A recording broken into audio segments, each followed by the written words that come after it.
Hello again, ladies and gentlemen, boys and girls, children of all ages. I have returned, the great BJ. I know I'm late. I was going to be on time. I was actually going to be on time. But then, of course, Scuff. And it's the weirdest thing. This is a new one on me. My facial tracking program was not running my mouth. And we know no one wants a BJ where you can't move your mouth. So, I had to do a full restart after trying to troubleshoot left and right, and yeah, so now my mouth is running. So aggravating. And then the whole time, for some reason, it's like quiet all day. As soon as I have technical difficulties, message. I'm like, oh my God, stop messaging me. It's too much. I'm overwhelmed. But I'm groovy. I'm up. I'm here. Hey everybody. I decided I'm going to try something new tonight.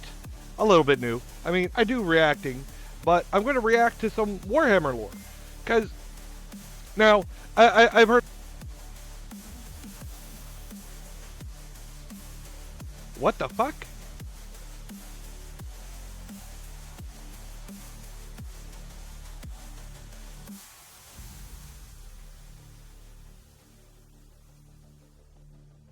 I'm having a whole nother technical difficulty. Hold on. It's in earphones. Yep. Why am I not hearing myself? One thing after fucking another. Gotta run a test real quick. Hold on a moment.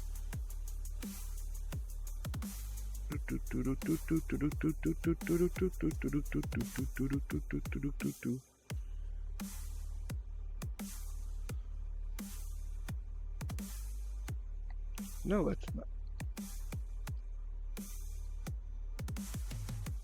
Okay, that is very weird. Alright, it shut off my personal audio for my stream. On my Streamlabs. It is very, very weird. I don't know why. Just one thing after another. So I'm still hearing audio on my headset, but not from my Streamlabs, so I'm not hearing my background music or anything, so I'm not going to restart everything over something petty like that. We'll just keep running along. I don't know why Streamlabs does that. Like, I have to have it set to my earphones before I turn Streamlabs on, otherwise I can't switch the audio while I'm already in the middle of a stream, which I think is really messed up. I should be able to switch back and forth while I'm already in the middle of a stream, not have to restart everything because they decided whatever. That said, I'll have to take your everyone's word on, you know, background music and stuff. So, what I was saying was Warhammer 40k. I played it once very briefly. I don't remember it. It was actually at a game shop. They had it all set up, and it was a play test. They wanted to try to get more people into it. This was years ago, like just after I got out of high school type shit. And I know I remember it so well because I know I just picked. I'm pretty sure I picked Orks. I don't know who my friend picked. They picked the other group that was set up, and I know I won. And I don't remember how I won. I don't remember any of the details. I just remember that I won, and the guy that ran the playtest was laughing. I said, "Why is it funny?" And he said, "I didn't think you'd win. There's no chance that team should have won. You just roll like a friggin' champ." I'm like, "Well, that's how I roll." So apparently, I won a battle that I should not have won or should not have been able to win. So. That's what I remember about playing actual 40k. I hate it here. Are you going to do that every night?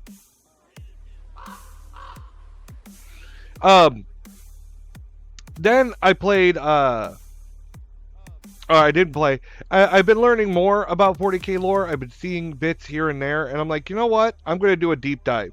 Somebody recommended a channel to me. What is it called? Luton 09.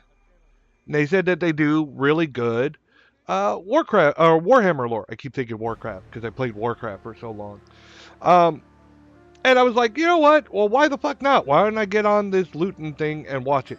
And then there's another Warhammer video, like a fan-made video, that they recommended. They said I need to watch. I was like, you know what? Well, let's fucking do a whole night to Warhammer.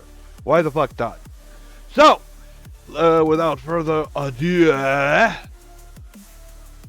let's try to get this window open and running.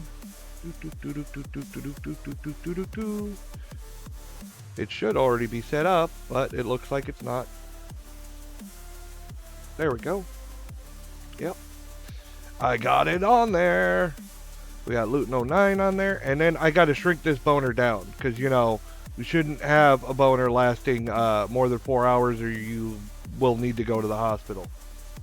We all know how that works, right? Right. Alright. Luton 09. And where's... Let's switch to playlist. Let's go to my watch later. I think it's in my watch later. Yes, Astartes. That's what they said I need to watch. And I get an ad right off the bat. Right off the motherfucking bat. I did not click full screen, you dickhead. Axes. YouTube's been acting weird on my computer lately. And wondering. Fuck off. No thank you. Please watch the originals first. Links in the... Wait, there's originals? What the fuck? I thought parts 1 of 5. Wait, but this is the full all parts. What am I missing?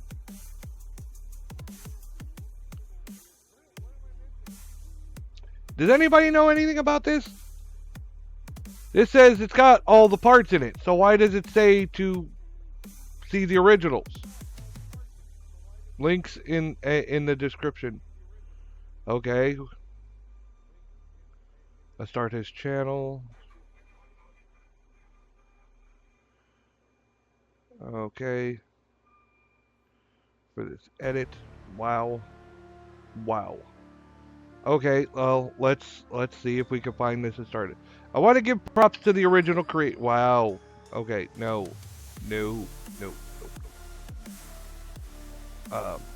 Yeah, let's go to his YouTube channel. And Astartes goes official. Big news on Warhammer. Where's the video? You said the links were in the description, motherfucker. I'm just gonna watch this. This is taking too long.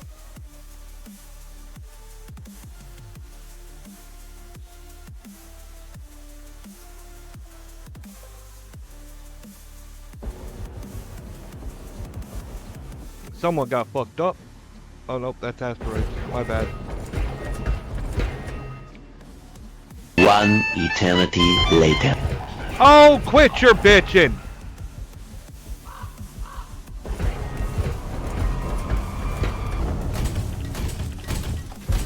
Stomp, stomp, stomp! Stompy stomp.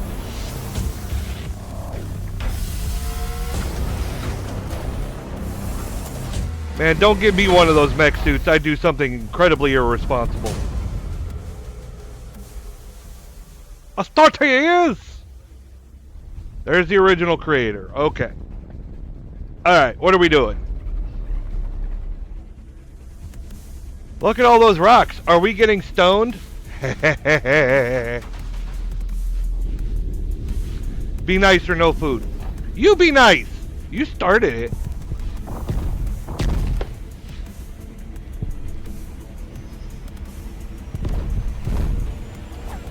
Bangy, bangy, shoot, shoot! Ramming speed! We have penetrated the enemy. They will feel us now.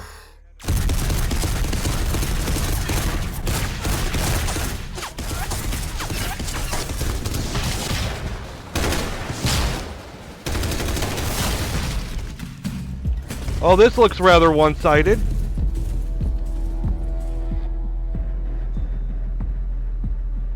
I have not played the video games. I probably should.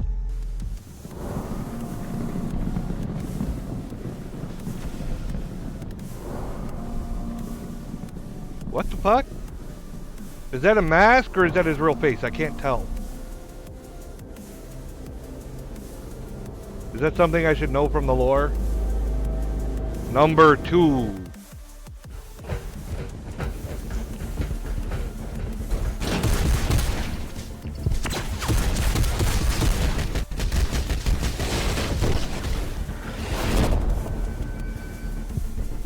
Well, bitches love cannons.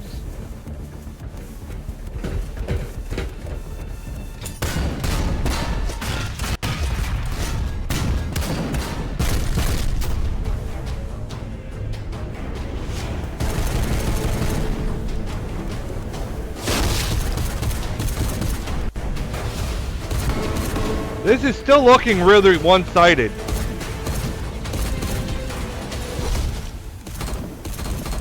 Like, these bitches rolled up in here and like, all your base are belong to us. Hey kids, you want to see a dead body? No! They do not want to see a dead body.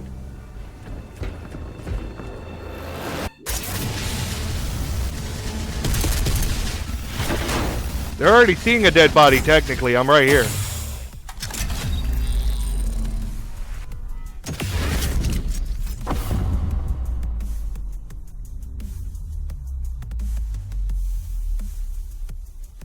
Okay. Awkward silence.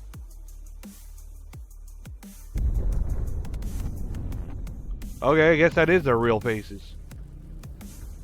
Oh no, they're in the Matrix!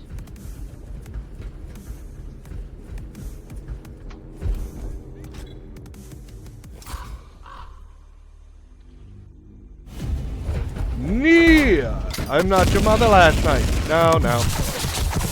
It's get down on your knees. I'm not your mother last night.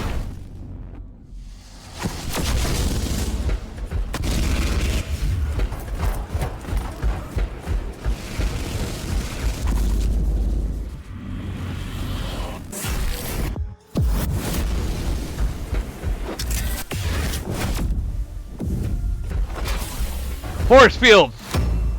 Damn force fields.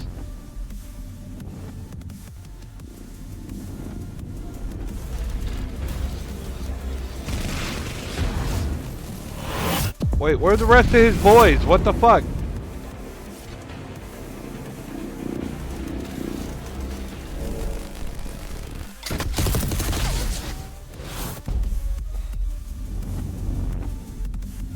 Damn, he is like right there. He's like, motherfucker.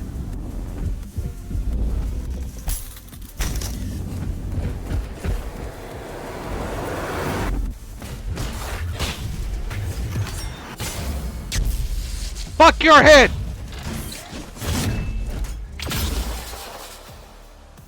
You're not in the Matrix no mo. We done now? We have big, crazy armor and weapons. We still use knives.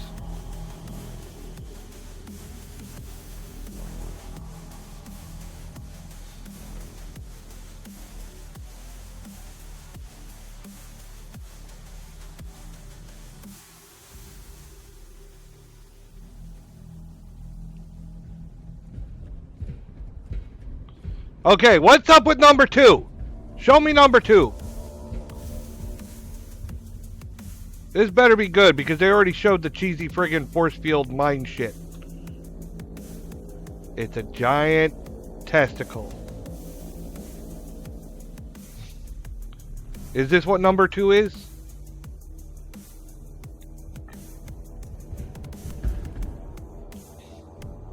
Well, this guy's like 0 fucks given.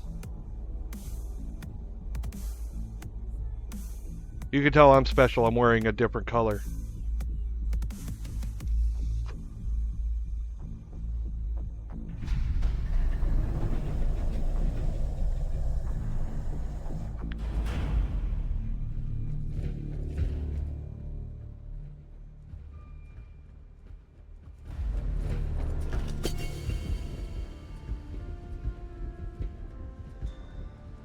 Yep. It's dark in here.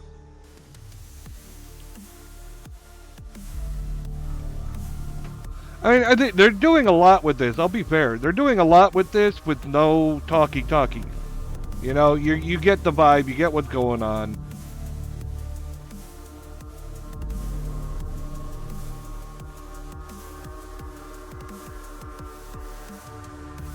It's Goldar from the Power Rangers. Yeah, that's a reach. Holy shit, I'm fucking old. I don't know enough about the lore to know who the fuck that's supposed to be. Like, I'm supposed to know who that is? That's what I feel like.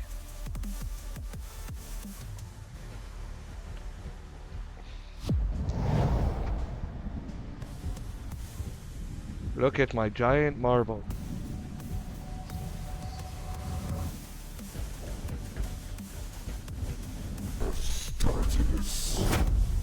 Astartes.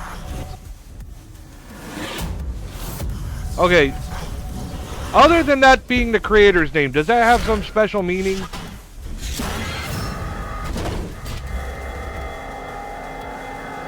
You know what? I just realized I'm gonna turn off my background music. My bad. The lore for this shit is insane. I recommend looking up 40k lore vids. That's what I'm doing today, is reacting to lore vids. This is just a movie. I know. Somebody recommended it, so I'm watching it first.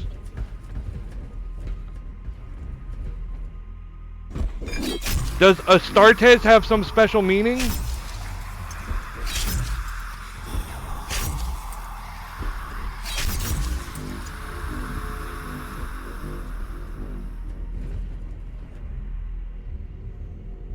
The sperm have penetrated the egg?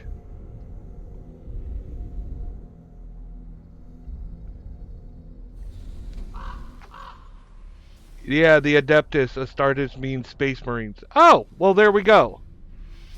That makes a big difference.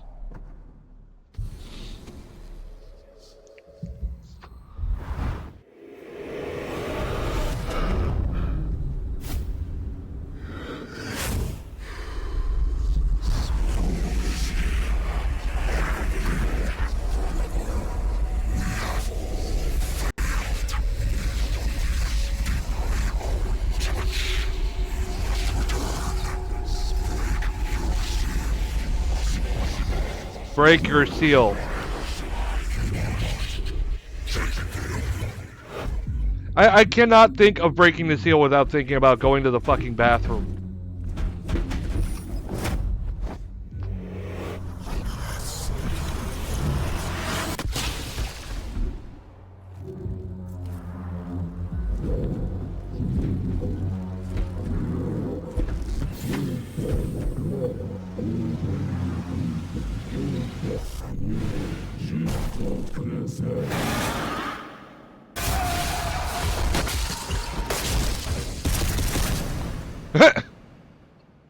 Fuck your couch!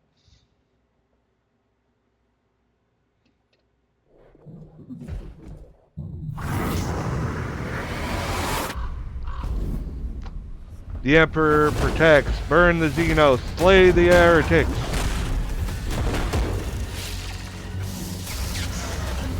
Stop touching the nut! Ew!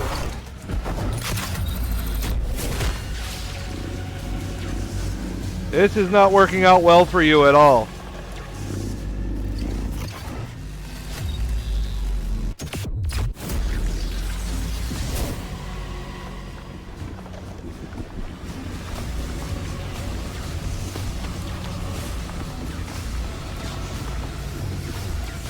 Well, that didn't end well.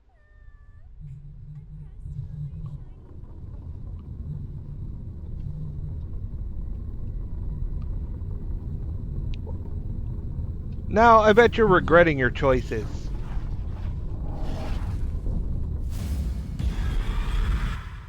What the fuck? And now we're here.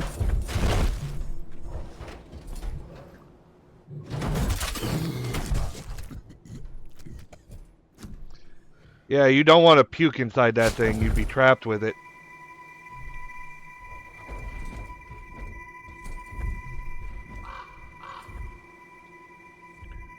Purge them in his name, eradicate the enemies of mankind, all hail the Emperor! I thought it was like the God King. Well, we're not in Kansas anymore. Was that the whole thing? I will say, they left me wanting more.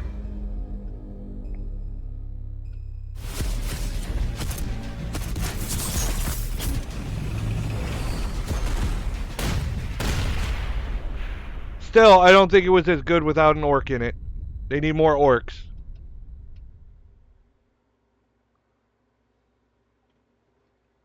More orcs! Sort of. The Emperor of Mankind is barely living corpse, but still psychically very pop. No, no, no. You didn't get the joke.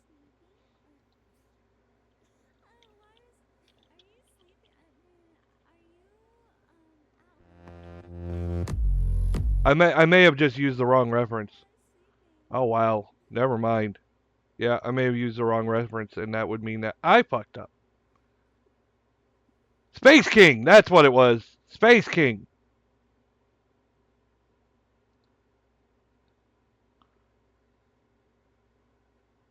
Oh my god, it's like half an hour fucking long.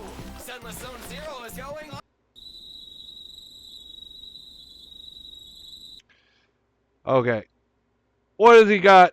What has he got here for lore videos? Most insane weapons. Addicted to 40k now. Where's the orcs?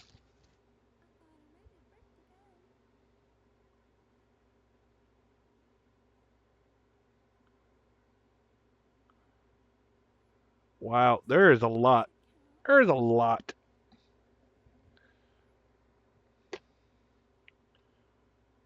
Holy shitballs. Understanding a god emperor. Wow.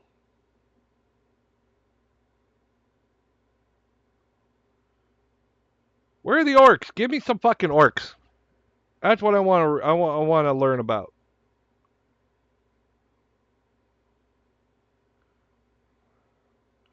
Ten best shooters.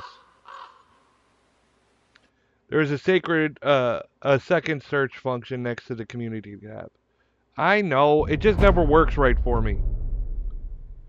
I tried that when I was doing recipe looks, and it was giving me. I was like, I know the video is here, but you're giving me all this other shit. Why the fuck am I not getting what I asked for? Oh goddamn fucking YouTube.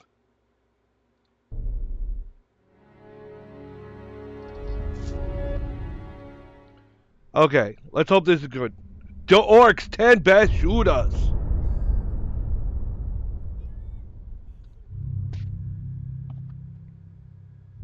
Bought me a death blaster off Rotscrag earlier. Nice little killer. Just ask Rotscrag.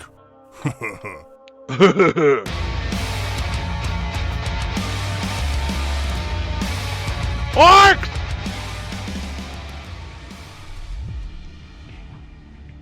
The Orks are the definition of warlike aliens in the galaxy of M41. Their number is incalculable, and Yo, they are at this point all Rengoku! but What's up, Rengoku? Oh, by the way, I'm going to be grumpy tomorrow night. I'm not sure if I'm going to cancel stream or not. I have a dentist appointment in the morning, and depending on what they do, depends on whether I'm going to stream tomorrow or not. Yeah, my teeth are all jacked up. I don't expect it to be too bad. They called me today, and they're like, "Are you going to be doing a cleaning as well?" I'm like, "Well, we could clean what's left." Yeah, my teeth are really bad. It's hereditary. I've been putting it off for a while. I'm mostly going in as a formality. They have to refer me out, and then I'm going to go in. And I expect to have all, if not most, of my teeth pulled Luckily, my insurance covers sedation, so I won't be put under for it. And I want them to yank all these motherfuckers. I just want to get it over with. I am tired of spending thousands. Fix this, fix that, fix this, fix that. Um, I just want put me under, pull them all, and give me dentures. I'm tired of trying to fix these broken pieces of shit. It's like at some point you have to mercy kill the thing. It's time to go. Oh, good to know. Shall we postpone the collab? Wait, is tomorrow Thursday? I guess I will be doing tomorrow then. I will not drop a collab. If I made plans, I will do it. So, fuck, that shit sucks. It's fine. It's not like they're doing the procedure tomorrow. They're not putting me under tomorrow. Tomorrow's a formality. They go in, they look at everything, and then they're going to refer me out, and then I'm going to sit through a cleaning. I don't expect it to be that bad. I just wanted an in case, a heads up, if you get my meaning. But yeah, um, once I do get everything done and I have a procedure in place, then I can plan better for my schedule and tell everyone, hey, I won't be here for this time because I'm not going to have any fucking teeth and I'm going to be healing from that. But I will be much happier when I have dentures or hybrid dentures if I can get them. I would really like them, but the insurance doesn't want to cover them. I can relate, yeah. I'd like the hybrid dentures where it's partial implant, partial denture, and I have them permanently in there. If I can't swing that, I'll at least have. I want to have new teeth. I want to be able to smile without hiding my teeth anymore.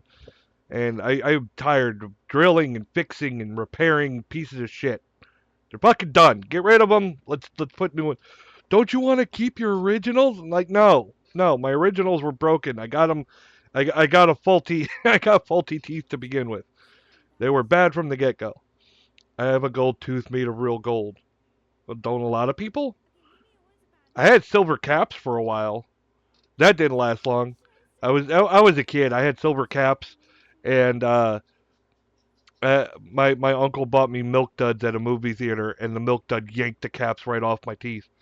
I was like, ow! So, I mean, there's that. All right. Symbiotic carnage. Orks and their beloved Daka.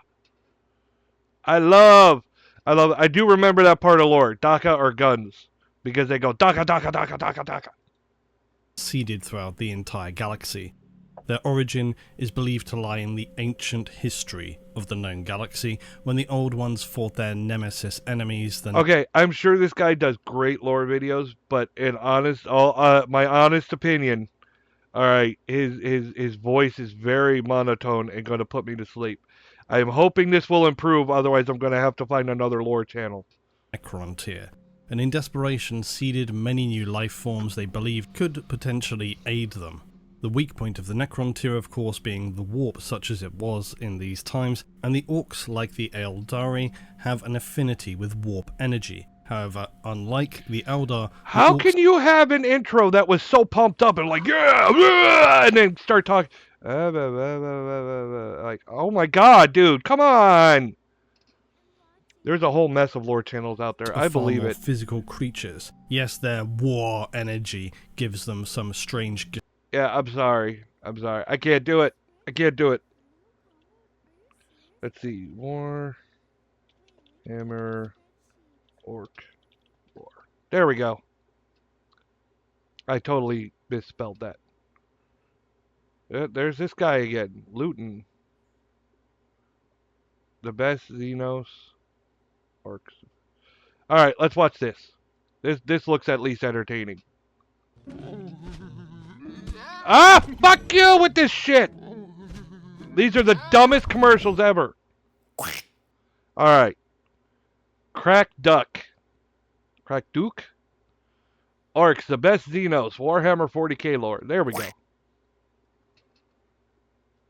Hi, friends. It's Orktober! Orks! Am I right, boys? Boys! Woo!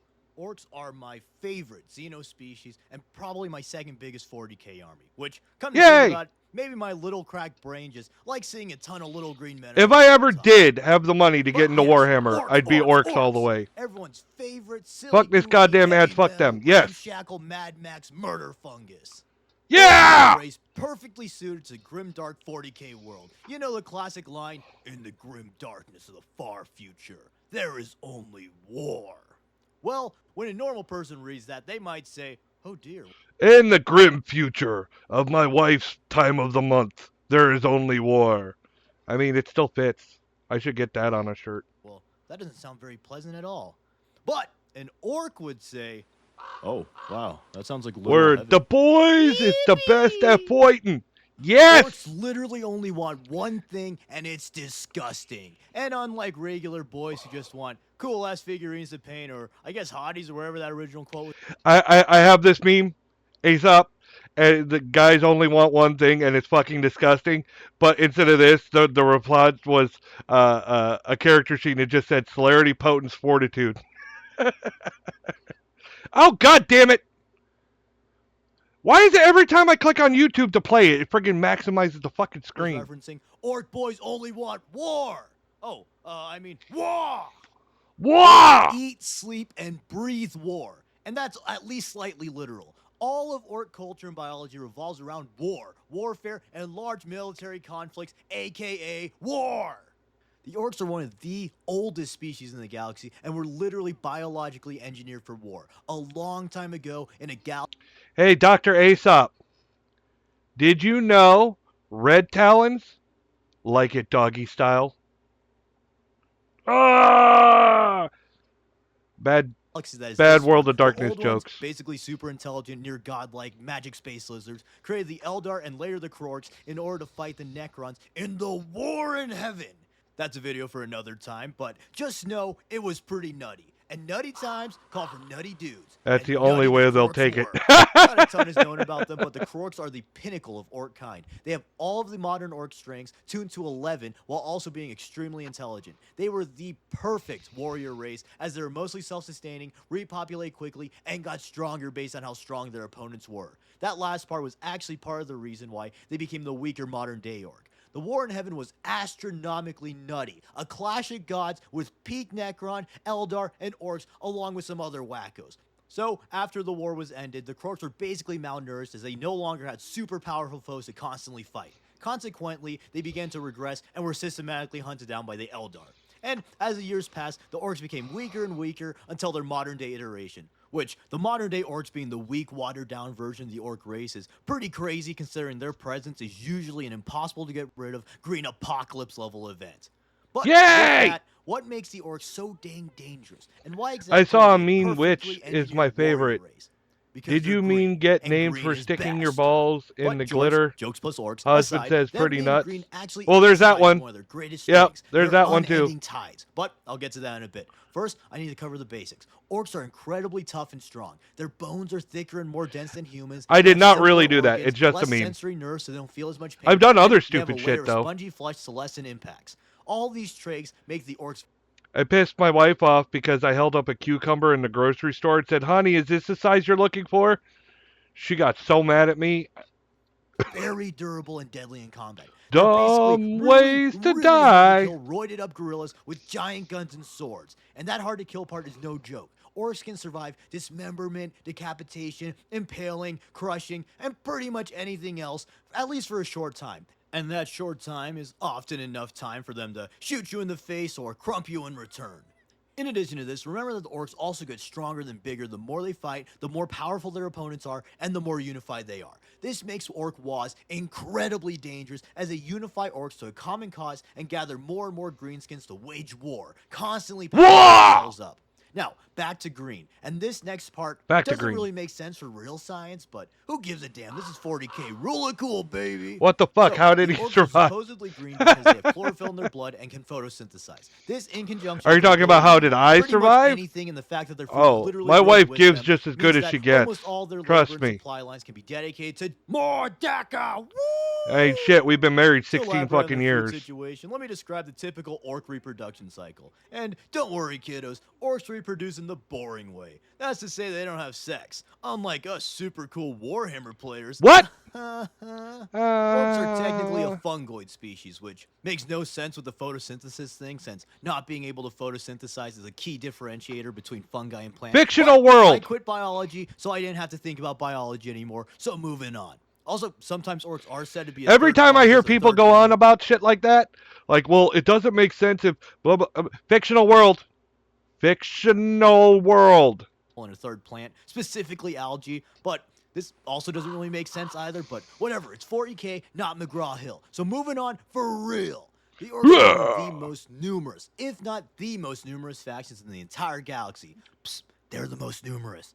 Orcs Numerous. have been found in every corner of the galaxy, so there's no doubt at least 10 of them on the low end and more than 11 of them on the high end. Yay! The orcs spread and reproduce at an astonishing rate. So if they don't quite inhabit every corner of their galaxy yet, They'll get there they will eventually. So just like Spirit Halloween, like a bazillion of them can just show up overnight and be so terrible to the local population. Boom! October call. I want to be an orc for Halloween. It says there are ads, but I don't see any. Well, maybe you got lucky. By the way, when are you going to buy a sub? Back, baby. But back to I only the asked because you said you were going overnight to. is a bit of an overstatement, but they still reproduce very quickly. Orcs reproduce by releasing spores, which incubate underground into little freakish. I am the god of no ads. Yeah! Often squigs are born first, then snotlings who start the food supply by herding the squigs and cultivating fungus, then the grots build important structures, and then finally, just like a blister, the orcs come after the hard work's done. They use all the stuff the lesser orcoid life forms so nicely made for them and go out Ad to look for something blocker. to fight. This orc life cycle makes it almost impossible. I don't have a to fully credit card. My eradicate old one orcs, got since stolen. Once you Damn kill it. one of them, they release a bunch of spores to start the cycle anew. So usually once a planet is visited by the orcs, they have to deal with them for the rest of the time. But I now realize I just listed a bunch of names that might sound like a bunch of nonsense to normal people, so let's quickly Normal segue into people. orc culture. What's a normal Orcs essentially person? have a caste system in which the wacky critters I just described are put into, much like playground children. Whenever I was at a LARP and people would like show up because we were doing it on a college campus, whenever new people would come, we'd always call them the normies, and we'd tell people like one of our rules is don't scare the normies. Or the Decepticons, orcs believe that might is right and the biggest and strongest shall lead the rest of the boys. Yes. So the squigs, snotlings, and grots are considered lesser beings since they're weak and small and can barely even fight, usually. And as such, these little dudes are assigned to all the boring ass tasks like manufacturing, farming, being farmed, fixing things, and basically everything else actually essential to actually keeping their society functional. Meanwhile, the proper orcs get to do the fun stuff, like killing things. Woo! Killing is fun. And then, even here, in their own subspecies, they're also put into soft classes. The run-of-the-mill orc is simply referred to as a boy, and these serve as the standard infantry of an orc. The boys. Although generally, Let's see. Family Bones, you are ahead of me. Fuck. Family? Are you talking about how big my family is? I guess winning. the weakest orc, the boys Damn, are not still family. brutal green monster men that can kill most things, especially when he's joined by like a million other boys. I'm so Another important part confused. of orc biology is that they all have some sort of innate knowledge coded into them. Usually this is just like a million different ways to brutally kill stuff, but sometimes it's things like engineering or magic, which brings us to the more specialized boys called odd boys. First up are the mech boys, who invent and fix all the orcs' technology. They Odd can pretty boys, much fix mech or make boys. anything, but they don't truly understand how the machines work. Rather, they just rely on their genetic instincts to get the job done. To demonstrate their absolute genius, here's one of their greatest inventions. It's called a shock attack gun. Oh, alright, Ooh. sounds like an electricity gun. Impressive, but kinda sci-fi basic if you ask me. If you thought that, well, you need to think like an orc, buddy. Sure, Yeah. a shock attack gun probably uses electricity somewhere, but this beauty's main form of attack is to create a small tunnel through the warp that snotlings are blasted through, or sometimes they run through the tunnels, which actually that's kind of funnier, so let's just go with that. And basically this gun teleports snotlings into whatever the orc is shooting at. Then the snotling goes crazy style and wrecks whatever it's shot at. Or it gets shot in. Then pain boys have No PhDs shit, it is coded a into their DNA taser. and serve as the And that's surgeon not a doctors of taser. society. This usually just a That's not a fucking taser. That's totally different from what you expected. I'm going to shoot this thing, and it's going to teleport this mini minion inside of your body that's going to go ham. Awesome! Pain boy. Oh, this sounds interesting.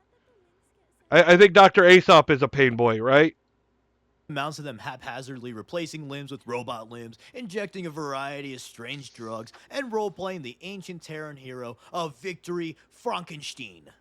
And then weird boys have my middle school self coded into their DNA. Laugh out loud. I'm just kidding, of course. They aren't nearly that weird, and are actually far more focused on magic. Regrettably, I wasn't able to teleport or shoot lightning in middle school. But yes, the weird boys, they use magic. All orcs Not that emanate kind of doctor. psychic energy. Aw. We'll get into a bit more later, and the weird boys absorb this energy and can channel them into various abilities like teleportation, giant psychic punches, shooting lightning, shooting fire, shooting lasers, etc., etc. And I want to next do up, all those the things. most important audience, Nice brain. the brew boys. I know. Because what's the point She of likes having it. an army of boys if you can't crack a cold one with them? Yes! Then up the totem pole, you got the knobs, which some would argue that a knob would actually be down the totem pole, if you know what I mean. Wink, wink. Much like Ba-dum-bum. goldfish or lobsters, orcs continuously grow in their lifetime, and the ones that fight hard enough or long enough grow to be very powerful. These are the knobs, and they serve as the leaders of orc society since they're bigger, stronger, and meaner than the rest of those gits. Yeah! Types are mega knobs, who wear mega armor, which is basically orc power armor, the best suits being comparable to Terminator armor. Other than durability, the orcs also, of course, strap a bunch I've of got a guns to question. If you were to get into Warhammer, do you really have to paint all your fucking minis? That would absolutely piss me the fuck off. I don't have the patience to paint fucking miniatures. Do you really? You can't get them pre-painted? I bet it costs more if you want them pre-painted, right? these. Then there's the flash gits, which are the richest orcs who have the bestest and biggest guns. Then Only there's if the you want to cyborgs play who are seriously. orcs Ah. gravely injured in battle, I want to but play, but even I don't important enough think to be cybernetically reconstructed by the pain boys. the play sounds fun, but the setup and actually having to leave my home all sounds absolutely horrible. And having to paint them, I'm not the painter type. Shit, I can't even draw anymore because my hands hurt too much to hold shit. There's some other ones. And then finally, on the top of the top, there's the war boss, who's the biggest, the baddest, and the most brutally cunning of all the orcs. Yeah! Gets all the best stuff and leads the wars. Yeah, painting minions can be fun, but certainly isn't for everyone. Yeah, it's not. Finally, for Orc Society. I like the idea of customization, don't get me wrong. I love having things custom made. But I don't have the patience to paint minis. Especially the amount I've seen, like seeing how many, like, these huge armies and this amount of work that people put into their shit. I'm like, that's a bit overwhelming. So someone, like, new to the thing is like, yeah, I don't want to do all that shit. They often group up into tribes, and these tribes group up into clans, each clan having a unique color scheme and specialty.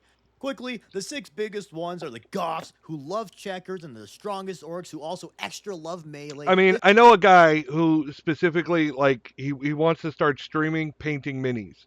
He paints minis for other people. I am so ready to be out of here. I am ready for you to be out of here, because I'm waiting on you for it to come with my dinner. Honestly, it's satisfying. I lack patience in general, but then again, I haven't painted that many minis. Well, I mean, to each their own. I freaking play Warcraft in creator mode because I find it relaxing. I can, whatever is on my mind, I can just go and make. And I used to draw. It was an outlet for me, but now it hurts just to hold a pencil. And I've been trying to draw a little bit more, trying to teach my daughter to draw. She's trying to learn. But it just hurts so much to hold a pen and pencil now. That does sound relaxing. Yeah. It's like I was already gonna have bad hands from the get-go. In high school, I fell from. Okay, this is a funny story. I told everybody I fell from a skateboard, and I told everybody that for years. But I'll come clean. I'll tell you all the truth. We pushed my friend's car. He put it in neutral, and we pushed it to see how fast we could get it to go. And then once we got it rolling, we all jumped on the back. Well, he thought it'd be funny. He suddenly hit the brakes, so we all hit the back windshield. I put my hands up to keep from smashing my face into the windshield, the rear windshield. But then he hit the gas just gently. I mean, he wasn't taking off. He just gently to throw us off the back of the car. I fell, and I did the thing you're told not to do, which is I put my arms back to brace my fall. And I knew this, and it was like an involuntary reaction. I broke both my wrists. I ended up going to prom with 2 casts on. I snapped my radius on my left arm and one of the small bones near my thumb on my right, or on my left arm. And my doctor told me back then, he's like, you're going to have arthritis when you're older. You're going to have. Well, I wasn't expecting later in life to develop things like fibromyalgia and nerve damage and everything. So that arthritis turned into all holy hell for my hands. The death skulls who are lucky and like to steal stuff, the snake bites who are boomers who think that technology is stupid and scary, the Yeah! evil sons who like to go fast and paint everything hot rod red, and then the blood Red goes who are faster! the first to find humans and adopt some of their tactics, such as actually using tactics, and they also trade or act as mercenaries sometimes. And then there's many lesser clans. Next, let's cover Orc beliefs, both their religion and famous psychic gestalt. Orcs believe in 2 gods. At least Why you do they didn't need fall 2 gods? downstairs. Well, because Ba-dum it would bum. be stupid to be a super powerful god since you could just crump everything else with ease, and that's boring. Yeah, the wife, she has a very bad relationship with stairs. Always falling. Dunk, dunk, dunk, dunk, dunk, dunk. I keep making jokes about her wearing pads when she goes out. She should look like the kid from that movie Little Giants, all wrapped up in friggin' foam and with a football helmet on. Therefore, they need a buddy to fight with. So there's Gork and Mork. One's Gork and Mork! cunning, and the other one's cunningly brutal, wholly embodying the complex orc war philosophies. And to close off this holy orc trinity is Gazkul, the prophet of the wall, and technically Orc Jesus. Like, come on. Orc he was Jesus! reborn a number of times, performs orc miracles, and killing a ton of things is the closest orc analog of going around performing good deeds and spreading benevolent teachings. Then on the Awesome! other side of the orc belief coin is their unique species-wide psychic ability called the psychic gestalt, a concept who gives Ooh. the stupid-ass shovel memes a run for their misconception money. The psychic gestalt is essentially a psychic field made up of the psychic aura of every orc in an area and can have tangible effects based on the collective orc belief. However, Yay! this effect is very, very often over-exaggerated in memes and stuff to a, quite frankly, stupid degree. Aw, Cannot don't just ruin it. Imagine anything they want into existence. Otherwise, they would just own the setting since every orc legitimately and strongly believes that they are the bestest. No, the Gestalt effect is much more subtle, and although some sources do vary, I like to think of it as a reality loop, meaning that it could help orc things work better, but isn't a Green Lantern ring or a reality stone. So, for example, an orc can't just imagine a brick as a gun and shoot it, or a jar of mayonnaise as a saxophone and play the blues. Rather, they can believe that their shitty gun isn't so shitty and it actually functions properly. Whereas in the hands of another species, it would just be a piece of crap that jams every other shot. This is also Yay! where the color thing comes into play. Some say that the orc color thing isn't real, both in lore and on a metatextual level, but I Is Boo personally there? subscribe I the used to idea that always it hear. does give some No, bonuses Boo is back because at it's Nanny's more house. I fun, told her and to come other back, but factions she have never at did. least low-level reality warping, born of belief, so orcs having it makes sense. So red goes faster, blue is lucky, yellow's exploding, and so on. Another way Ooh. this manifests is in their wars. Orc wars. Wow! Basically, orc crusades where they go plan to plan, destroying everything in their warpath. Yeah! As mentioned, went on a war. The more orcs there are, the stronger they get, and this is from the psychic gestalt. Usually orcs are scattered and fight each other as often as they fight other races. However, sometimes the orcs will band together and go on a war. Unified, the orcs becomes bigger, stronger, and slightly smarter. They also use their psychic Get gestalt down to off the bed, you unknowingly twit. navigate their space hulks, rocks, attack moons, and whatever vessels they have to get onto other planets ripe for a crumpin'. And finally, Yay, let's just crumpin'! talk about why everyone loves orcs. The orcs are goofy comic relief. They have cartoony antics, silly dialogue, fun, wacky contraptions and weapons, and they're just really fun. Wait, what the As long fuck? as you're an orc. To literally everyone else, orcs are a proper grimdark monster. To face Yay! an unending tide of excessively cruel, relentlessly That durable, sounds like you greedy destroying the monsters world as a who Reaper. literally Yes! only want war is a hopeless nightmare. Kill an orc and hundreds will replace it. The more you Yep. fight a war, the stronger it gets unless you utterly eradicate it. Orcs are everywhere, and they're not Is leaving Scuff anytime Kitty soon. watching you? And from a Scuff Kitty's hobby been perspective, a pain they're in the just butt such all a day fun today. faction with so much baked-in creative freedom. Yes, you could technically kit bash anything for any faction, but to me, I like to at least follow the lore a little bit for my hobby projects, so having a faction that's known for stealing stuff, making ramshackle gear, and using pretty much whatever is a kit basher's dream. After all, every kit is an orc kit. So, to me, orcs are so beloved because they perfectly embody everything people love about 40k. They're over the top goofy at times, but they're also Yay! a grimdark nightmare. They make fun characters and stories, and are awesome from a hobby perspective. They are truly the Warhammer 40,000. But yeah, Yay! that's the orcs. The best Xenos in my opinion, and the only faction in 40k where the majority of them are having a good time. They're literally in orc heaven. Green Yay! is truly the best. So let me know what you think of the orcs and what your favorite clan is. I definitely want to make more orc videos, and the reason I haven't so far is honestly because I didn't like the way I drew them up until recently, so be on the lookout for more specific orc videos, maybe like orc units or gas coal. And thank you Yay! for watching, and thank Alright, I like this guy. He's entertaining. Let's see, does he have more on orcs? I want more orc. I don't hide what I like. I like orcs.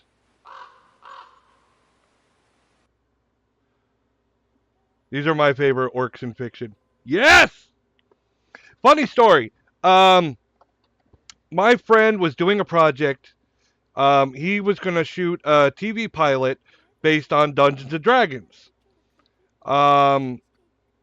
It was going to be based on the old TV cartoon Dungeons and Dragons, and the story was basically, they never got to go home, so they're all adults and continuing the story.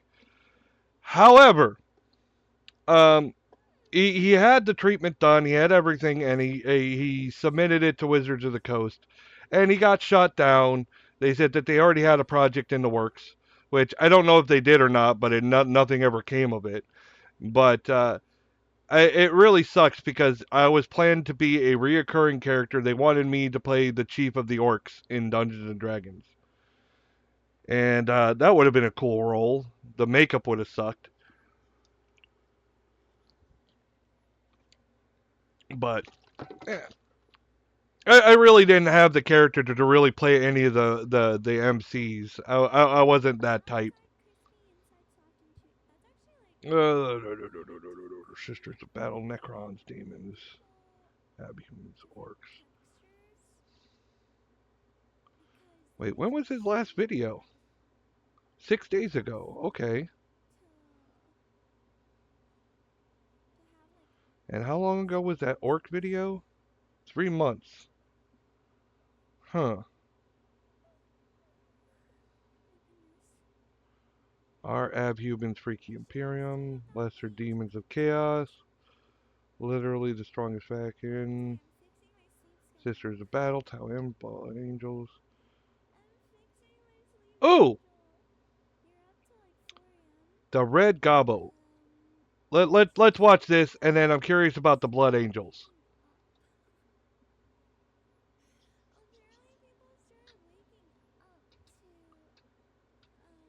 Go away. Hi friends, it's Christmas, or maybe a day or two after, depending on how slow I am Is drawing that what this video. is? Is this But about, anyways, I figured Orc I'd make Santa? a silly little Christmas-ish episode. Since Candlemas hardly has any lore, and Sanguinol and the Never mind, I don't want Christmas. Blah. Halloween is better. Blood Angels! This video is sponsored by World of Tanks. Why? Hi friends, today we're going to talk about some hot marines. And I'm not Hot talking Marines. flamethrowers. Yes, today we're going to be talking about I'm as hot everyone's as they favorite, come. canonically handsome, vampire-in, jetpack-loving, berserker-in, red space At least marine, with me, you the know how big the Blood boner is right from the Angels. get-go. But before we get into all that, allow me a moment to talk about today's sponsor, World of Tanks. Do we have World of to? Tanks is an awesome free-to-play game I on don't PC and consoles wanna. where you can pilot a host of real-life tanks. Are There's a these games any huge good? arsenal of I mean, tank they look classes like to shit choose to from, me. including light tanks, medium tanks, heavy tanks, artillery, and more. You can pick from over 800 different tanks to storm a variety of epic battlefields and crush your enemies. I prefer with whatever Salamanders. tactic They're best actually suits you. decent people. Want to crush everyone in Yeah, your I've way with heard that. overwhelming I watched firepower? a video on Sure. that. I think Wanna that's my pummel next. I think enemies I'm gonna with look up artillery fire Salamanders. From afar? Sure. Want to pull I do wanna learn want more about them. In the bushes? Sure. Pick a heavy tank of your choosing and try it out. World of Tanks is made even cooler with the meticulous attention to detail. Any day now. Accurate tanks makes I'm gonna blasting skip your you. enemies I'm gonna even skip. It's more almost over. satisfying. So click the link in the description to play Wank, 250,000 credits, 7-day premium account access, and I 3 don't iconic care. tanks for 10 battles each. And returning players get cool stuff too. 3 days premium access, the bargain camp, 7-day rental of premium tank Centurion, or if you already have the Centurion, 100,000 credits compensation. So what are you I do waiting what I for? want. Join the battle now. No. But anyways, the Blood Angels were the 9th Legion and were known as the Eaters of the Dead, named as such for their tendency to eat the dead. They were also called the Revenant Awkward. Legion by Ultra Chad Malcador, since the 9th Legion would often take heavy losses, but they'd always be ready for the next battle. And the 9th Legion Bagoo. didn't take heavy losses because they sucked at fighting or anything. They were actually really deadly warriors, but they were also bloodthirsty savages. The bloodthirsty being extremely literal in this case. Yay! The Revenants were one of the most brutal, if not the most brutal legion of the heresy, and would absolutely annihilate any enemy they were sent after with savage brutality. Why? Due to this brutal savagery, the Legion was generally distrusted by the other Imperials. As such, most of the 9th Legion were not allowed to wield special weapons like plasma, volkite, That or sounds meltas. shitty. Sir, should we give those dudes better weapons? For Christ's sake, I mean Emperor's sake, why the heck would we do that? We've been trying to stop these dudes from eating corpses. What, now we're supposed to give them guns to cook their meals gourmet style? Are you crazy? Come on, man. Well, I was just asking. So, due to this restriction, the Revenant Legions were only given bolters and chain swords, and the tactics that they used in this time are still used in the modern setting. Most notably the tactic of shooting themselves into the middle of an enemy horde and ripping and tearing with their chain swords. That sounds fun. And luckily for the increasingly less popular 9th Legion, the Emperor had found a funky fella called Sanguinius on the irradiated wasteland called Baal. Okay. Oh, man, I promise. Balls? They used to have really nice balls, but the radiation dried them right up. But Sure. uh-huh. Sanguinius was a literal angel man. Like the Space Angel Marines are man? referred to as the Emperor's Angels, but Sanguinius is actually how we tend to think of angels. He's got giant angel wings, he's canonically a hottie, and he's one of the most, if not Canonically the a most hottie. charismatic fellas in all of Warhammer. So how does he Also, fit his in name this? roughly means relations of blood or bloodthirsty, so he's literally a blood angel. But anyways, after meeting the Emperor, Sanguinius instantly knew who he was and pledged fealty to his dad. Afterwards, the Emperor put Sanguinius and some other Who's your ballers daddy? in charge of the Savage Ninth, and being the cool dude he was, Sanguinius promised his sons that he would do his darndest to lead them into becoming the very best that they could possibly be. By He learned the eating name of people. Each and every one of his warriors, gave inspiring speeches, and reinvigorated his tattered legion.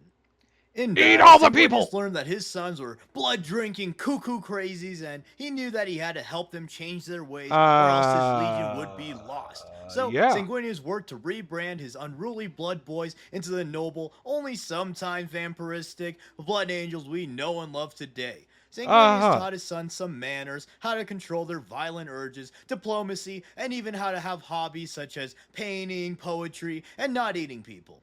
He also had his sons work Okay. with Horus's Luna Wolves. In this time, the Luna Wolves were known for their nobility and honor in combat, so they made the perfect big brothers for the Blood Angels. Sure. So, from the Shattered Ninth, Sanguinius forged one of the most renowned legions of the entire Imperium. The Blood Angels went from the People cryptic just like the weirdos vampire to shit. shining Let's be beacons honest. of hope, descending from the heavens to shred heretics.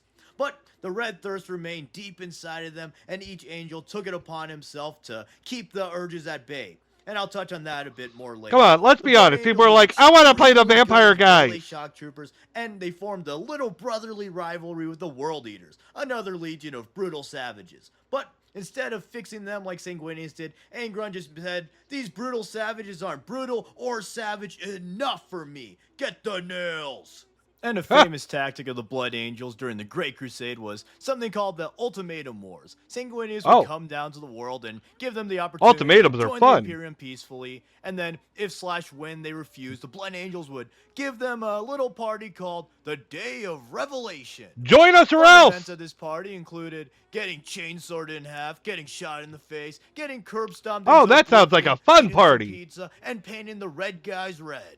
So yeah, basically the Blood Angels followed the saying of the ancient king Tadicius Rooseveltius, and they tried to settle things diplomatically, and if that failed, they had the power to totally annihilate the planet's forces. Oh, And wonderful. this tactic worked very well for the Angels, since Sanguinius was both extremely charismatic, but also an exemplary warrior who was able to handle his big stick well.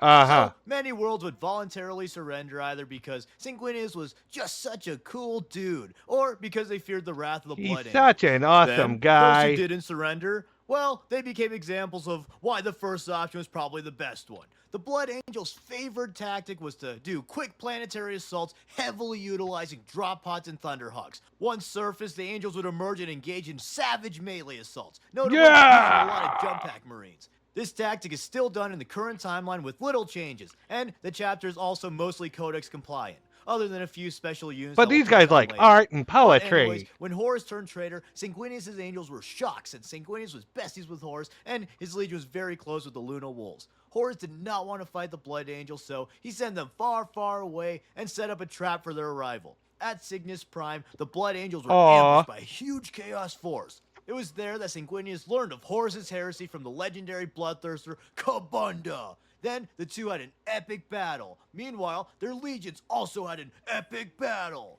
Eventually, in their epic sky battle, Kabunda temporarily knocked out Sanguinius, and with their Primarch seemingly down, the Blood Angels momentarily reverted to their savage berserker ways. This allowed them to vanquish the demonic hordes. The Angels regrouped with Sanguinius, and thinking the Emperor was dead and the Imperium lost, the Blood Angels, Ultramarines, and Dark Angels created Imperium Secundus, where Sanguinius was made Emperor. However, Sanguinius had a vision that the Emperor was still alive, and the three legions made a mad dash to Holy Terra. Of the three, only the Blood Angels made it to Terra, since the other two performed a rear attack on the forces of chaos. On Terra, Sanguinius and his Angels absolutely wrecked Hog. Sanguinius had a rematch with Kabunda, banished him, fought Demon Primarch Angron, banished him, and then killed a bunch of other baddies. And this all culminated with a fateful assault on Horus's flagship, the Vengeful Spirit. Sanguinius went ahead of Dorn and the Emperor and fought through the treacherous corridors of the ship. You see, it was important to him that he confronted Horus first, since Sanguinius had foresaw his death at the hands of Horus, and he felt that he needed to confront his brother. Okay, Although so fuck that Sanguinius dude. didn't know if his prophecies were truly destiny, either way, he knew he had to face Horus. Either the prophecy was true, and if he didn't die to Horus before the Emperor fought Horus, then it would mean that Horus Tell me more! The Emperor in order to later I kill need to look up Sanguinius. lore on the Horus Or the heresy prophecy or was whatever. false, and Sanguinius would actually be able to help his father kill Horus without getting absolutely curb stomped. Or another interpretation is that Sanguinius felt that he had to die since he feared becoming a servant of chaos. But this is getting a bit confusing, so we'll just have to explore this more in a future Sanguinius video. Anyways, though, Sanguinius finally engaged in an epic duel with Horus. At this point, Horus was mega roided up with the power of all four Chaos Gods, and on the other hand, Sanguinius was still battered and beaten from all his previous badassery. So, even though Sanguinius was arguably the best duelist of all the Primarchs, Ascended Horus absolutely He came in with a handicap after he realized that Sanguinius would never turn to chaos. The death of Sanguinius is one of the most important moments in all of Warhammer. Really? Not only was his sacrifice seemingly crucial in the Emperor defeating Horus, but it also caused the Black Rage to manifest within his sons. The Black Rage was yet another personality quirk that the Blood Angels had to deal with. Angels wonderful. afflicted with the Black Rage are overwhelmed with visions of their Primarch's death, which makes them go insano style. Literally. Berserkers! They think that they are actually Sanguinius out to kill Horus, and they start murdering anything in their way.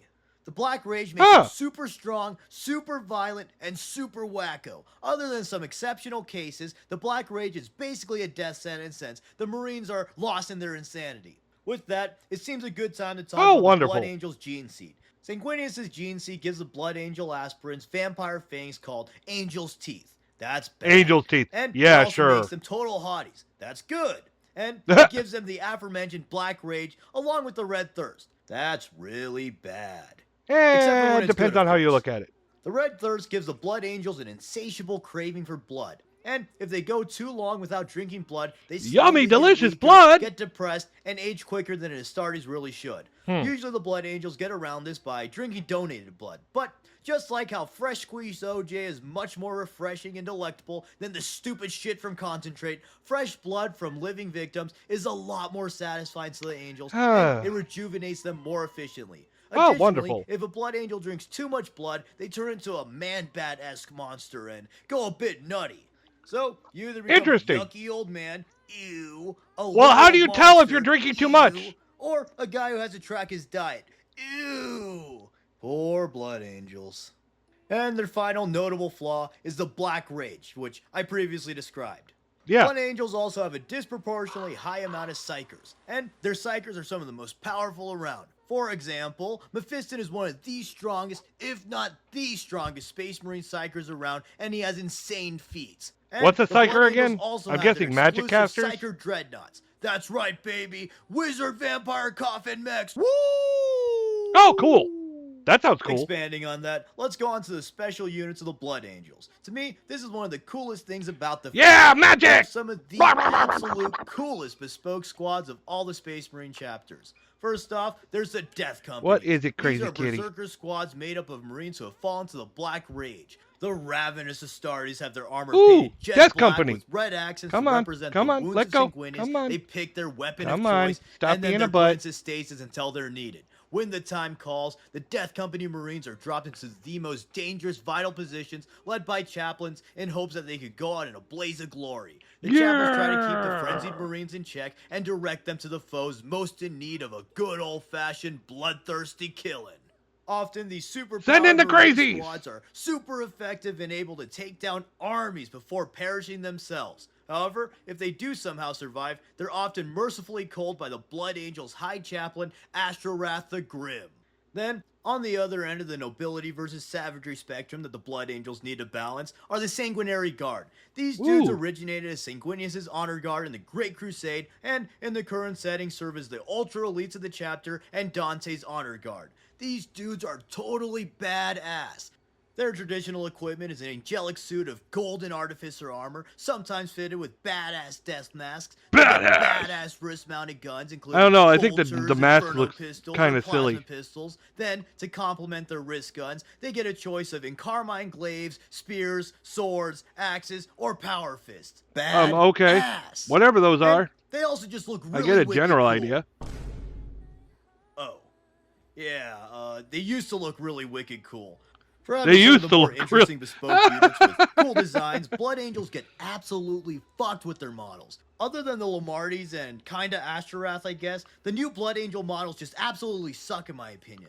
Like, what the hell did they Aw. do with the Sanguinary Guard? They literally just look like slightly fancier jump pack What the fuck is this intercessors. game? It's Oh my Warhammer, God, 40K! The Death Company. They're literally just intercessors painted black. What the hell? These new models embody almost every single reason I don't like the new models that much. Unnecessarily making things sleeker, getting rid of cool details to add dumb shit like a million pouches and tactical stuff. They lessen the cool exaggerations, and overall the new okay. models they just look so damn I don't have a sterile. comparison Like, to go give with. me back my damn nipples and wings! Nipple wings! And they done Primarisified the Sanguinor. No! Speaking of the Sanguinor, let's talk about him a bit. The Sanguinor is a mythical warrior who manifests in the most dire of battles to help turn the tide of war for the Blood Angels. Yay!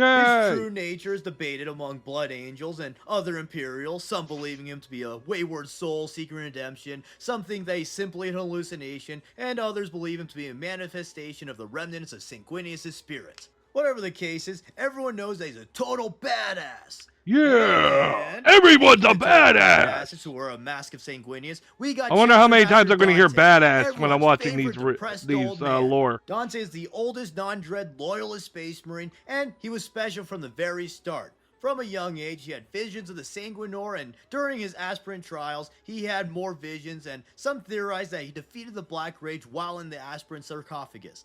Through his life, he would Interesting. continue to have visions, the most notable of them being Papa Sangi telling him that he's a very, Papa very Sangi. special little guy. You're and a is of special great boy. importance. So get up, Dante, you're not allowed to die yet. And I'll touch more on him in a future video, but finally, I just want to say, Sanguinius should never, ever, ever, ever, ever come back to life. I say this because I see Why? an alarming amount of people online saying how cool it would be to have Sanguinius come back because he's such a cool guy. La-dee-da, toodly-doo. Imagine how great it'd be if he was in 40k. Blah, blah, blah. Lady's No, still wrong. here Sanguinius would and literally had be to the worst try primer to come and back, test and me would by honestly saying, irreversibly without hurt the looking, which narrative one is and themes of stronger 40k if he were to be resurrected on and the get lemon. his fancy $200 40k model. 40k Okay. is a setting of stagnation and decline.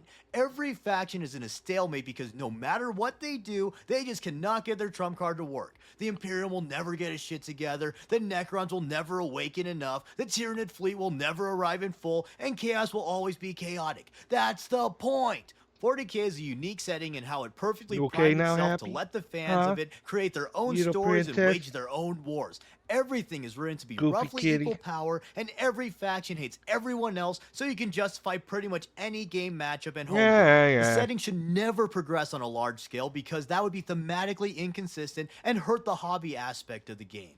I Okay. already don't like the trend of every Primarch coming back, but Sanguinius I named returning them off would be without even vastly seeing the different labels, from like, Guilliman or the bitch, Lion. Gilliman works for I know me what they because are his without story seeing the being a names. legend out of Oh, time, being his damn. worst nightmare manifesto. I wouldn't. Also, basically being a god who doesn't really have power to make any meaningful change is pretty interesting and doesn't actually have to change the setting as much as it seems, assuming they don't add anything too crazy, that is. Likewise, the Lion Okay, so far spoiled seems kitty, to just come be on. a mega Here strong you go. warrior. To be honest, I haven't read Here you much go, Lion wispy lore, baby. but if that's the case, that's fine too, I guess. I mean, I prefer to have not had Would it you happen, but stop whatever. doing that? But Sanguinius coming back would be world-breaking simply from a symbolic level. It would Okay. essentially be the resurrection of hope for the Imperium on a scale that would far outclass even Guilliman. It would invalidate his hugely meaningful sacrifice. It would fundamentally hurt the Blood Angels' culture of sacrifice. Okay, and at it's least just you have really good so reasoning. unnecessary. I really hate the comic book mentality that every single character needs to come back to life. It Well, I kills mean, investment yeah. in characters since In who comics, cares what happens if nobody they can ever come back truly later? fully That is dies. why the immortal There's characters in always 40K a way get to their come asses back. kicked all the time. Like, imagine something really stupid like a Fortnite Would you event stop? proclaiming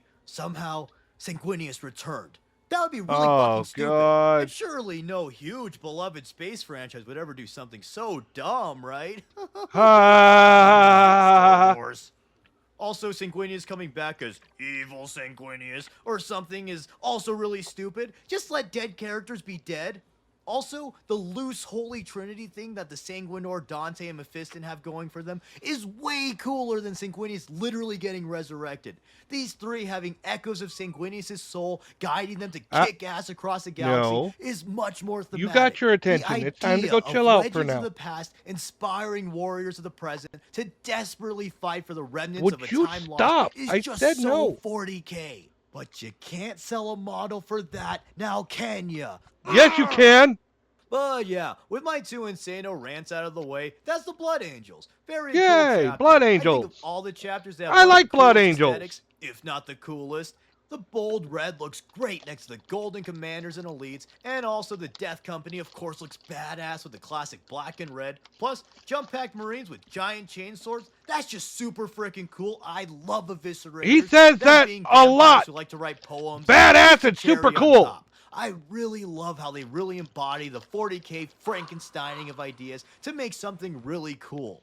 Not But trying to yeah, get let me know what banned, you think but about these thirsty hotties. Do did you I think say jump that I packs have a and YouTube chainswords is the channel? coolest shit I can ever? send the Or do channel you name think if hot you want to check vampires it out. belong in teenage Send girl it to me fiction? on Discord. Whatever it is, If you got let me anything know in good the on there, maybe I'll react to it and on channel. Again, thank you to World of Tanks for sponsoring this video. Remember to click the link in the description and use code COMBAT to play this awesome tank combat game for free and get awesome bonuses. And of course, thank you for watching, and thank you to my patrons. Okay, you get a like. Okay, I see. Where, do they got salamanders on here?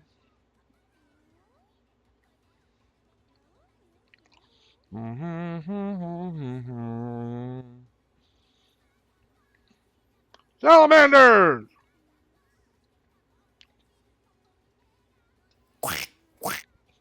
Hi, friends. Wait, friends? What a coincidence I should mention friends, because today we're talking about the Hi, Salamanders. The friends! Salamanders are my favorite Space Marine chapter. They have everything Why? I like. It's no secret that I like green, and no matter how dumb this might seem, I actually like the nicer characters in 40k. So, Salamanders Aw. really hit the spot. They're But you green, just said this not other too group was mean, and they badass! love flamethrowers.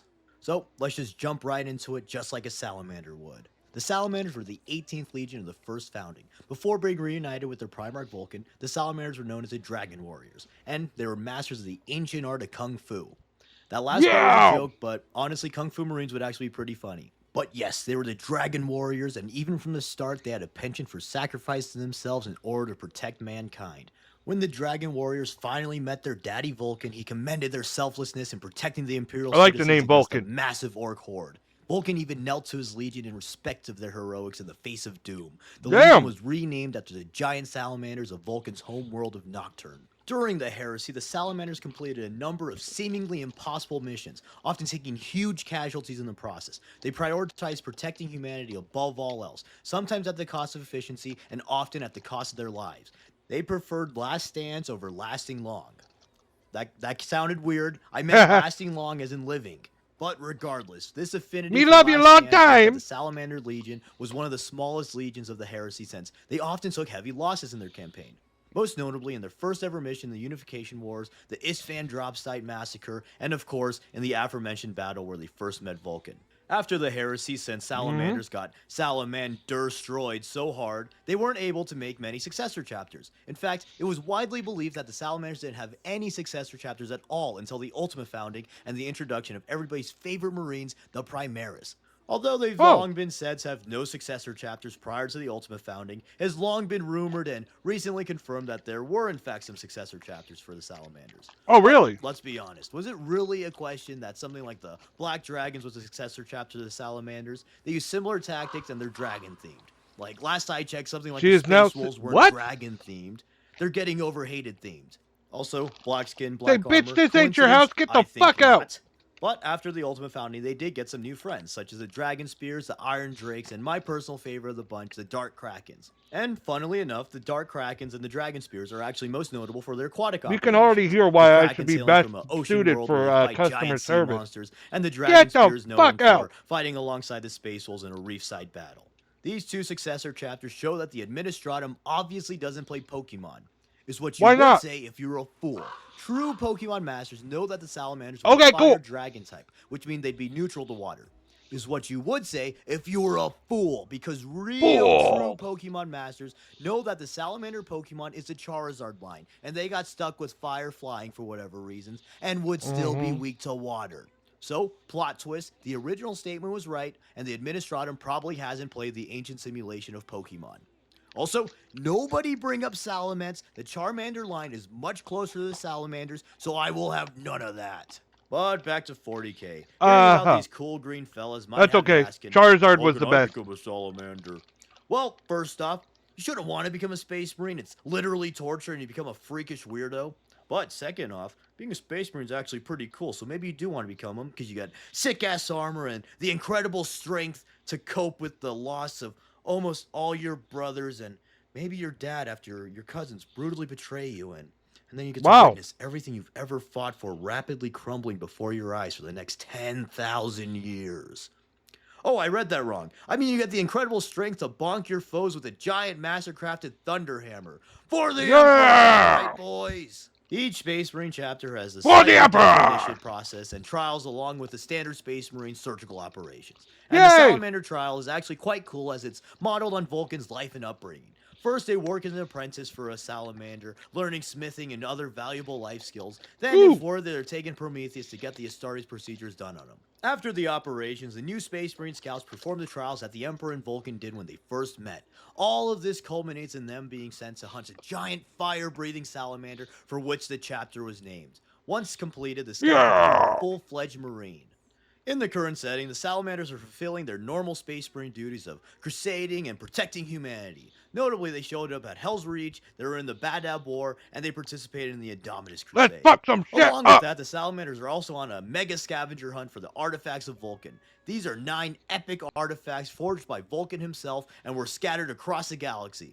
It's said that once all 9 artifacts are collected, the Vulcan will return to lead his chapter once more. Clues to Why? the whereabouts have been teased in the Tome of Fire, and the Salamanders gotta catch them all.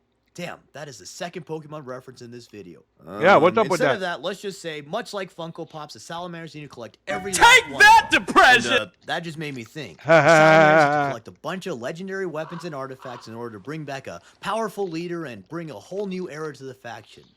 Call me a heretic, but that sounds a lot like the Eldar Crone Swords to me. Perhaps, Eldar, we are not too different after all. Come here and give me a hug, elf man. Give me a hug. Real shit? Nah, JK, LMAO. Eat Flamer, you dumb bitch. Oh, man. Salamander's dragon iconography isn't just for show. These Green Marines are well known for their use of flamers, meltas, and other fiery weapons. Their preferred tactic is to use heavy armor so they can get close to the enemy and flamethrow them into the Shadow Realm.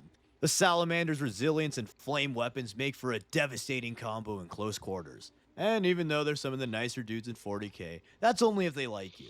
If not, well, they're some of the most ferocious Marines out there. Their Primarch Vulcan was said Take that, depression! Even Lehman Russ, a true Wow, dragon on Rengoku's the got a lot of battlefield, if you depression. will. Outside of combat, the Salamanders are expert blacksmiths. They create and maintain all of their gear, a lot of which is master-crafted works of art. They also have large For the fortresses that flamethrower. manufacture weapons for the Salamanders on the go. How convenient. Another cool thing about the Salamanders Oh, are you is that, sad? unlike most Flamethrower! characters, the Salamanders' fortress monastery is on the moon of their home planet, and is only really supposed to house the first company. The rest of the Salamanders live on Nocturne when they're not at war.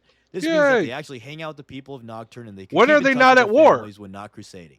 Along with their culture, Salamanders also have some interesting abilities and quirks from their unique gene seed. The most obvious and iconic one is the jet black skin and glowing red eyes.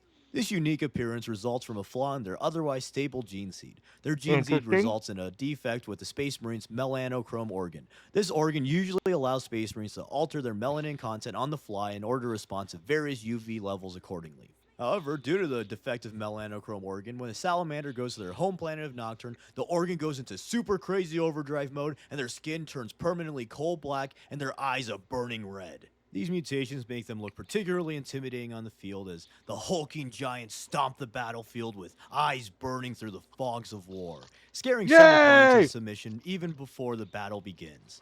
Speaking of eyes, salamanders also Not have gonna infrared scare vision, orcs. just like the predator. This is called the Fireside and is When obviously a Umbral useful Crown ability is as not will grant holding improved chat, visibility in Umbral certain joke. scenarios. Ba-dum-bum. One thing the salamanders use this for is to put cool designs in their armor that emits heat that only the salamanders can really see. Another more practical application is seeing through smoke, kind of like the thing that fire tends to make. And fire being Smoke! the thing that salamanders tend to make. Oh hey, that's a kick-ass combo if you ask me. It should be noted that, theoretically, the IR vision would be worse with thick black smoke that oil fires would typically make. But also flamers are Oil fire! super duper hot, so technically they shouldn't really produce smoke until the fire itself is dying out. But also I Shut just up. spent like an hour reading about smoke physics and never really got a clear answer. So I'm kind of losing my mind. So let's just say that the 40k Whatever. rule of cool makes whatever we need to work, and Yes. we don't think too hard about it. Exactly. So with that in mind, let's just imagine for a second how scary it would be for these giants to stomp into the battlefield, spew fire everywhere, burning everything around them. You can't see anything through the smoke other than their piercing red eyes closing in Bro, on Simone you, gifted crushing me a anything in subscription their on way. Umbral stream. What the Yeah, fuck? salamanders are the best. I am Sucks to broke be a as fuck. heretic, you scumbag. More perks of being a salamander is that they're physically bigger than the average. It Marine. They have happens. high I tolerances get to gifted subs all the extreme heat time, even when I'm not and watching they shit. have an above average It's like I get an email. Hey, this person and I gifted wonder you if a that sub. I'm like, oh, regeneration did thing they? is written Cool. Because in real life, salamanders can regenerate parts of themselves, or if it was just a generic durability thing. But the salamander gene seed isn't all sun flares and flamers. There are a few flaws in it. Along with the Uh-oh. aforementioned defective melanochrome organ, salamanders also apparently have slower reflex times. Nothing super noticeable, and they're still superhumanly fast, but it is notably slower than other Astartes. Another weakness you could say if you're a dickhead, cough, Perturabo, cough, Kurz, cough, almost every 40k character, is that the Dickhead. salamanders have an affinity for a strange concept known as basic empathy. and they try to defend mankind at any cost. It's hinted at, but it's still unclear if this strange quirk is connected to their gene seed or not. But that final point is why I believe the Salamanders Being are the nice is perfect genetic? blend. I have always subscribed to the perspective that the Emperor valued humanity above all That makes me else, wonder, and the insane is being lengths a he went to dickhead were genetic as always well? in the interest of protecting humanity and guiding them to prosperity. Even though he was very flawed and made some seemingly nonsensical decisions to further his goals, the Emperor saw humanity as number one. He's literally me. Even something as innocuous as the Imperium skull motif furthers this idea. The human form in itself is beautiful and pure, even in its decayed state. The Emperor created his transhumans in order to lead humanity to their rightful dominion of the galaxy. The Thunder Warriors, the Marines, the Custodes, and even the Primarchs, actually, especially the Primarchs, were just tools, means to achieve his ultimate goal.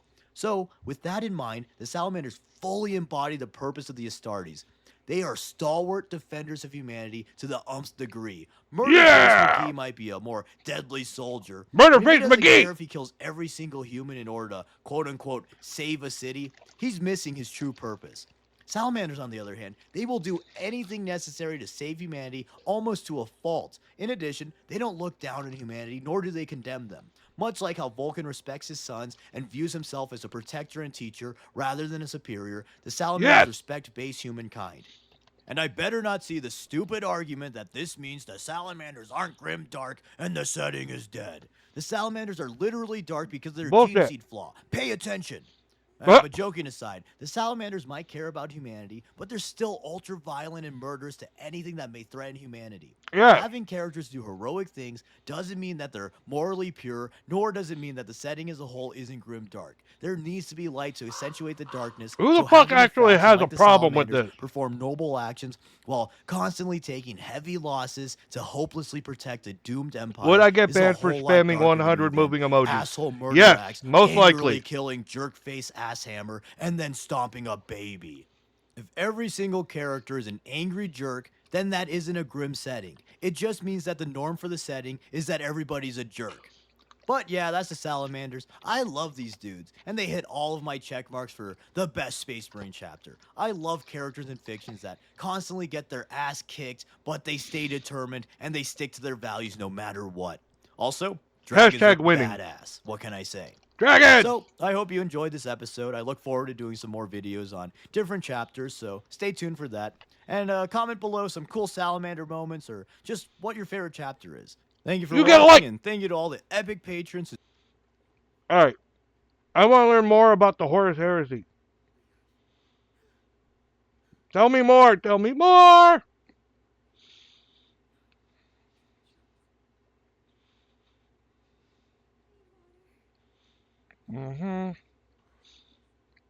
Okay, if the Horus Heresy is so fucking important, how the fuck is it not on here?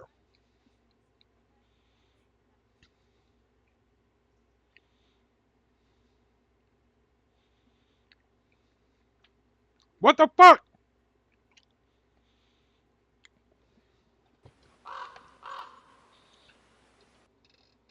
Here, let's see if I can find it. Warhammer. Let's see.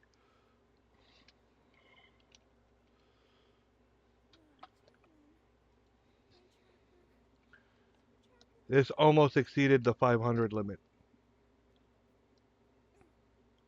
Well, but why?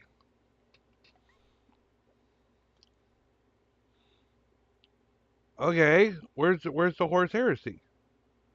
Timeline in 40 minutes. Holy shit. Is it really that fucking complicated? God damn it. Alright.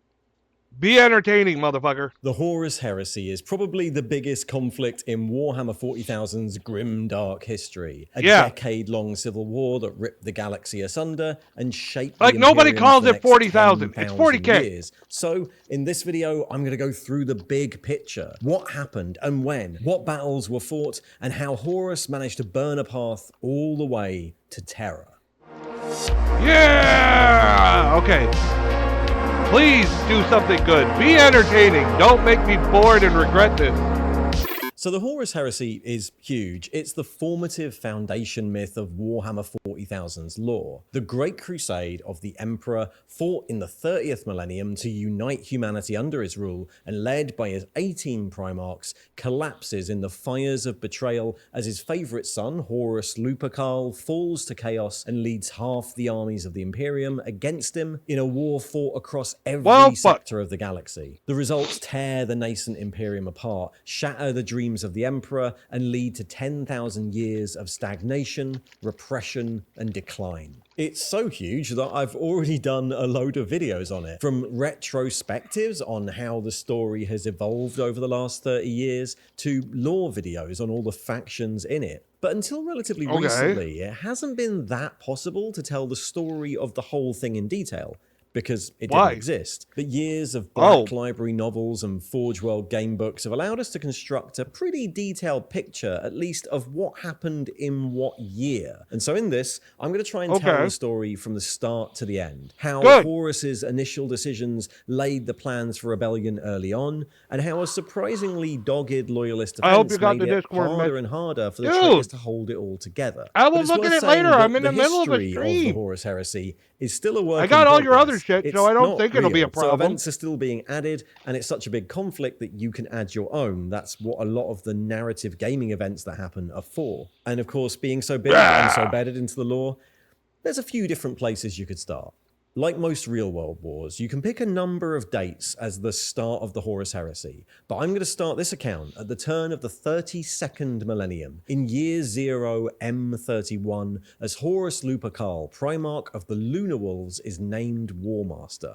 But it's worth examining the world in which this happens. The Horus Heresy tell me it's not going to be long and boring. The 200-year-long Great Crusade. In the late 600s, M30, the Emperor had fought the unification wars on Earth, conquering the wasted planet and pushing out into the solar system. The nascent Imperium had forged a steady alliance with the tech priests of nearby Mars, absorbed the naval powers of Saturn and Jupiter, and pacified the Selenar gene cults on Luna, all of which allowed the construction of the great fleets and armies that the Emperor's plans required. The first expeditionary fleets of the Great Crusade departed the solar system it's just a link to your YouTube channel. I don't think that'll be a problem, right? And ancient, and carrying hundreds of thousands of foot soldiers, headed by the pride of the Imperium, the 20 genetically engineered legions of the Legiones Astartes.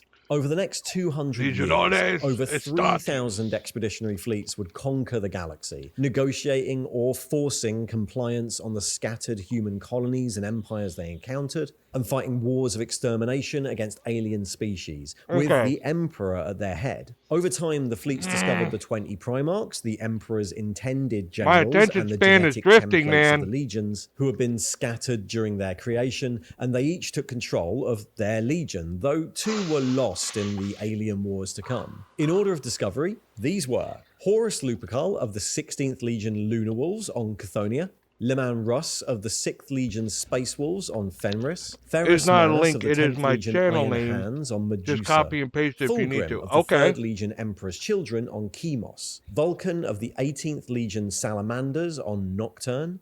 Rogel Dawn of the 7th Legion Imperial Fists on Inwit. Robut Gilliman of the 13th Legion Ultramarines on Macragge. Magnus the Red of the 15th Legion Thousand Sons on Prospero. Sanguinius of the 9th Legion Blood Angels on Would you like to smell Macragge? Johnson of the 1st Legion Dark Angels on Caliban. Hertarabo of the 4th Legion Iron Warriors on Olympus. Mortarion of the 14th Legion Death Guard on Barbarous. Lorgar of the 17th Legion Word Bearers on Colchis. Jagatai Khan of the 5th Legion White Scars on this is a bit much. Conrad Kurz of the 8th Legion Night Lords on Nostromo.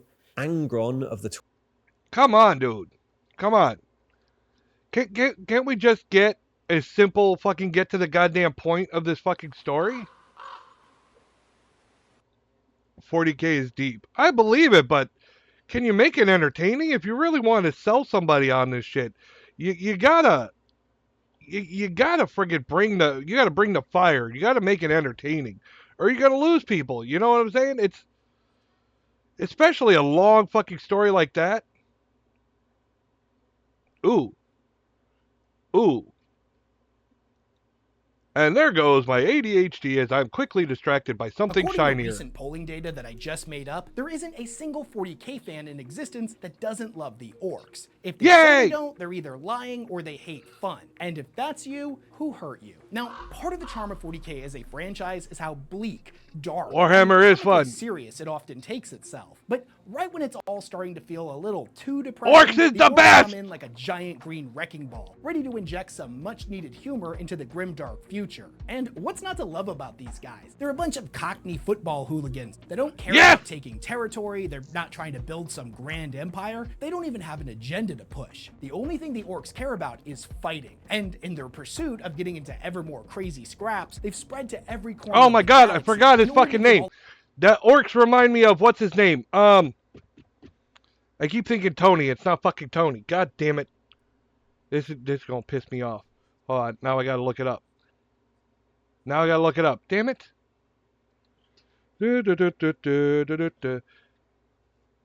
Damn my horrible memory.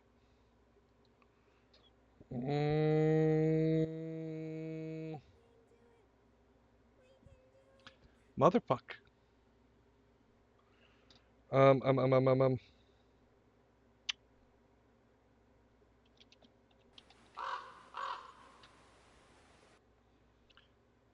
Here we go. What the fuck is his name? Vinnie Jones! That's his fucking name. Orks are basically Vinnie Jones. Right? of the other factions a quote, proper kicking. But what do the Orks think of all those other factions? Do they think they're a bunch of weaklings and cowards, or do they have a lot of admiration for groups that can hold their own in a fight? Do they look at a species like, say, the Tau, who specialize in ranged warfare, as a bunch of cowards? Everybody or knows do who they Vinnie appreciate Jones their is, taste right? in DACA? What are their thoughts on Everybody knows who that is, right?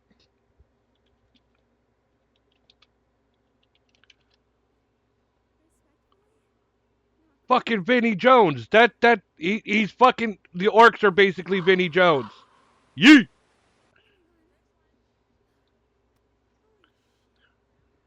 factions like the Necrons, the Eldar, the Tyranids, Chaos, or the Imperium? Which ones do they like fighting against the most? And Bull dare I Tooth say it, Tony, have any yeah! of them actually managed to earn the Orcs' respect? What about some of the gods in this universe like Khorne or the Emperor? Do they respect them as avatars of war, or think they're a bunch of wimps waiting to get pasted by Gork and Mork? We're gonna get Gork into and all Mork! that and a whole lot more in this video, as I had nothing to do but research this one for the last week after catching COVID at a Magic the Gathering event, which I know is an obvious That sounds thing awful. to say now that I'm saying it out loud. It's like saying I caught the plague when I visited Nurgle's garden. It's like, what was I thinking? So yeah, sorry if I sound a little bit off in this one. I'm still kind of getting over it. But anyway, Sound fine to before me. we dive headfirst into the Grimdark, a quick shout out to this video's sponsor. This video is Think I'll sponsored by give my Warhammer scuff 40,000 machine a Tactics, rest for a tonight. fast-paced and Just gonna exciting hang here turn-based and take a tactical load off. strategy No game problem. Set in the grimdark future.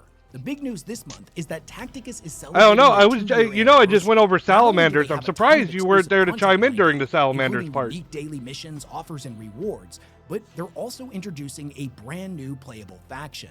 The The fuck is Exalted this? Ninth Legion, the Sons of Sanguinius, the Blood Angels, are finally being added to the game. Starting on August 4th, you'll be able to unlock the first Blood Angels champion, the Jump Pack Intercessor Sergeant Matt Teneo, by participating in the weekly events.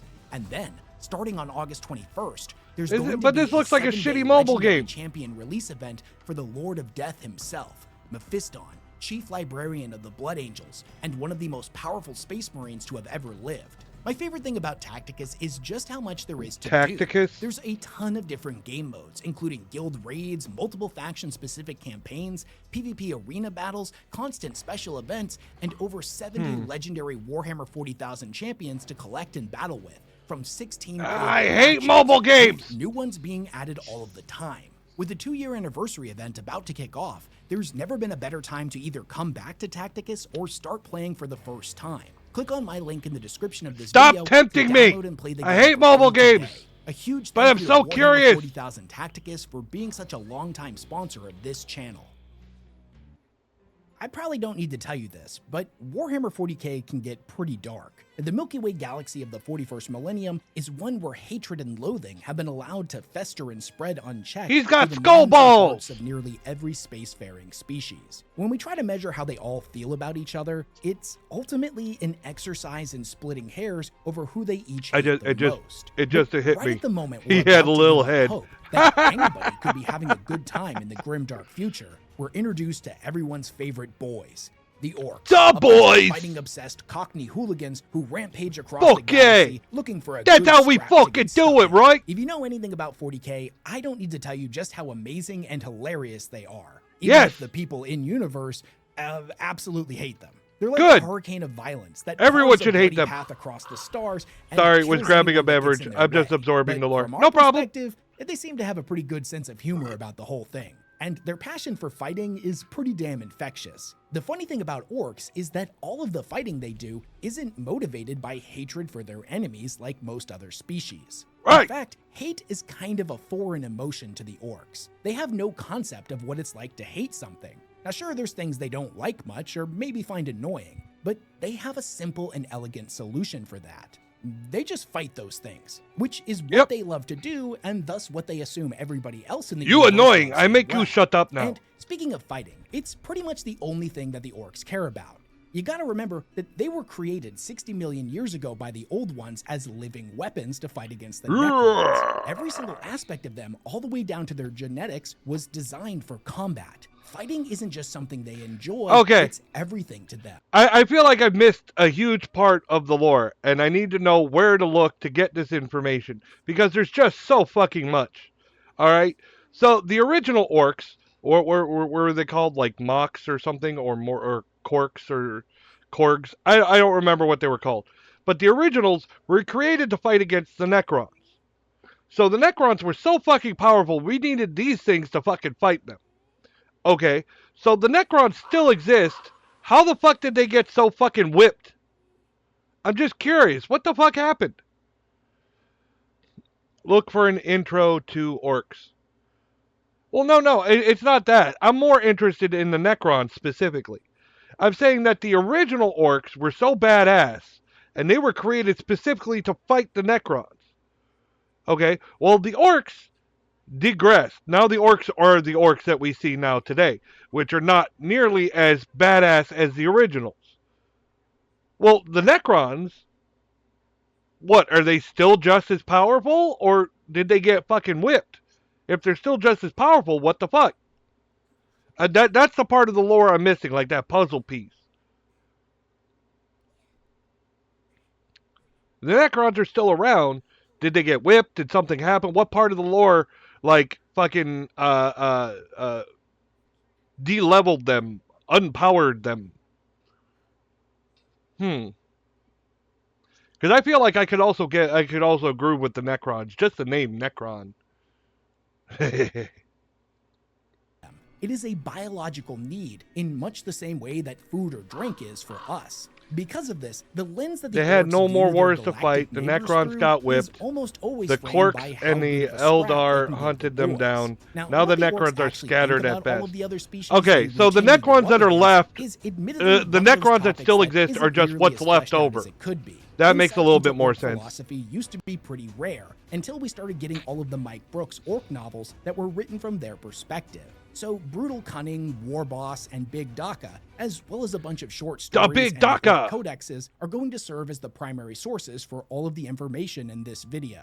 And because this script was made using sources almost exclusively written from their perspective, I'm gonna do honor to the orcs and use all of their preferred names for different factions. Yay! I'll explain them as we go, but real quick, humans are known as humies, Space Marines are Humies! beakies, all Beakies! Eldar are scrawnies or pansies in the older lore, and the Dark Eldar variant is known as the Spikies. Tau are fish heads or fish boys, Tyranids are bug eyes, Necrons, and pretty much all robots for that matter, are known love as it! tin heads, tin boys, the tins, or the tinnies. Chaos Space Tinnies! What is it? Sort of. The entire race vanished or was put into stasis. Some Necrons have awakened, but they aren't unified per se. Is that why they're so severely weakened compared to when they needed the Korgs? The Corks and the yeah.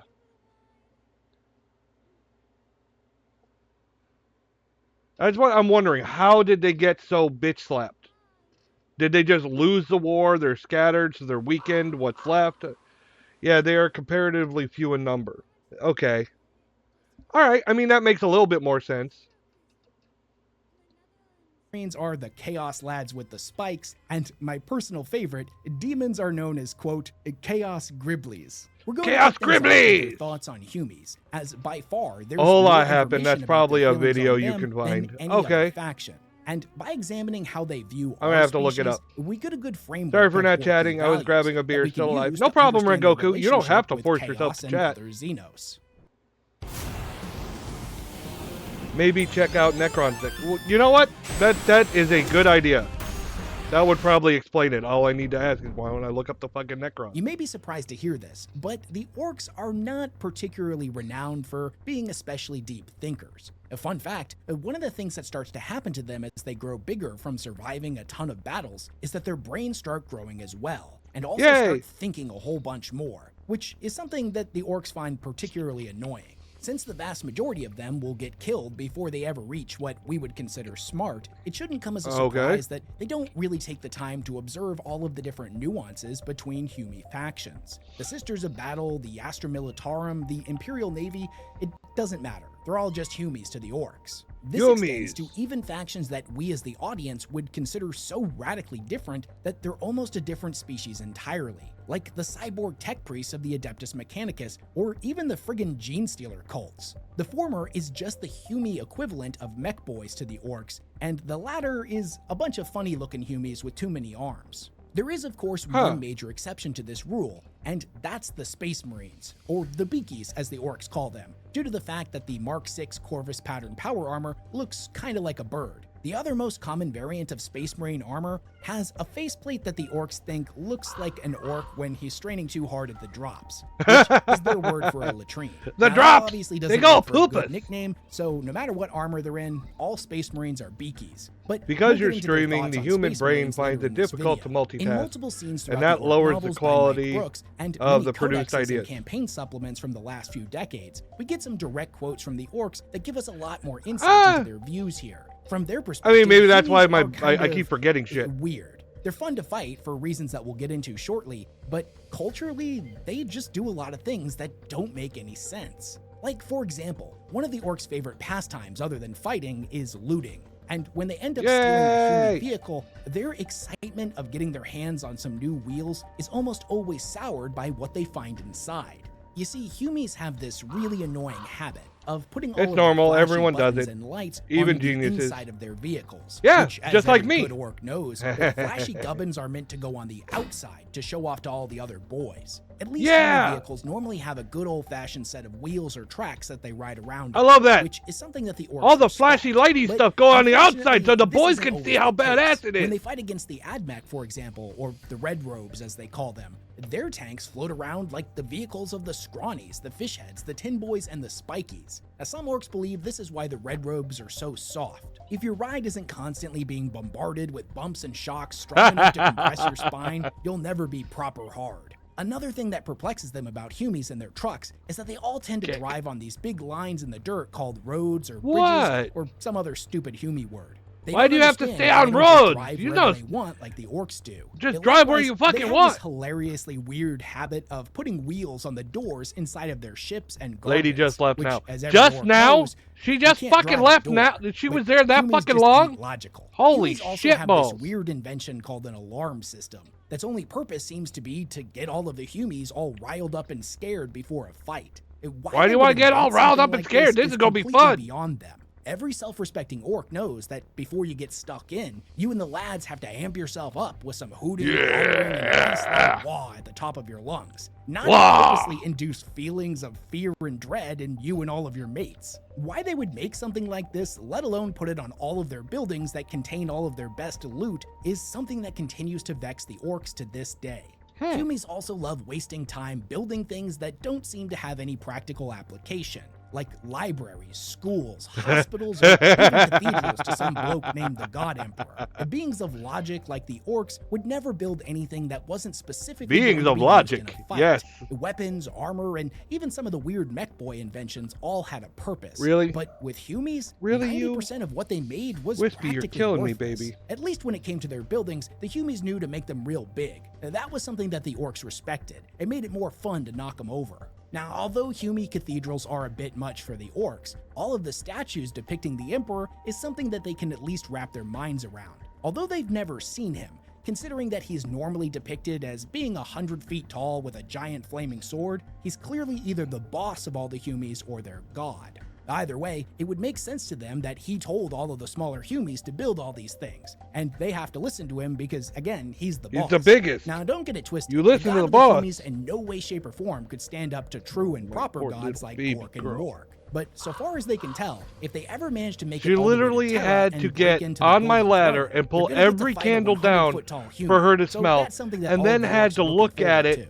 Now, it makes sense and to the every Orks that the candle Emperor is of in that charge, collection because to based find on the all right artwork perfect- they've seen, Jesus! This is how the Orks do things. Okay, The biggest Orc that sounds like from the first Clerks movie. The lady that had to check, or what was it? The guy? Was it the guy or lady? It's been years. That had to check every fucking egg in the carton to find the perfect fucking carton of eggs. Like, oh my god. is the boss. Not just because he's stronger than all of the other boys, but because Orks get bigger the more fights they get in. So a proper big Orc has a whole bunch of experience and thus Milk makes lady for a and better egg leader. dude. But Yep, aside she did from that. the That's Emperor and the fucking Beakies, nuts. all of the other Humies are the same size, so they're always arguing with each other about who's in charge. This is something the boys just don't really understand, and thus Humie hierarchy of command is still an enigma to them. What they think they should do is just fight it all out and figure out who's the biggest and strongest and make them the boss. But you gotta remember that Humies just ain't logical. They do things that don't make sense, and oftentimes it's And better how to just not work think her about it. account under the Also, in their website. I defense, gave her Humies are pink customer or brown, service fragile, number. and soft, They not said tough and they green can like handle the that. boys. Okay. And as Uthak pointed out in Brutal Cunning, they die a lot easier as well. If all of the Humies started fighting each other, they'd all just be dead, and then there would be no Humies for the Orks to crump. They're too weak for that kind of thing. And since they clearly want to keep fighting the Orks, they assume that the Humies have had to make a few sacrifices in this department for the greater good of fighting. Now, Humies have a lot of faults, don't get it twisted. They do a lot of weird stuff that just doesn't make any sense, and they waste an enormous Like amount what? of time not fighting when they could spend time fighting.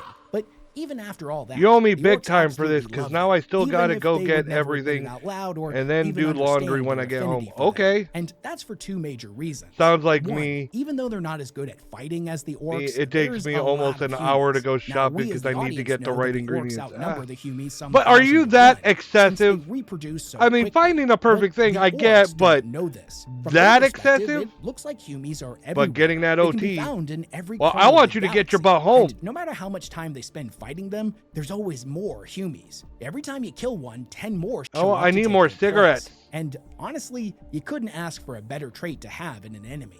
And two, although admittedly inferior to Ork technology, the tech that Humies make is easily a close second, especially when compared to the strange, esoteric machines utilized by other Xeno species. Humie weapons and armor are powerful, efficient, reliable, and most importantly, they look like what they're supposed to be.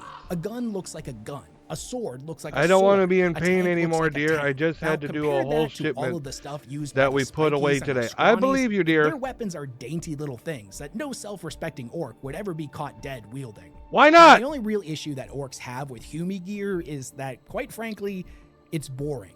Humies are always unoriginal, and as a species, they fundamentally lack creativity. Their mech boys just don't have the pizzazz or flair of an Ork mech boy, and this leads to all of their equipment looking exactly the same, meaning that none of them can ever tell who's Bitches, the Orks would love me. If you were to throw a whole bunch of Ork guns into a pile, each of them would be able to tell immediately which one was theirs, or at least which one they liked better. And then they could probably bash the true owner's teeth in and take it for themselves. Yep. Now don't get me wrong, this isn't a deal breaker for the Orks when it comes to measuring up whether a species is a good enemy or not. In fact, Humi gear is their favorite thing to loot aside from looting gear from other orcs. Humi gear is like a blank canvas that the orcs can work their magic on and make it proper orky.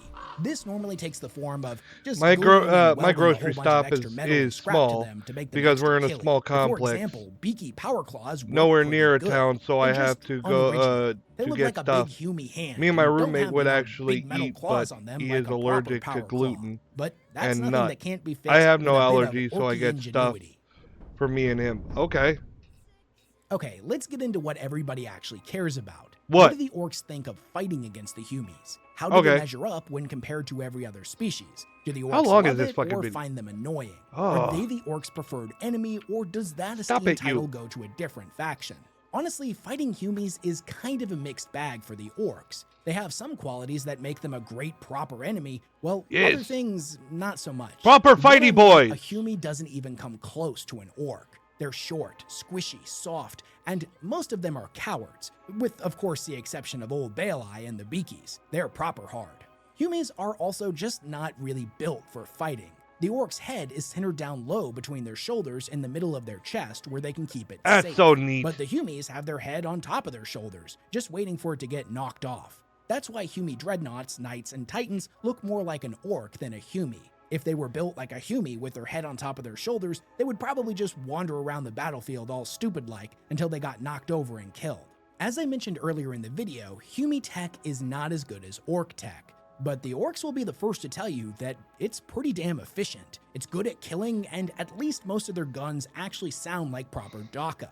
Not that pew-pew stuff that the fish heads, the tinnies, and the scrawnies use. Or the gross squishy things that the bug eyes fight with that aren't even actually weapons. Also, Ew. Humies almost always understand proper fighting etiquette, a rarity in the grimdark future. As They I tend was to show closing to the up, fight an with a employee whole from lot of my boys for the competitor orcs to crump. was sitting This is out a kindness and a showing of respect at the seats that is laughing not like lost on the orcs. she stayed It's that real long after neighborly closing. of them, I told and the her she lads lucked out appreciate it. because that Even lady if the orcs don't really wanted to differentiate head much to her between store all of the next. different Humie clans, they can at That's least fucked up. recognize that certain groups of Humies Have you ever utilize gotten different copyright tactics, issues from watching strategies, another's and war video? machines. And that's I something have, that the so orcs do I appreciate. delete it. Every orc will tell you that variety.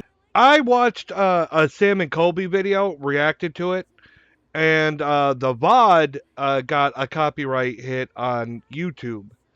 But it wasn't a strike. It was just, cut that part out. That was it. It wasn't any big deal. I didn't get struck for it. I just said, fine, Sam and Colby don't want the coverage, then I won't cover their shit no more. Fuck them. I always felt like even negative attention is still attention. People are going to watch your shit or bring people to your channel. Plus, they're way bigger than I am. I'm like, oh, whatever. They want to do a copyright strike? Fuck. I won't fuck with your shit no more. I'll go watch someone else. Is the spice of life when it comes to fighting. That's And the only thing I've Humies, had to an their issue credit, to. The only other issue I had was Twitch. For a while was muting part of my streams for the music I was using, but it was because their AI, whatever technology they use to check for copyrighted music, was misreading my music as something else. And I kept having to fight it every stream and say, no, this is not this, and they would correct it and put the audio back. And recently, within the last I think 2-3 weeks, they finally stopped doing it. I stopped getting those issues, so that's good. do a pretty good job of always keeping things interesting. With them, you never really know what you're gonna get, even if some cowardly groups of Humies like to use long-range artillery to paste all the boys before the fighting even really gets started. That Well, you gotta admittedly thin is them something numbers. they find annoying.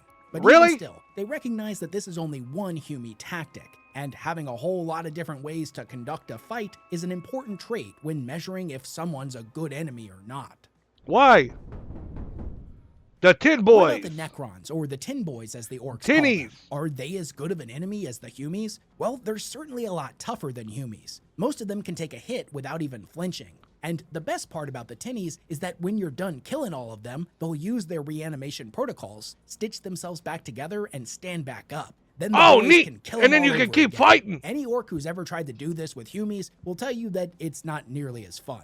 And that being Why? said, no enemy is truly perfect, and the Tin Boys do have a few flaws. Although their tenaciousness is greatly appreciated, fights against them can start to feel kinda samey after a while. it all starts to get a little bit dull. Most of the Tin Boys are Really? mindless automatons that fight in complete silence. That no makes war sense. cries, no screams of pain, nothing to get the blood pumping. They just don't have the passion for fighting like orcs or even some humies do. That being said, the Tinnies do have some pretty great tech to loot. Sure, their tanks might float around and their guns may not be steal your very shit. loud, but they're proper killy and can unleash some pretty hilariously devastating effects on the battlefield. Yeah! They routinely do everything they can to try to loot them.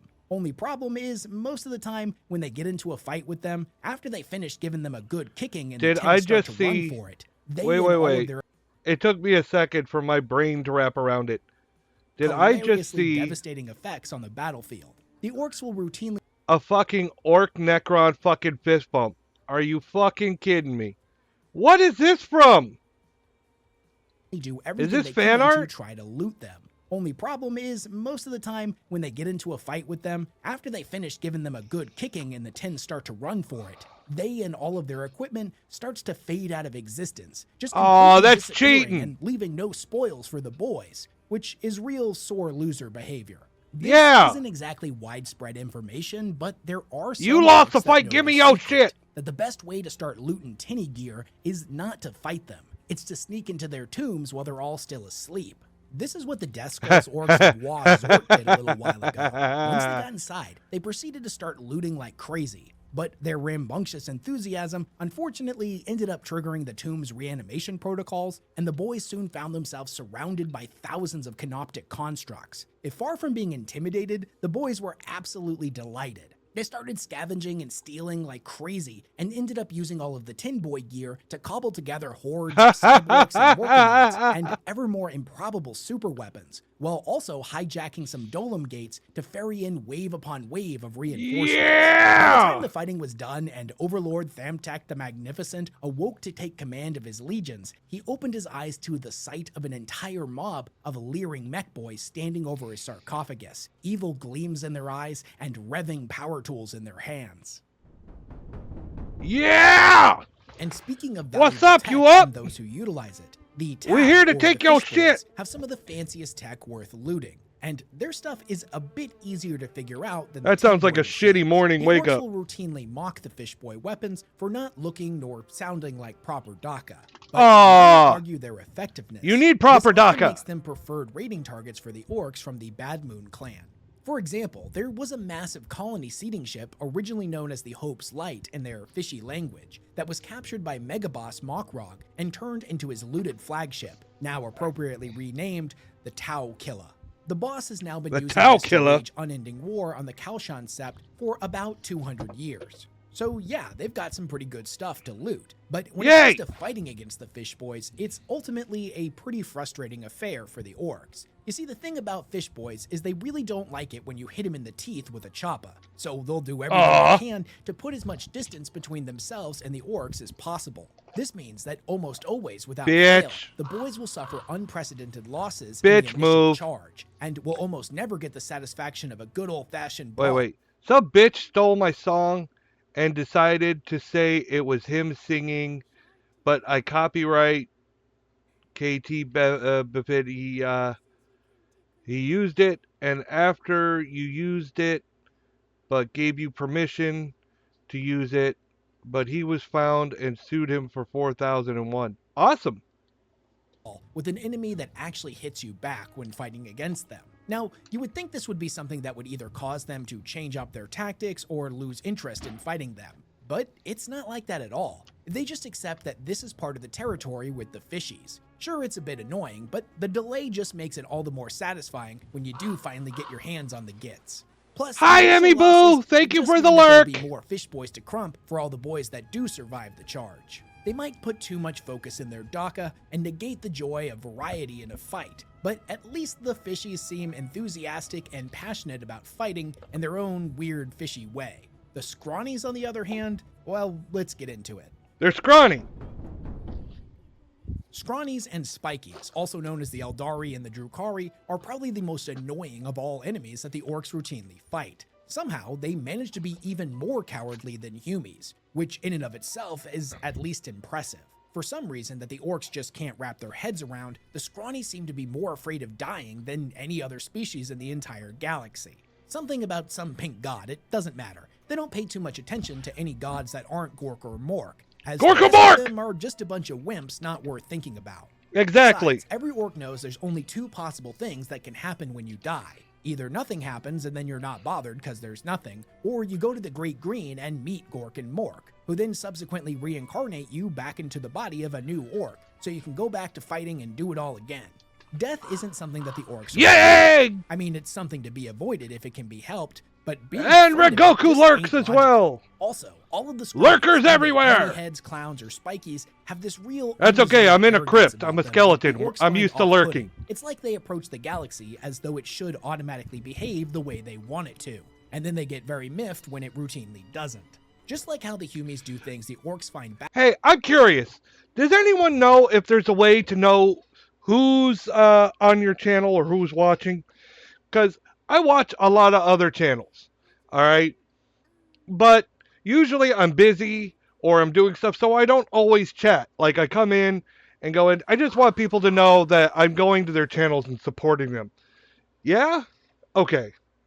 Because I know I've gone to people like Emmy Boo or even you, Dr. Aesop, and I'm there. And even though I'm quiet, I'm in the background and I am watching. If that makes any sense. It's just usually I'm busy or I have a bunch to do. Because I still do, like I'm in charge of the bills at home and doing this and so I got stuff to do before I even stream at all. But I like to support. Even now, I have several channels open so that I could show them support while I'm streaming myself. Above your chat on the right is a little pair of silhouettes just under your profile picture. Okay. I'm looking. I see! Community. Okay. Okay. How many people actually check it, though? I wonder. But yeah, I do go to a lot of people's streams, and I like to show support for people, even when I can't sit and fully focus on the thing. I do. Okay, thank you. As for your Guru game, the character sheet is almost done. I'm pretty much just doing merits and flaws. The character sheet's pretty much done. I mean, if I'm not doing backgrounds or freebie points, that makes it really quick and easy. I was looking for a few specific merits. But I can go over that with you later. I was looking for them. I could swear they were in the revised book, but maybe they're in the old 3.0 book. But I'm wondering, I'll go through it with you later. I shouldn't do it right now. We're in the middle of friggin' Warhammer lore. But I wanted to go with the Cyberdogs camp. Baffling, it's much the same way with the scrawnies, but somehow even worse. At the end of the day, for as cowardly, weak, and oftentimes stupid as Humies is, they at least kinda sorta function in a vaguely similar manner to the orcs. They're just really bad at being orcs. But the scrawnies go one step further and do things that actively annoy them. They follow the same path as the tin boys and the fish heads, in that they make all of their trucks float around on grav lifts rather than being set on good old wheels and tracks. Yeah! Also, if their guns do make any noise, it's all weird Oh, sounds the that Cyberdogs certainly are aren't bad dog guys. A proper They're gun bad should have enough guys? recoil that it almost breaks your shoulder with every shot. But just like with other species, every orc that's ever fought I against like the scrawnies them. and lived long enough to have another go knows that looks can be deceiving. Just like their owners, scrawny guns are skinny, flimsy things that you could easily break over your knee without much effort. But they pack one hell of a punch. They may be weird and stupid looking, but at the end of the day, they're right killy. And from the orc's perspective, they're weird and stupid looking and they're teeny tiny. But what if you got 6 of them and tied them all together and found a way to shoot them all at the same time? and that's something you gotta respect. Now, that's mostly just in theory, because when the orcs do actually get to fight against they the forcibly scrawnies, put and this goes cybernetics doubly on for Guru. the spikies, it's almost never I must as have missed fun as that it part. should be. They almost exclusively Damn. fight with hit-and-run style tactics, striking from the shadows, and only getting stuck in a fight they're 100% sure them and their mates can win without getting hit back. Now sure, if a line of boys and a line of scrawnies all charged at each other, both sides knew there was only one possible outcome, and it would involve the scrawnies getting a good kicking. But scrawnies didn't fight like orcs. They were always thinking about stuff. And the spiky ones had this annoying habit of laying traps to draw a couple of mobs off at a time and pick them off one by one, which was just rude. They didn't even give the rest of the boys That's a chance rude. to get in on the scrap.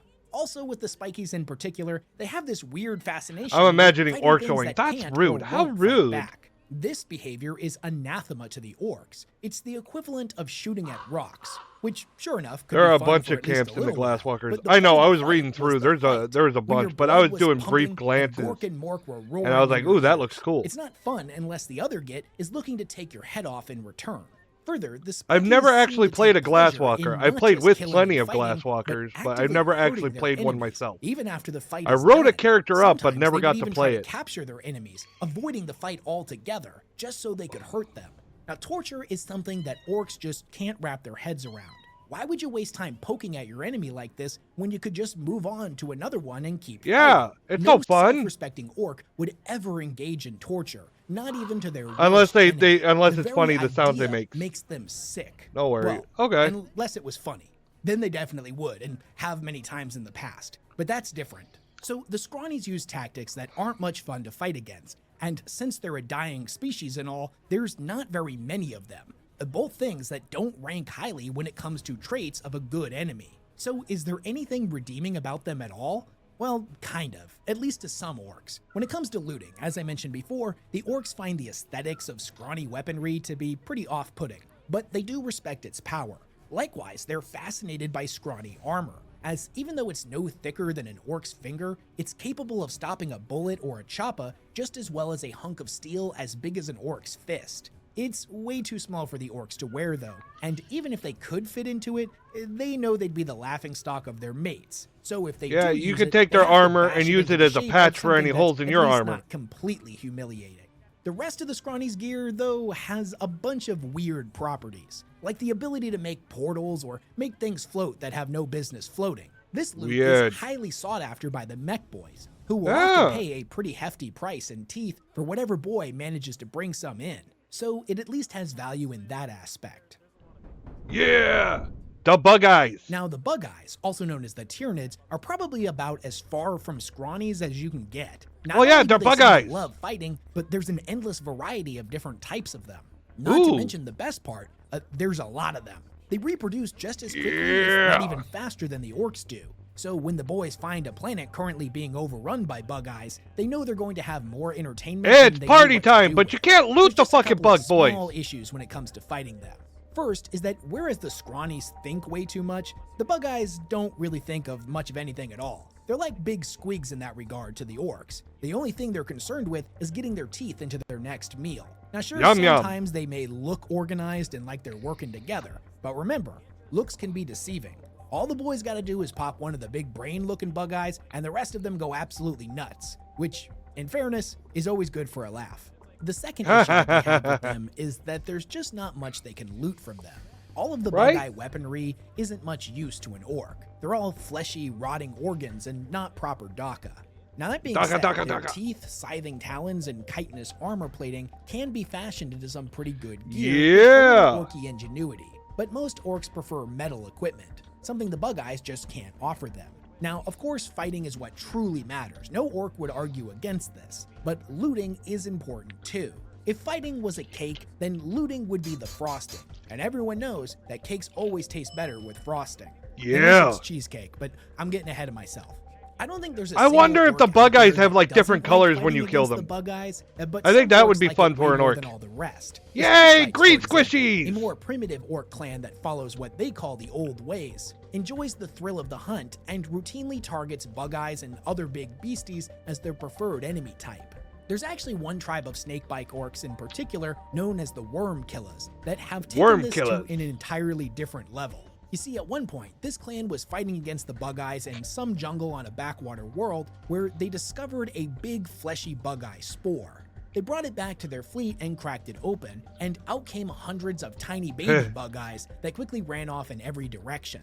They would Oh, soon wonderful. find that these creatures grew really quickly, and they were delighted to find their cruiser in a very short Delighted. period completely overrun with them. No sooner had they bashed one in than another would appear out of a vent or a drain. Now, eventually, the cruiser was completely infested and became the mirror image of the Tyranid-infested jungle from before. The only orcs that ended up surviving were these snakebites, who had become absolute experts in hunting these beasties. Eventually, they managed to kill all of them, and when they met up with a bunch of other orcs, they were absolutely covered from head to toe in Tyranid trophies, and had taken on the name Wormkillers. This experience had been so much fun for them that they decided to hunt down more of those spore pods, which they would then subsequently bring to new worlds, pop them open on their surface, and then leave for a few years, only to return to a planet This sounds like completely the overrun by bug eyes. Alien versus It Predator was shit. Perfect. Not only were all of the humies that lived on these worlds Let's put super xenomorphs mad, which on the this Worm planet. Killers We'll found come back really and hunt funny, them later. but now they had a whole new planet of bug eyes to smash. Although exact numbers can't be confirmed, it's estimated that the Worm Killers have unleashed a bug-eye Armageddon on dozens of worlds. Oh, wonderful. ensuring that they're never far away I from bet a all good fight. those friendly planets are just so happy that they Now, brought the the Beakies are bugs probably to the most their classic homes. and iconic of all of the Orcs' enemies, and it's a huge reason why they enjoy fighting against the Humies so much. Pretty much every major weakness that the Humies have when it comes to being a proper enemy, the Beakies have fixed. Humans by tradition are soft and cowardly, but Beakies are proper hard. In their armor, they're on par with an orc in terms of size, durability, and strength. And maybe not a war boss or a knob, but at least your run-of-the-mill boy. They're also far more aggressive than regular Humies, and are not prone to streaks of cowardice. Honestly, the way Is there the any orcs see them, animations the to go Beakies with are the more orcs? like them than any I other want to living creature see in the like some entire funny galaxy. videos and They're see like things in kindred practice, spirits, not so to just speak. stories. The Beakies understand that a fight is something you run towards and not away from. They're tough, Yeah. strong, fast, and they'll keep fighting even after they've taken a good kicking. Not to mention, they've got good taste in both armor and Daka. Their bolters Would are you good and loud, just like the Orcs' guns, and their armor is much more well-made than all of that other Humie stuff, making it some of the Orcs' favorite I am equipment so to angry loot. right now. I It haven't should even come as left no surprise that the Orcs have a because lot of now respect there's for them, another but problem that they're I'm not trying to perfect. fix, and of First course the foremost, person there's I not need to nearly talk to enough of them. has her phone Somehow, off. they might Wonderful. even be rarer than the scrawnies. And much to the Orcs' disappointment, most of the I'm time sure when there they are go to fight 40K the orc Humies, there animated. isn't even I a gotta single find 'em. Beaky to bash. I have got to Second, find like them. I mentioned earlier in the video, the Orcs don't really understand the concept of hate. Anything they find annoying, they'll just fight. But the Beakies, on the other hand, seem to be entirely consumed by hatred. Why are you so for anything angry? And everyone that isn't a Why human. so Hatred serious? drips out of every one of their pores and motivates every action they take and every decision they make. Now, sure, them being so hateful it made them a bit more fun to fight, but Yeah! the more thinky Orcs actually kind of pity them in a way, which is another emotion the Orcs aren't used to dealing with and they find it annoying. You see, Beakies are so consumed by hatred and an underlying bitterness that they're robbed of the joy they should be experiencing in a fight. It's like, dude, why are you so angry? We are actively engaged in the most fun thing you can possibly do, fighting. For the Orcs to think that you need to take a chill pill is at least some kind of accomplishment. Now, whereas the Orcs don't really think much about the different chapters of Space Marines outside of the different color that they paint their armor, they do at least recognize that there's at least two different types of Beakies, because the Chaos lads with the spikes have a completely different group of mates they pal around with. Now, all Beakies are proper hard, don't get it twisted. But the Chaos Beakies bring a lot more variety to the table when getting stuck in. Whether they be the blue weird boy Beakies that cast all kinds of weird unnatural powers, the smelly green Beakies that know how to take a punch, the strange pink Beakies that, if I'm just being honest, the Orcs find pretty weird, or their favorite, the red Beakies that seem to love fighting almost as much as the Orcs do. The major issue with them, though, is that the Chaos lads with the spikes do a lot of weird stuff. Not only that, they often seem to have an agenda other than just fighting. In a lot of ways, they're more like regular Humies in that aspect and less like true Beakies, at least as far as the Orcs are concerned. When it comes to the Chaos Gods themselves, they're not really worth thinking about. Even though Khorne is absolutely obsessed with the Orcs, he finds them deeply fascinating and entertaining. No proper Orc would ever for a moment consider worshipping a puny Humie god. Gork and Mork were the only true gods any Orc would ever associate with. Now, all that being said, I want to know what the origins of Gork and Mork are. Probably the kings of variety when it comes to fighting. You never really know what to expect with them, and thus their fights never get dull. When dealing with the warp and all of the strange, unnatural things that come out of it, things routinely get pretty weird to say the least, especially when you're dealing with the Chaos Griblies, or the demons as the Humies call them. They can show up seemingly out of thin air when you're stuck in a fight with the Chaos Lads, or even when you're out in the warp minding your own business. The Orks view the demonic incursions of Griblies onto their ships as a good bit of sport, a fun way to pass the time on long journeys. Kill the Chaos Gribbly! Griblies are fun enough to fight, certainly is a nice change of pace between mutinies, but no matter how brutal and vicious they are, they're ultimately just not that satisfying to kill. When Why? the Orks crump them, they just dematerialize, disappearing as if they were made of smoke. Now, every Ork knows that the best part of the fight is when you lop off the enemy Git's head and all the blood goes gushing out. They never get that satisfying payoff with the Griblies, and you which can't loot them ultimately just either. leaves them pretty pent up and frustrated. So most of the time, after they fight them, they just go back to fighting themselves.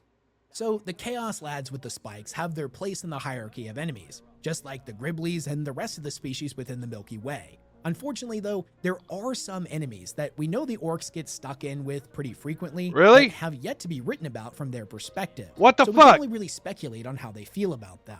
Now, hopefully, when sucks. Games Workshop decides to flesh out the leagues of Yes, Titan, or the more! Shanties, as Give they me used to be more! called in old lore by the Orks, we'll also Orks get a is few the stories best! from the Orks' perspective to see what they think about them. Likewise, the Custodians, who we can assume they would love because they're like bigger, harder beakies with way better gear to loot, would be right at the top of the list for the Orcs' preferred enemies. But as of the time of this recording, we haven't gotten a book that lets us see inside of their head while they're fighting against them, which is a real shame, and it's something I hope they correct in the Shame! future. But after all this, what do you guys think? Who do you think would be the Orcs' favorite enemy and why? Now, personally, I'm leaning towards regular old Humies, as they've got the most history with them outside of the Necrons and the Eldar, but none of the boys today remember the war in heaven, and they don't keep written records. So, from the modern Orcs' perspective, Humies, or more specifically the Beakies, are the ones that check off the most boxes when it comes to traits a Or good fighting enemy should between have. each other. If you like this video and you want to see more content like it, do me a favor and hit the like button, leave a comment, and maybe subscribe to the channel if you haven't already. And share this with your friends. It helps me out a lot, I will. and I really appreciate Let's it. see. Also, sorry if I sound a little bit off in this video. I've got a wicked bad flu, but it was the day I was supposed to record, so we're just making our way through it. Also, maybe check out the other videos I've got linked here in the end screen. I just Animation. recently- Let's see. Orcs versus Krieg Kill Team Cinematic Trailer. Okay, I'm curious.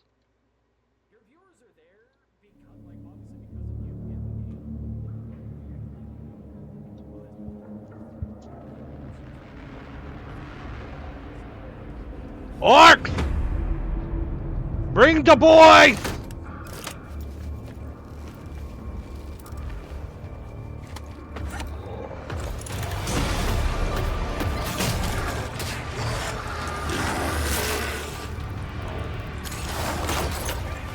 Yeah!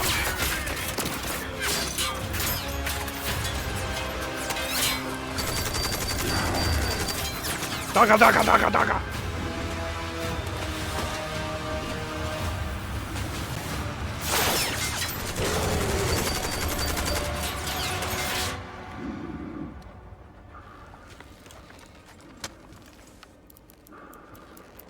Oh, you fucking long range bitch!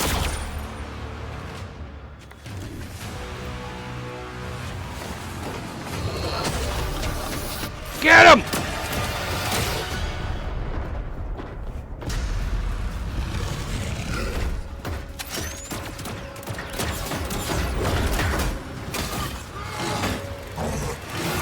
Next!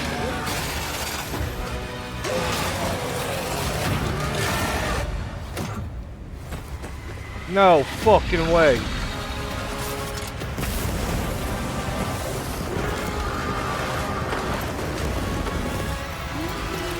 Feeling toasty. Uh-oh. Well, fuck.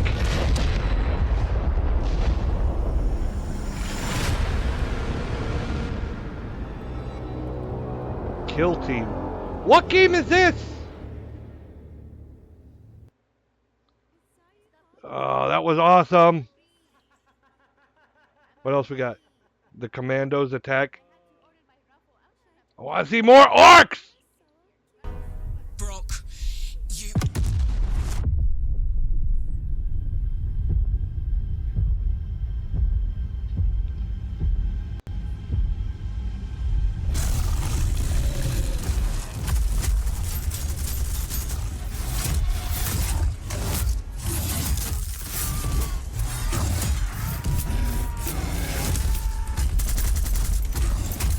Damn, I want to hear the orcs running their mouths, not just roaring. Fuck these bitches!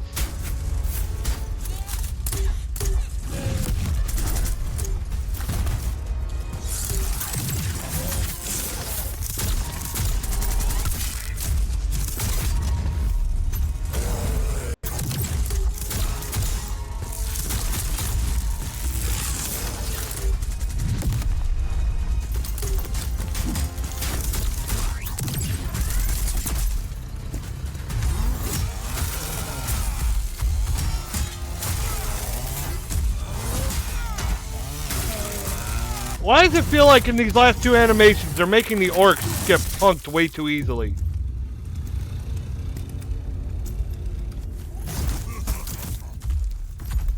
Oh, we gotta laugh at least.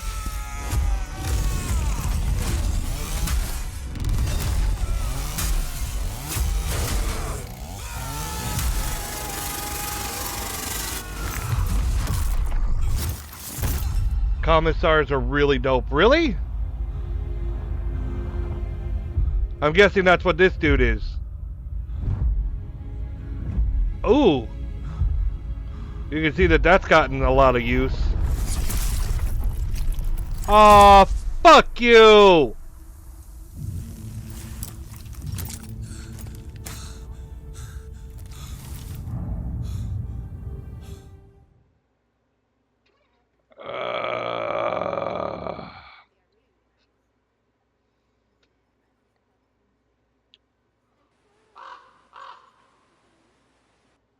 If that's Krieg, he's the orc's favorite.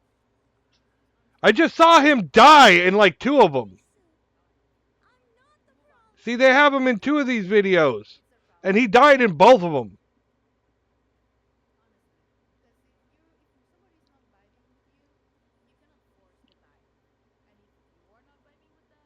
Kriegsman destroys orcs.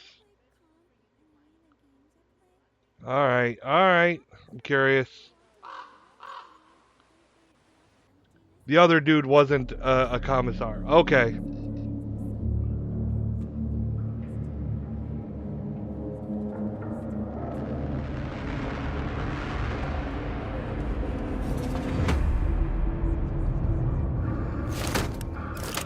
Oh, wait, I just saw this one. I saw that one. Orcs honor old Baelai? Okay. And this looks like good animation.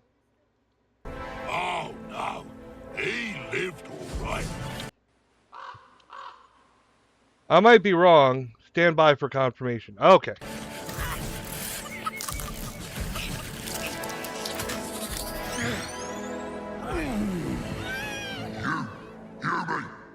The boss wants to see you.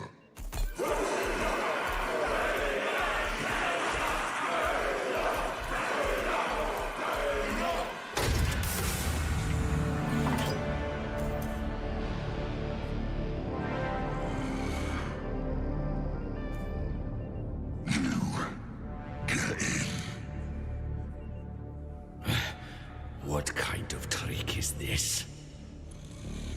No trick. Good enemies is hard to find.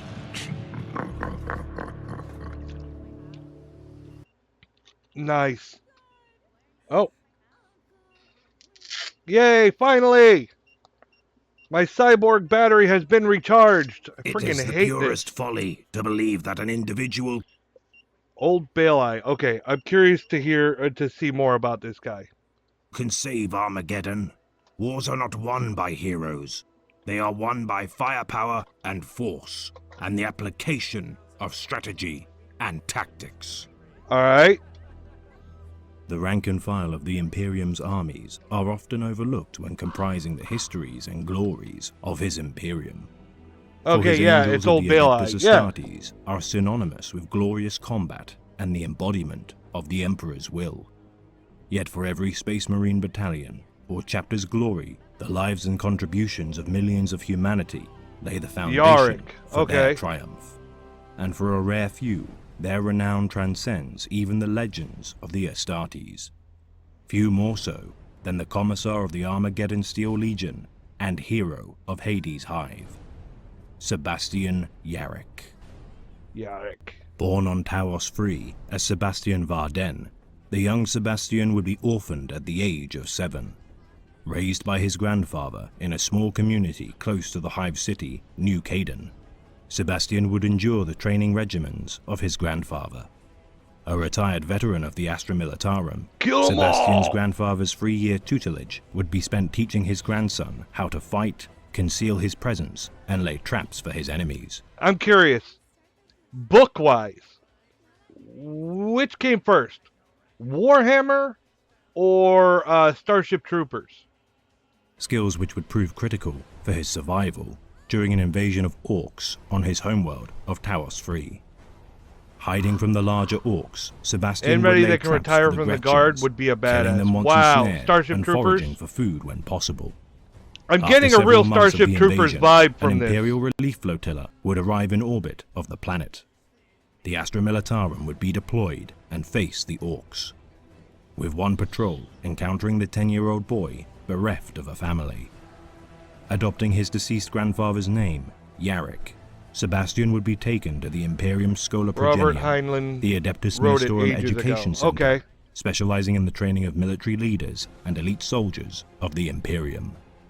Learning the Ork language in his spare time from a human raider whom had once been imprisoned by the Greenskins on the world of the Rune, 1950. Wow, Yarrick it's would that resolve fucking to old? understand Holy his mortal shit. enemies, all the better to enable him to crush them. I had under no his idea it boot. was that old.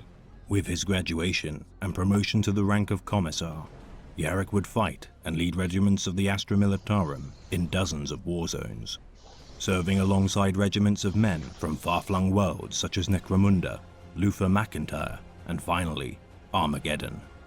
Yarrick would be regarded as one of the foremost experts on facing the Ork Xenos due to his relentless drive to exterminate them, coupled with his deep understanding of their language, customs, and tactics. Good night, man. Good Set night, to retire after Rengoku! rebuilding the Sleep tattered well, remnants boss! of the 4th Armageddon Steel Legion Regiment, Yarrick's retirement would be interrupted with the Ork invasion of the planet, heralding the infamous Second War for Armageddon. Relegated to the hive city of Hades by the inept planetary governor Hermann von Straub, as the world's astropath sent messages for aid, the Astra Militarum regiments and defenses of Armageddon would collapse. Refusing to stand idle as the planet fell to ruin, Commissar Yarrick would assume command of the defense forces of Hades and inspire them to fight for their city. So vicious was the Steel Legion's zeal, they would push back the Ork hordes, drawing out the invasion's war boss, Ghazghkull Mag Uruk Fraka, to take to the field personally. Denying the Ork war boss's attempts to outmaneuver, cripple, and drain the Hive of its resources, the battle for Hades' Hive would be characterized as a battle between the two imposing leaders of war. With the end of the war drawing near, with the arrival of the Blood Angels chapter of Adeptus Astartes, under the command of Chapter Master Dante, Yarrick would distract and halt the Orks' invasion of his post. In an attempt to overrun the Hive, Ghazghkull would send his Lieutenant Ork warlord, Uglhard, to lead his horde and engage Yarrick's forces. Badass! Yarrick Where's and this Uglhard video? would duel in single combat, severing Yarrick's right arm at the elbow with his power claw. The war boss's victory would appear imminent, and against any normal man of the Imperium, this would be so. Yet Yarrick would stubbornly counter his enemy with a swing of his chainsaw. Finally at headed to the Orc's store. neck. Okay, dear. I'll see you Severing soon. the warlord's head from its body, Yarrick would cleave its power claw from its arm. Brandishing it aloft, the Imperial defenders of Hades' Hive would strike the Orks, driving them from the Hive as they cowered in terror in the presence of their now legendary foe. News of Uglhard's death would spread like wildfire amongst the Greenskins, sowing the seeds of terror amongst the hordes. Wait, which Yarrick would wait. exploit Why? by attaching the warlord's power claw. Everything as a I've been prosthetic watching limb. lore-wise. The Orc superstition of What the Yarrick's fuck are you so-called doing, evil YouTube? eye, leading the Commissar to replace his left eye with a pulse. Okay. Everything I've been watching lore-wise on Orks. Wait, hold on. Dragon Force has a song about Starship Troopers called Trooper of the Stars. Huh. I'm going to have to look that up. I like Dragon Force too. I'm just thinking. Everything I've heard about the Orks is that they're not afraid of anything. So why the fuck would they run in fear? They're like, okay, he beat our boss. Well, great. He's a good one to fight. Let's go fight him. Why would they run? I don't understand the fleeing thing. Everything I've heard so far in the lore says that makes no sense. Yarek's so-called evil eye, leading the Commissar to replace his left eye with a pulse laser bio-implant. Donned in his carapace armor, fitted with an inbuilt fusion reactor to power his massive claw, and projecting a conversion field to prevent small arms fire from adding more scars to his flesh. Yarek truly is a man whom could kill his enemies with a glance. The Ork legend of Old Bale Eye. Because Bale was Eye now has a reality. legend behind him. The boys For think 6 he's solar the months, super badass. Yarek would defend Hades Okay. 5. With historians of the Administratum regarding Sebastian Yarek's actions as the sole bulwark against the Ork Still, hordes. I mean, they look forward to fighting gods in death. They're like, Mork and Ork, we're going to get to fight them when I die. So why the fuck wouldn't they fight him? I mean, he's a legendary super badass. This is my chance. I don't know. It just seems weird to me. And maybe I'm missing something. Revivifying his forces time and again until the reinforcements of the Space Marines and Imperial Guard could muster a counterattack to push the Orks back from the conflict. With the Second War for Armageddon won in the name of the Imperium, Yarek would retire and tend to his wounds incurred from the months of battle. Accepting the duty of training a facility on Armageddon, Yarek would grow restless during the months of his inaction in prosecuting the hunt for the Ork war boss, Ghazghul. Reporting back for duty, Yarek would vow to not rest until the day he would hunt down and kill Ghazghul Mag Uruk Fraka. Pursuing his nemesis for 10 standard years, Yarek would hound Ghazghul's forces. In an attempt to break the deadlock, Yarek would force the Ork war boss to land on the planet of Golgotha.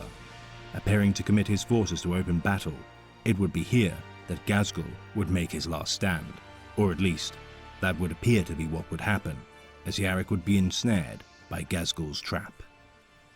Pincered between 2 Ork wars on the planet's surface, the Imperial Navy in orbit of Golgotha Message would you. be attacked by a vast Orcs space feel hulk fear. under Okay, the command alright. of the war boss. Everything With the said that they Imperial don't feel forces fear, decimated but by the okay. Orks, despite their valor and defiance, Yarek would be captured by the war boss. Awakening on the Ork space hulk, Yarek would find his power claw and bio-implanted eye removed. Shackled in chains above a great pit, Yarek would be plunged down into the chute below amongst the laughter of the Ork spectators. Sebastian would land amongst the refuse of the space hulk and fend off rabid squigs scavenging amongst the debris. Salvaging the massive quills from the dead squigs, Sebastian would build a ladder to ascend the waste chute. After several days of toil, Sebastian would escape the pit, only to find Ghazghul waiting for him at its Yes! peak. Ordering his men to throw Yarek amongst their human slave prisoners, Ghazghul would further test his greatest enemy's resolve. Quickly organizing the human slaves, Yarek would see to the mapping of the Space Hulk's patrols and guard shifts. Despite Yarek's intent to destroy the ship's crude temple devoted to their piggish gods, the slave laborers would Piggish? convince the Commissar to instead Gork and Mork are not storm the piggish. Space Hulk's communications deck to send a distress signal to the Imperium and, with luck, escape. Reluctantly, Yarek would agree to the plan. The human slaves would sabotage a large ammunition dump aboard the vessel, and in the confusion, Yarek and his ramshackle squad would attempt the escape. Finding their potential escape vessel inoperable, the humans would fall back to Yarek's plan to storm the Ork temple. Fighting their way to their target, the humans would discover that instead of a temple, they had stormed the Hulk's bridge. As the humans sacrificed their lives to allow Yarek to assault the bridge, killing the Orks inside, Yarek would activate every system of the Space Hulk. His intention, to tear the vessel apart with the stress of so many uncoordinated functions. Yes! Seeing his destruction Kill them outside all! the bridge's viewport, Rah, rah, Yarek rah. would prepare himself for his demise.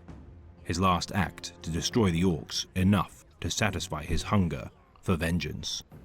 Yet Commissar Sebastian Revenge! Yarek would not die amongst the collapsing Space Hulk. Why? Days later, Yarek would regain consciousness, finding yeah. his power claw and bionic eye refitted and dressed in his uniform. Yarrick would be greeted upon exiting the chamber by the cheers of hundreds of Orks. As they parted before him, Yarrick would follow an escort of Orks to meet war boss Gazgul Mag Uruk Fraka within the nearby launch bay. Standing beside an intact shuttlecraft, Gazgul would step aside from Yarrick's means of escape, stating to the commissar that good enemies is hard to find. Gazgul would allow Yarrick to escape the Space Hulk and return to Armageddon, warning him to prepare Armageddon's defenses, for soon Gazgul's war to reclaim Armageddon would commence. Resolving to destroy the Orks before they could attack Armageddon, Yarrick would link up with nearby Adeptus Mechanicus military forces, wait. beseeching them to I would kill love the to Orks. get The more Mechanicus internal... would aid Yarrick in purging the Motherfucker. Xenos, bringing to bear their titans in Skitaria. Pause, dick! Sorry. I want to get more inside the head of fucking Yarrick. I want to know what Baelai's thoughts were when he was permitted to leave. He still wants revenge. But he didn't feel anything. He didn't think. I want to know what was going through his head when his enemy was like, here, we're honoring you. We gave you a new arm. We gave you a new eye. We let you leave. We gave you a shuttle. Found the show, Hammer and Bolter, subscription required to Warhammer TV. Ah, damn it. Oh, damn it. Would you stop? Why?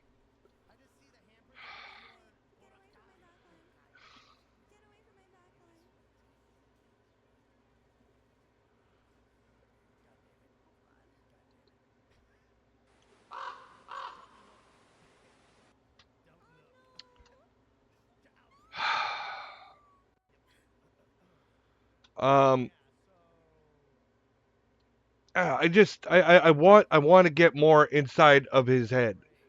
Like that reaction. What was going through his head when he realized that they did all this for him, that his enemies honored him and let him go. He didn't get killed. He wasn't in prison, nothing. They were like, here, you're a badass. Here, go. Let's fight.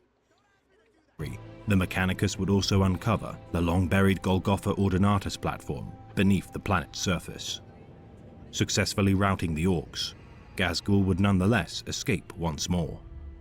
With the planet of Golgotha briefly in the hands of the Imperium, Yarrick would return to Armageddon to prepare for the oncoming Ork War 2 weeks before they would attack.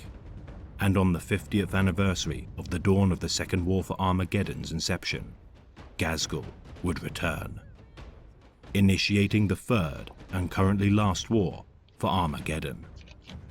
Learning from his failures and mistakes, Gazgul would unleash the largest Ork War seen in Imperial records. Commissar Yarrick would assume overall command of the planet's military, ordering all Imperial aircraft to destroy as many Orks as possible before their land assaults could begin. Yarrick would be unprepared for the landing fortresses composed of hollowed-out asteroids known by the Orks as Rocks. Alongside regiments of Cadian shock troopers, Steel Legionnaires, Astartes, and other Imperium forces, Yarrick would defend Armageddon and its hive cities. After months of battle, Gazgul would once again retreat, though this time, Yarrick would not hesitate in his pursuit. Accompanying the Black Templar fleet commanded by High Marshal Helbrecht, Yarrick would set out to bring his nemesis to heel. Finally catching their charge, Yarrick and Helbrecht would be unable to disable the Ork War Boss's flagship, Killwrecker, during the Battle of Haunted Gulf. Escaping through the warp, Gazgul There are other Uruk ways to Fraka watch it, would but once you know, again I get slip you. through I Yarrick's get you. grasp. For the Ork War Boss now assembles his final great war. I want to be in fair his to the quest people who made to it. reclaim his ancestral home. It looks badass. And crush the Imperium.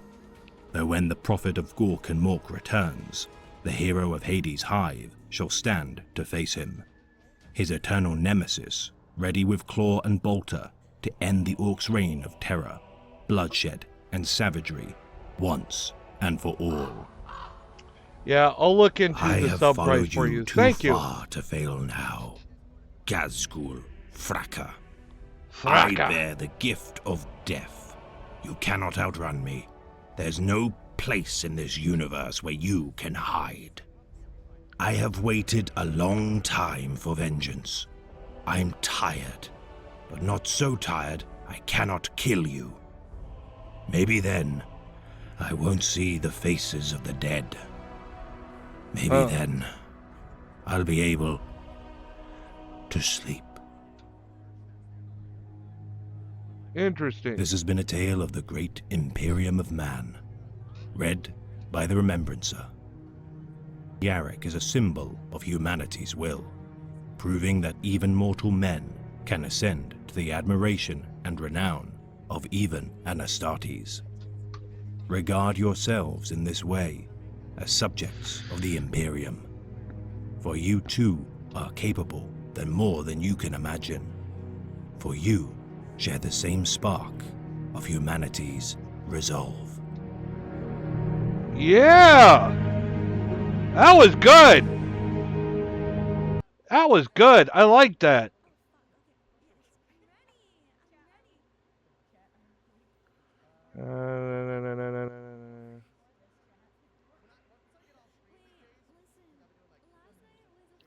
All right.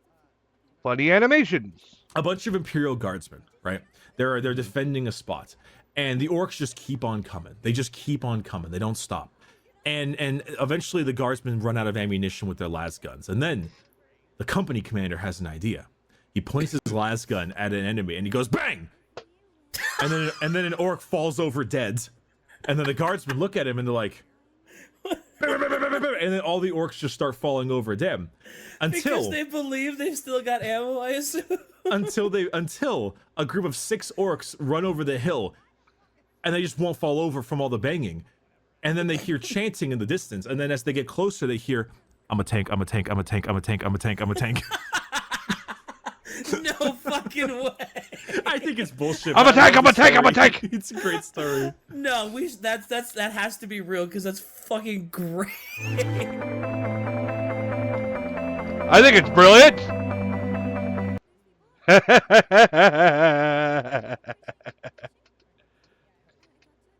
I'm a tank, I'm a tank, I'm a tank, I'm a tank, I'm a tank, I'm a tank.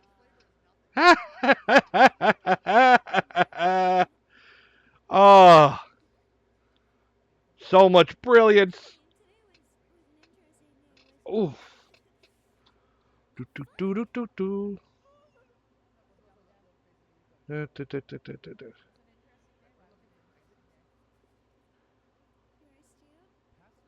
Okay, I'm curious. Another funny video.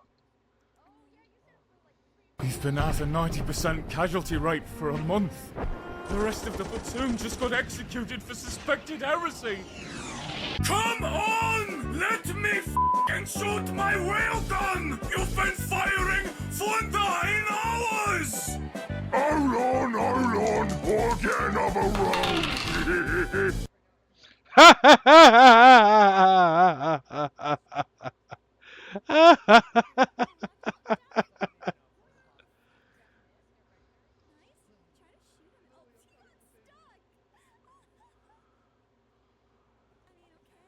I want more funny videos.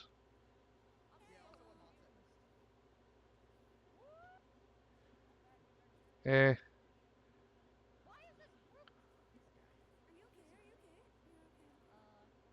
Do, do, do, do, do, do, do, do.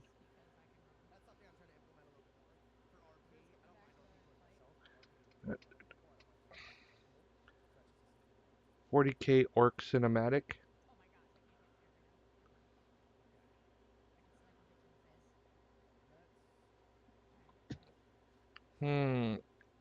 This looks like this looks like almost like a comic dub. Damn. There's got to be more good shit.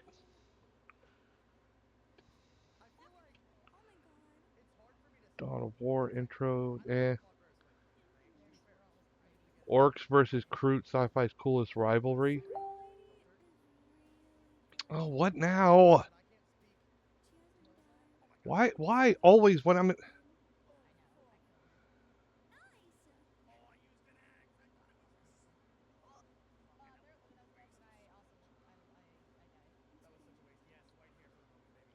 Okay.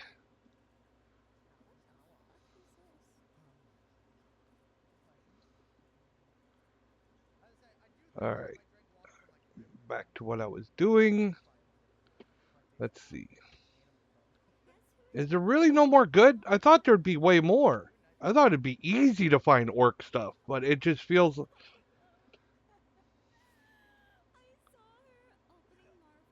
The beast snaggers. Wah is here.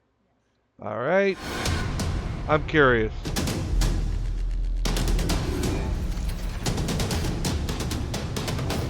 Right, lads. This is the plan. Alright. It's proper cunning and morky. Them beaky gits is right nearby. So they's expecting us boys to charge right at them. That's $6.99 a month, what we's gonna do, but they throw a 'cause we bunch of orcs, stuff at you. but It looks like free we's mini, gonna do etc. it Huh. from the side. Interesting. They never expect the boys to come from the side, see? All we need to do is creep up right close by hiding and stuff. By hiding and stuff. That's Grot's business. We don't do no hiding. That plan's stupid. I got a better one. Right.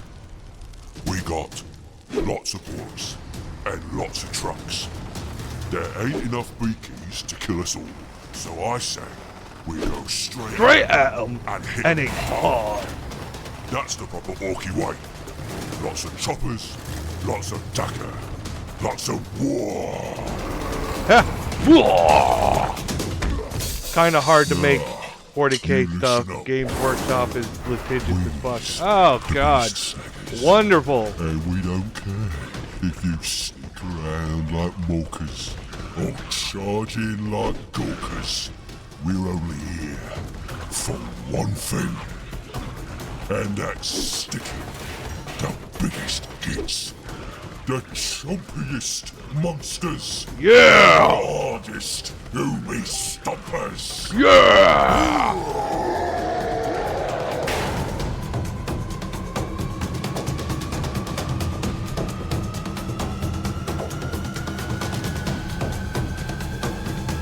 God, that was caught. All I'm seeing, I'm like watching that goddamn YouTube.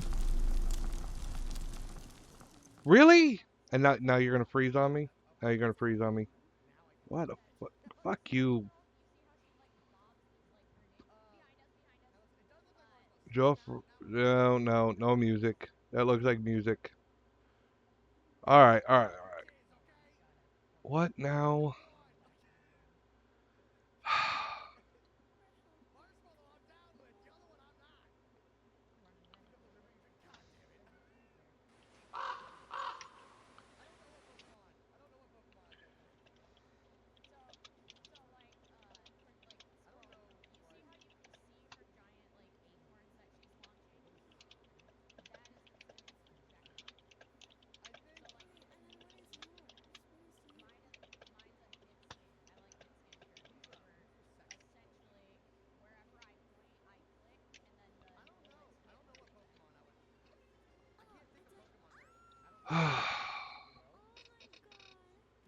Let's see.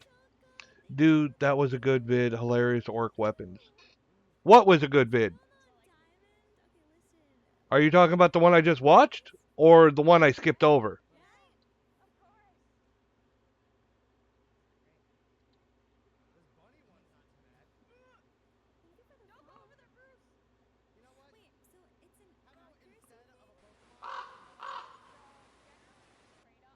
Hilarious orc weapons. Where is it? Did I miss it?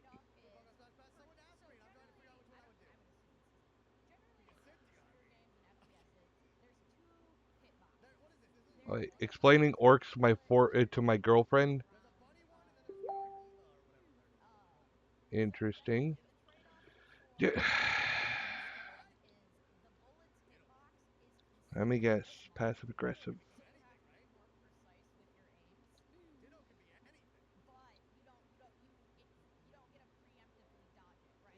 I did. Why? I am getting all kinds of weird shit. Okay. Was that at the end of this video? I'm going to look at this. Now, when I was watching the end of this video, and the camera scrolling across the field of fucking figures, All I'm seeing is like dollar signs flash by.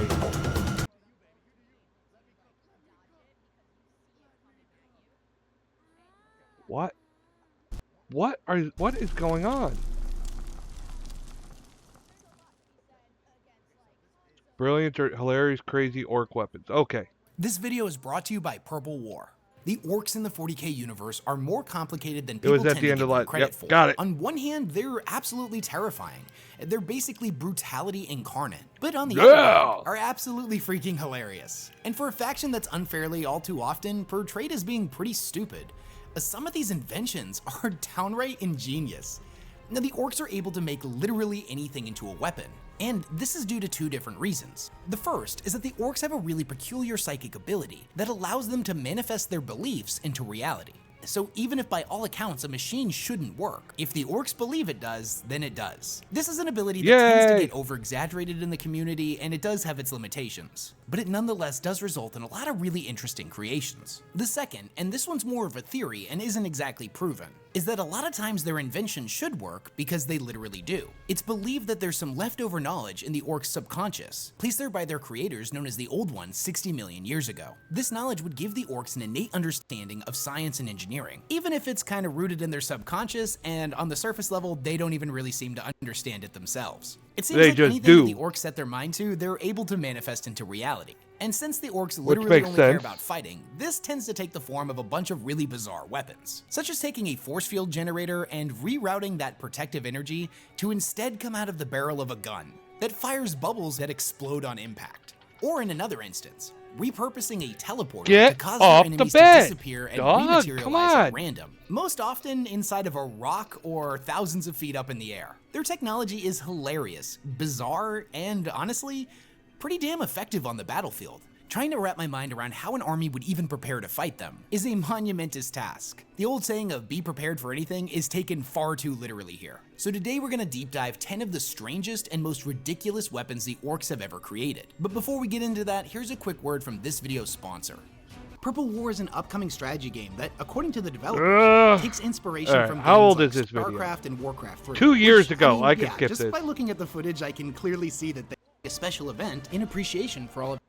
Number 10, the Orc Rock. Orc Rock! So, full transparency, the Orc Rock is probably my favorite invention on this list. It's Okay. what made me fall in love with the orcs so many years ago. You see, this thing is exactly what it sounds like. It's a giant rock with a bunch of orc shit glued all over it. But it's not just a rock, it's also a spaceship. You see, the orcs will take an asteroid and hollow out a big chunk of it so they can live inside of it. Then they'll load it up with as many guns as they can find. The rock itself has no warp drive, and thus it's incapable of warp travel. Now, sometimes it has a bunch of rocket thrusters glued randomly across its surface, allowing it to sort of control how it moves. But if I'm being honest, it mostly just floats around in the void of space, drifting from star system to star system, looking for more enemies to crump. And the idea of a bunch of orcs careening randomly through space, shouting insults at any other ships that happen to pass them by, brings Fight me, you endless git! amounts of joy. Now, some pretty clever orc war bosses will chain the rocks to the undersides of their ships, and when their fleets attempt to invade a world, all of the ships will release the rocks that will then come barreling down on the planet as a quite literal weaponized meteorite. Now, the orc rocks are far more primitive than the high atmosphere ordnance of the Imperium, but they're nonetheless incredibly effective. Hundreds of these rocks will rain down upon a planet, unleashing untold devastation. The meteors leveling cities and causing massive explosions generated by their impact. I love Some it! will land in a planet's oceans and cause huge tidal waves, while others will crash into highly populated areas, taking out key command structures. And it's also a pretty big bonus that these rocks are full of orcs, itching to get stuck in a fight. Now, a lot of times the rocks will end up exploding on impact, destroying their angry green payload. But other times, the orcs inside will survive, flooding out and rampaging through the enemy's defenses. The rocks that do manage to Yay! survive the impact can serve as a fortified position for the orcs to hold. And it's honestly Awesome! kind of genius. This thing is a spaceship, an ordnance weapon, a troop drop pod, and a movable bunker all in one. And the only major downside to the rock is that once it lands on a planet, it's kind of a one-way trip. There's no way for the orcs to get it back in orbit, so they either stay on the planet or scavenge what they can and leave the rock behind. Only the orcs could come up with the stupidest design ever, and it somehow manages to be kind of incredible. Yep. Number 9, the rocket hammer. Okay, so the rocket hammer I is can't count the number of times I've played a game, a role-playing game, and I have come up with the craziest fucking off the wall ideas, and it works. And everybody's always like, that'll never work. And then at the end, they're like, oh my god, it fucking worked. At the end, like, people who had played with me forever will always go, just trust him. And new people that have never played with me before are like, that's the dumbest idea I've ever heard. And people are like, no, just go with it. It'll work. It'll work. Somehow it always works. Exactly what it sounds like. It's a stick with a rocket that's been duct taped to the end of it. These things are most commonly associated with the tank busters, some wild and crazy orcs whose primal instinct to hunt the biggest beast has adapted to the grim darkness of the 41st millennium in a very peculiar way. They hunt down tanks nowadays instead. Morning, Zycro! Thanks for the lurk! Into the side of a vehicle and that's why you're a VIP! Is a feeling like no other to these guys. Totally worth the risk they put themselves in. To the tank busters, killing your first tank is a rite of passage. And after an aspirant manages to take one of these metal beasts down, the boys celebrate by getting quote-unquote tanked up, where they devour the crew of the destroyed vehicle and get drunk on its engine oil. The rocket hammer is the most primitive version of orc tank hunting weapons, and has existed in their culture since they first began using explosives. Although admittedly, back in the days of the Orks, they were probably much more sophisticated weapons. Now interestingly, the lore of the rocket hammer says that they are used by older tank busters most of all. They don't trust any of that newfound fancy rocket thruster technology. The Orks version of boomers remember the old ways, the good old days, where all you needed was a stick and some heavy explosives and do some right good killing. Number 8, the Teleblaster. So, like most of the stuff on this list, the Teleblaster is pretty bizarre, but its underlying technology makes a lot of sense for the Orks. Okay. You see, the Orks love fighting more than anything else in the universe, and if an Ork is smart enough to play bones, you can they see can boobs. turn basically anything into a wait, what? weapon. The Teleblaster. Wait. Play bones, you can see boobs. Pink jacket, correct? Because I'm gonna grab it when I come by. What? You just told me I could see boobs and a pink jacket. I can see boobs! I think I get you. You want me to get boobs, pink jacket. Well, she had it on earlier. Oh, I see it. I see boobs, pink jacket. I get what you're saying now. But at first I was like, play bones, you could see boobs. Okay, let's see boobs. All right, just for that, we got to play it. We got to play it. This is my favorite audio bit. There we go. Who ordered all this fucking anime titty? That's right. Teleblaster is a weaponized teleporter, originally invented by an orc mech boy known as Orkimedes. When the gun is fired, the target will be floated into a bubble of space-time, disappearing and reappearing in a location a short distance away, normally high up in the air or inside of a nearby rock. The gun can be incredibly unpredictable, but that's one of its main strengths. It causes an enormous amount of confusion within the enemy ranks, as their soldiers just start teleporting all over the place at random, sometimes rather harmlessly 2 feet to the left, and other times 2 feet to the right, but inside of their friend's chest cavity. I've seen enough sci-fi horror movies to know that teleporter accidents are truly terrifying, and yet somehow the Orks found a way to turn that into a gun. And although mere you may find the results truly horrifying, the Orks find it hilarious. Number 7, the Splatter Cannon. I'm definitely an orc in Warhammer. I would be all orc. And hasn't been a playable model in years. You see, the splatter cannon is a piece of artillery that fires a very weird shell known as a splatter shell. The shell itself consists of a whole bunch of rockets that have been attached to each other by a long razor-sharp chain, with a large metal ball at the end of it. Now, normally these chains are made out of some type of razor wire, or covered in spikes, depending on the orc who made it. When the cannon is fired, the chain spreads out in a wide arc, and can cut down a large amount of infantry as it passes through them. But here's where things get interesting. Shortly after it lands, one of the rockets will ignite, causing the serrated ball and chain to spin around wildly within enemy ranks. Now, each of these rockets are on a timer, and as one begins to lose fuel, another one will kick on, sending it spiraling in a different direction. Brilliant! Its erratic and unpredictable movements can decimate enemy foot soldiers, and does a pretty good job at disrupting unit formations. And although the ammunition of the I love all these ideas! Medieval, I gotta admit, it's pretty inventive and actually really cool. And I truly... Okay, there was I don't know if anyone saw this older movie, Mom and Dad Saved the World. In there, they had a thing called, I believe it was called a light grenade. And they said, here's what you do. You pull the pin and you leave it on the ground. And they're like, and he's like, does it explode? And they go, no. Somebody has to come and pick it up. Why would someone pick it up? And he shows them on the side of the grenade, it says, pick me up. Now, of course, if you saw the movie, you know it's a planet of idiots.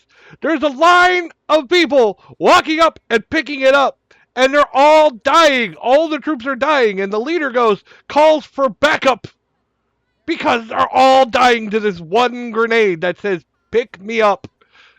I wanted to get one. I wanted to make something like that for a game. I so did. I wanted to make it in a World of Darkness game, have a grenade that I set down, and it does nothing at all, unless someone picks it up. Well, how do you get someone to pick me up? I'm going to write pick me up on it. Someone would do it. As dumb as it sounds, someone would do it. I hope that someday Games Workshop will bring this thing back to the tabletop game. Number 6, bomb squigs. Now you might not know this by looking at them, but squigs are actually a subspecies of orc, whose evolutionary path has taken them in a completely different Planet direction. of Idiots. They're Yes! more than a feral beast, and basically just Some a would big, say that's angry what we're mouth on. with legs. And the orcs absolutely By love the way, these Lady guys. Taker, send Apparently Boo they over make here great when you pets, get home. and also taste really good. Now, one particular use of squigs is as what is known as a bomb squig. You see, squigs have a tendency to chase down anything that moves and try to eat it. So some genius orc got the idea to strap a whole bunch of bombs to it and send it after tanks. Bomb squigs have been observed carrying all manner of different types of explosives. Yay! From pressure mines to I want one. bombs. And even just big If shells she's up. from some Well, of you their make her cannons. get up. But most She of the didn't time, do all the her bomb stuff. squigs just have a whole bunch of grenades that have been duct taped to their body. When the squig is released, it will go careening after the nearest vehicle and causes a massive explosion when it catches up to it and tries to latch on. Now, every now and then, the squig will get confused and chases after a friendly orc tank instead. Oh, And no! There's technically a setback when the bomb squig accidentally blows up an orc truck. Oops. But counterpoint, the orcs find this freaking hilarious. So it's not a complete waste. Number 5. Lift a drop. I mean, as long as it's funny, it's worth There's it. actually a large array of different weapons that use what the orcs call lift-a-droppa technology. These Lift-a-droppa? include the classic lift-a-droppa, the tractor cannon, and the smash-a-gun. My personal favorite of which was the Magna cannon, which I don't think is canon anymore, but just look at this old model. It's absolutely beautifully stupid and gets the idea across pretty well. The lift-a-droppa is a large magno tractor beam powered by an atom smasher reactor. It projects a magnetic field that can latch onto heavy objects or enemy vehicles and fling them around as if they were weightless. Most often, this will take the form of picking up an enemy tank and dropping it on the enemy troops. But it can also be used to grab large rocks or other debris and fling it around at enemy fortifications. This is And I know so this weapon brilliant! sounds pretty silly, but it can be absolutely devastating and wreaks havoc across the battlefield. Now, the tractor cannon is another weapon that utilizes the same technology, but it normally takes the form of an anti-aircraft cannon. The magnetic beam it fires attempts to latch onto an enemy aircraft, and once it's got a hold of it, it'll violently twist downward and smash the plane into the ground. And the orcs absolutely love these guns, and I can they seem like a lot of fun to use, and anyone who's played Half-Life 2 will totally understand this. If you're playing through the campaign and you're using any other gun besides the gravity gun, what are you even doing? Number 4, the squig catapult. Another weapon in the orcs' arsenal that's name spells out exactly what it is. The squig catapult is a catapult that fires squigs at the enemy, but not just any squig. You see, squigs are an incredibly varied. I did this in a World of Darkness game. I had a Zamiche in a Dark Ages game, and I specifically made little mini minions. And I called them gremlins. They were my little gremlins, and I created them, and they were all taught how to ride in catapults. They would all ball together, and then once fired, spread out. And I would fire them over castle walls in sieges. So whenever we were going to siege, I'd have my little gremlins form up in a ball, jump in the catapult, and then be flung over the castle wall, separate in the sky, and just rain down hordes of little monsters that would rampage through the opponent's castle. It was fun, and people hated me. I also built a trebuchet that fired a cow, and we called it the trebuchet. species, with hundreds of different creatures collectively all known as squigs. And a lot of them are radically different from one another. There are big squigs, small squigs, red squigs, blue squigs, and even hair squigs. One particular species of squig is what is known as a buzzer squig. You can think of it like a big, angry, carnivorous bee with a whole bunch of big teeth. The squig launcher traditionally fires a buzzer squig hive, or a sealed pot containing an entire buzzer squig swarm. Well, that sounds Depending on the shitty. hive size, it can contain dozens, if not hundreds, of buzzer squigs. Buzzer On fire, squigs! The squig pot goes careening through the air and smashes in enemy formations, unleashing its angry, buzzing payload. The Well, buzzer fuck. squigs become enraged and swarm over any nearby creatures they can find. Like a swarm Yes! of pissed-off flying piranhas, they rip and tear at enemy infantry. Now, oddly enough, they won't actually attack any friendly orcs, as apparently the algae that flows in the orcs' bloodstream tastes absolutely disgusting to them. That's These are really perfect. difficult to deal with, and unless a unit has some type of flamer weapon, they'll probably stick around for a while. So yes, the orcs do literally fire hives of bees at their enemies. And despite how brilliant! technologically advanced every species in the 41st millennium seemingly is, this primitive orcish technology is surprisingly incredibly effective. Right? Number 3, the bubble I chucker. love it. The bubble As we chucker. What established the with fuck? teleporters being weaponized by the orcs, I am think loving it's this clear that shit. their ingenuity knows no bounds, and they are definitely the smartest of all species to have ever existed. The bubble chucker is another example of peak orc engineering. It's Okay. force field technology turned into a bizarre but devastating gun. You see, the bubble chucker What? uses a force field generator, but instead of Okay. the force field wrapping around the orc in order to protect him, it's rerouted through the gun, and its energy is split into multiple bubbles. The gun can be set to several different modes, and produce a wide array of different bubbles. The bubbles can vary wildly in size, shape, and power, some of them being massive and incredibly stable, slamming into enemy vehicles like a wrecking ball. Or the gun can be set to a rapid fire mode and fire out a massive wave of smaller bubbles that are relatively unstable and burst upon impact, each one functioning like a small force grenade. Now sometimes the bubbles fire out incredibly quickly That's and so go for a pretty genius. long range. Well, other times, it's like a shower of bubbles that slowly float down to the ground, exploding on impact. It's definitely a pretty bizarre weapon, but it's ultimately really effective. And it's pretty difficult to That's fight such against a an great enemy idea. that's literally firing bubbles at you. Like, how do you even fight that? Number 2, the shock attack gun. So the shock attack gun is probably the most famous of the weird orc weapons. The gun Okay. generates a whole Oh, host wait, of wait, wait. effects Yeah, that are yeah. incredibly random. They mentioned and that also earlier. super devastating. When fired, the gun generates a force field through the warp, creating 2 portals. One Okay. directly in front of the gun, and another roughly in the location that it is being aimed. The orc controlling the gun then utilizes a vacuum type attachment to suck up a whole bunch of Gretchen and Snotlings. Basically tiny, weedy, orc-like creatures that are more or less just sentient punching bags for the orcs. The Gretchen are wonderful. then fired out of the gun and through the first portal. What happens next is pretty weird. You see, the Gretchen are being fired through the warp, which in the 40k universe is often depicted as hell itself. They're sent on their journey with no protection, and witness so many untold horrors and terrifying nightmares that they go absolutely batshit crazy. And time gets all weird in the warp. So in the physical universe, this journey may only take half a second. But for all we know, the Gretchen could have been in hell for 1,000,000 years. After the journey is complete, the Gretchen rematerialize out of the second portal. And they come out absolutely mad, kicking and screaming and biting and slashing at anything in their immediate vicinity, terrified out of their tiny little I love bodies. this shit. And the gun itself is pretty big and clunky, and when it's being fired is really difficult to hold still. So the portal has a tendency to drift around. It's not uncommon for the Gretchens to materialize inside of the bodies of enemy combatants, basically ripping and bursting their way through the unlucky troopers. Other times, they'll materialize inside of a tank and massacre the crew. There's honestly no telling what's going to happen This when the is gun so is fired. fucking great. Its effects are incredibly unpredictable.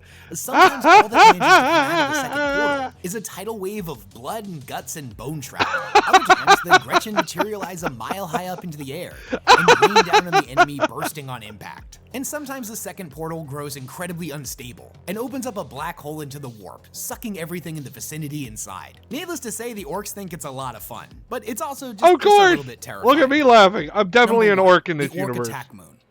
What? So the Orc Attack Moon is much like the Why is Orc this the Rock first time that I'm we hearing discussed about earlier this? in the video.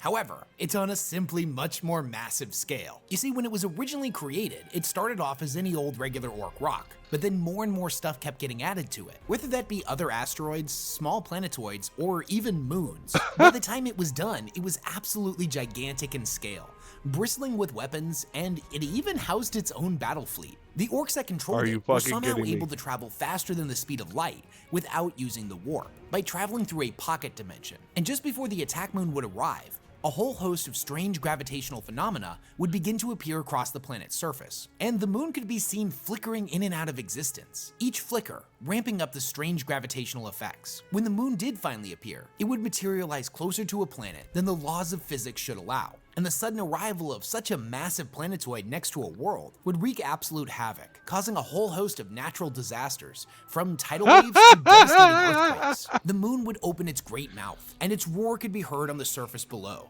heralding the arrival of the massive orc known as the Beast. The fleet of orc ships would then charge out of the mouth and attack the planet. When the invading orcs finally managed to achieve victory, and the world had been completely devastated, the orcs on the planet's surface would construct a gravity well-like facility. Now this would begin the process of literally tearing the planet apart, and the subsequent chunks would then be added to the moon, increasing its size even further before it moved on to its next target. Now what's really scary about the attack moon is that it was just a prototype, and the orcs that were led by the Great Beast had planned on making many more of them. They were, however, eventually defeated, and since orcs tend to get smarter the more of them are around, with the Beast's fleet dispersed, the orcs seem to have lost the ability to replicate the advanced technology needed to create. No! So hopefully the galaxy will never see another one of these things. No, we need another one. Ramping up his Great Wog, it's very possible they may make a return. And that was 10 of the craziest and wildest orc weapons I could find. Which one was your favorite on this list? The attack mode was genius! Most effective in battle? Would you rather use a shock attack gun and throw goblins through hell at your enemies? Yes. Or do you prefer something a lot less complicated, like the good old-fashioned... I like them all. I like them all. The orcs are geniuses. The orcs are great.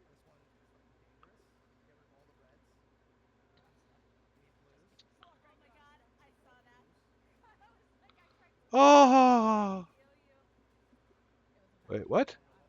Okay, curious. What do we got here?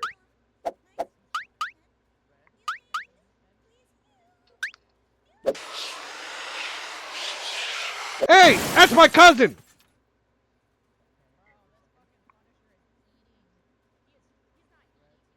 Damn it, Tay-Tay be getting in trouble all the fucking time.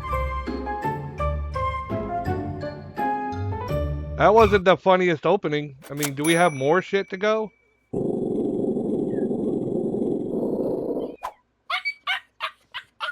Okay.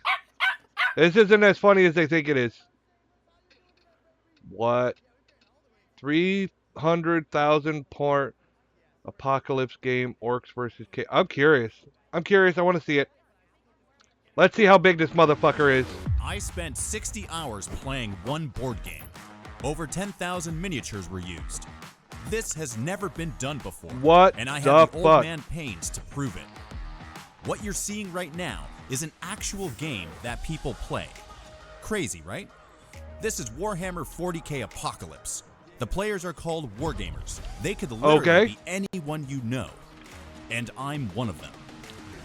Okay. This board game is technically called a tabletop miniature war game, kind of like Risk or Battleship. Man. I wanted to play the largest game that's ever been seen. Is that a real mini? I needed an opponent who could match the sheer volume of miniatures I possessed. Enter Kyle Riki, owner of Gear Guts Mech Shop. This man not only 3D sculpted and created his own line of miniatures, he printed them, assembled them, and painted them. That's right, every mini you see on this tabletop was hand-painted by Kyle himself. If you've ever worked so hard on a project, stood back, and basked in the glorious satisfaction of personal accomplishment, I don't have the patience to paint that Kyle much. feels every time he looks at one of his creations. And by extension, every time I look at one of his creations. I want it. That's me saying I want it. He knows what it means to put in the time. Not that kind of time. This kind of time. How long does it take to paint this many miniatures? How shall I deploy my most prized model on this tabletop? Will Kyle get to play with his horde of Grot tanks before they're destroyed by an orbital strike? And what does this random guy I grabbed from off the street have to do with this battle? To answer these questions, he looked totally I first random. need to provide some much-needed context. What do you mean? Behold, 300,000 points of Warhammer 40,000. But what does this really mean? Here's the contextual comparison. A typical game of Warhammer 40k, which is a tabletop miniature war game, is about this size. Okay. Each miniature and each unit has a points value, which when calculated helps players to build their armies in preparation for a game. Okay. One could call this balancing, but there are many wargamers that would argue Warhammer is far from balanced. I tend to agree. But that's one of the reasons why I find it so much fun. Yeah. Jumping back to our mega battle, setting up our 300,000 point I still want those giant motherfuckers. Help. We grab a stack of fat mats by Table War, and we throw on some suitable terrain features to help give Finally on the way home. Oh my god! Okay. We decided it was paramount that we I want that big motherfucker right there. Titanically mega-sized miniatures and reserve them for battles. How are they miniatures at that point? The digital fabric of this spectacle. The victory conditions? Simple.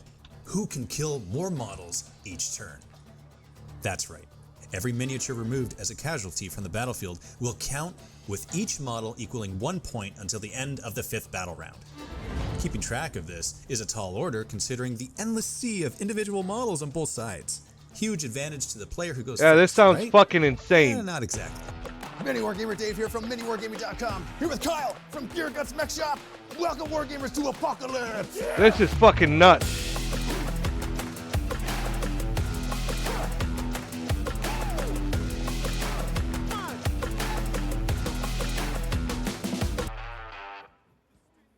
Goals for turn 1? That convoy of Grat tanks needs to be dealt with. So the what are you talking about? Rolling. And just like the bacon in our bellies, we realized this was just an appetizer. We got Mastodon versus Grinder now. I'm gonna go ahead and make the rolls first. Start shooting at you now. I didn't move, so I'm +1 to hit, therefore hitting you on 2s. Let's give you some context. This big white tank called the Mastodon. Don't ask me why it's named this, but I it's think not, at least it's not named the Masturbator. Is battling that big yellow tank, which Kyle calls a Grinder. 2s to hit. Yeah! Grinder's a much better name. What kind of a start is that? That's no good for business. Every time I roll dice and say weird names of weapons is me simulating an attack. If I roll what's required, I'll do damage, and Kyle will need to defend against it with a roll that represents the armor on his yellow Grinder tank. Okay. It'll be pretty obvious if we're successful or not. This looks like it's going to take way too fucking long. Chaos, however, I am very concerned about turn 2. Look at the amount of models we're moving around the tabletop. This is holy absolutely shitballs. insane. Yeah. This does not represent a normal game of Warhammer 40,000. No shit. We are too old for this. I don't have the Why did patience we for start that. this in the first place? But in my moment of desperation, it came to me. I got an idea. We need Scary for this. Scary, the force of a man, a tournament player and coach of Warhammer 40k. Okay. He knows how to use every army, and has been ranked the #1 Drukhari player in the world.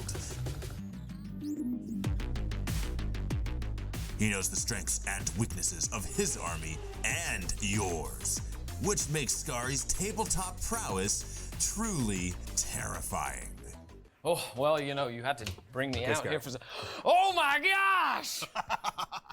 All right, we get to use Scary. We're gonna roll to see who gets to use them. And 7, 6.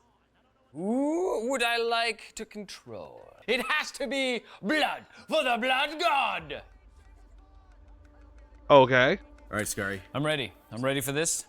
You're going down, Stumper. 3s. 2 hits. Excellent. Excellent. And now we need 6s. Only 1. Only 1. Only 1. Let's face it, I got really lucky having Scary on my side. Scary is just rolling for his attacks with his chitin-sized card. Okay. As Kyle rolls. This is... Stomp is gonna hit back with the melee. Okay. It seemed cool at first. It's getting boring as shit. Can we just get to the fucking point? I guess some people could like that shit. I'm not really feeling it. Let's meet the beast Snagas? Okay, I'm curious.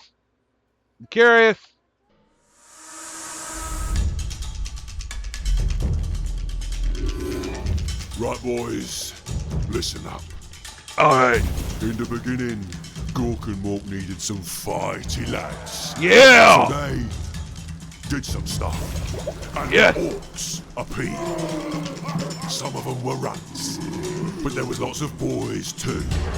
Some of them were big, and some of them were weird, but they was all mean and green. Yeah! Except the red ones. And the biggest and greenest get around is the big boss. And we's gotta listen to him, cause he's taking us on the great war. That's where all the best fighting is. We's gonna use all the shiny new trucks and shooters to crump. Daga, daga, daga, daga. We don't need that junk. Shut up, you git. Shut the fuck up. As I was saying, the other lads have their shinies and their know-whats, but they don't know how to use them proper. Not like us. We's got our stickers and our squigs. We's gonna drag them down. Yeah. And crump them good. With hands and teeth. And none of that fancy truck gubbins. You know what? I got to be fucking honest. Like, all the lore is pretty neat and interesting, and some of the fucking, like, custodies and shit like that, like, okay, they got epic backstories, and they were badass, and they have these weapons and shit, but they just feel so, man, so serious, or so angry. The orcs are just badass. They're just, yeah, let's fight. Why? Because it's fun. They're party fucking animals. I fucking love them. They psych me up to want to play. The other ones are like, oh, that's interesting. These guys are like, yeah, I want to go. That's why we're the biggest and we're the strongest in any clan we're in. Saddle up, beast snaggers. The war's coming.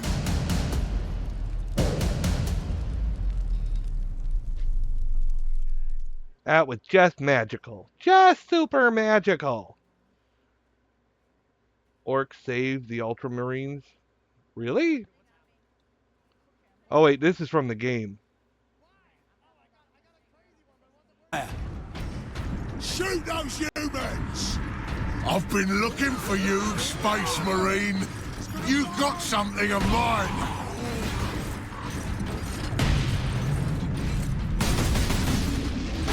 You deserve some rest. Yes, she does.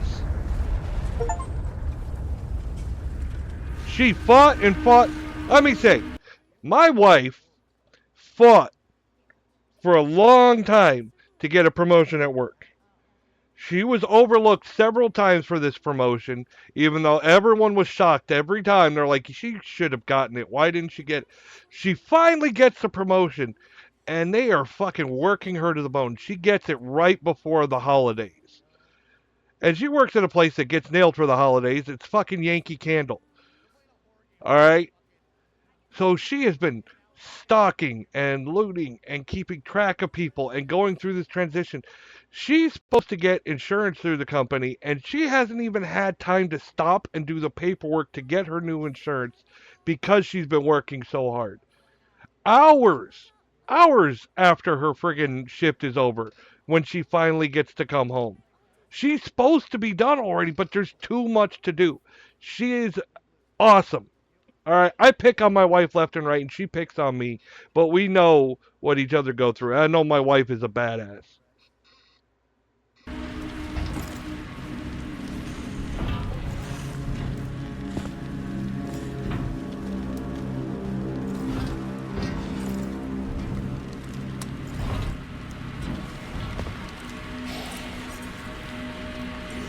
Oh, I feel like this story should be told too.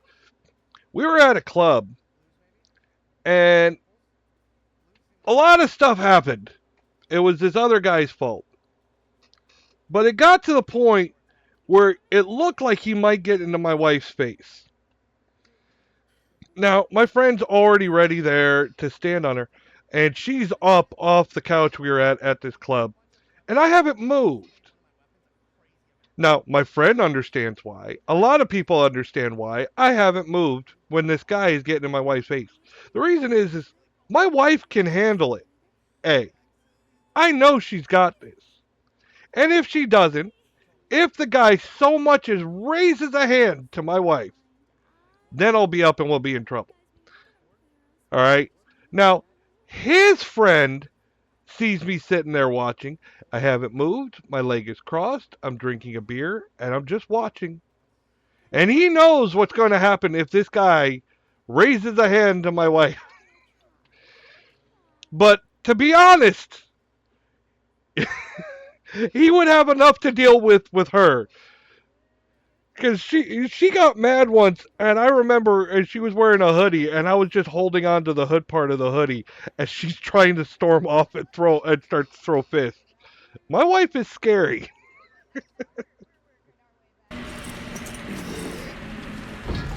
Why didn't it work? Damn that Drogon! Never trust the Inquisition! Stand fast, Ultramarines. No one expects the Inquisition! Space Marine! Was that supposed to hurt?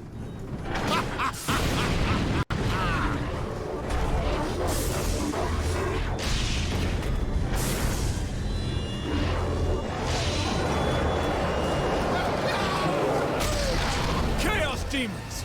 How is this possible? Fucking great! You got new friends now, Space Marine!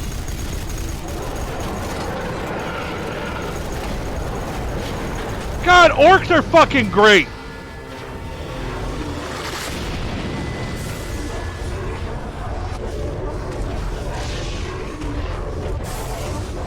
Okay, fuck this guy in particular.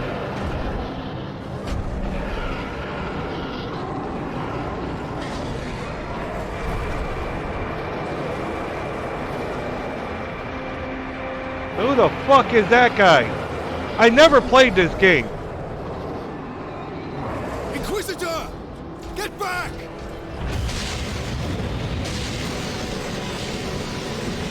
How heroic. Drogon!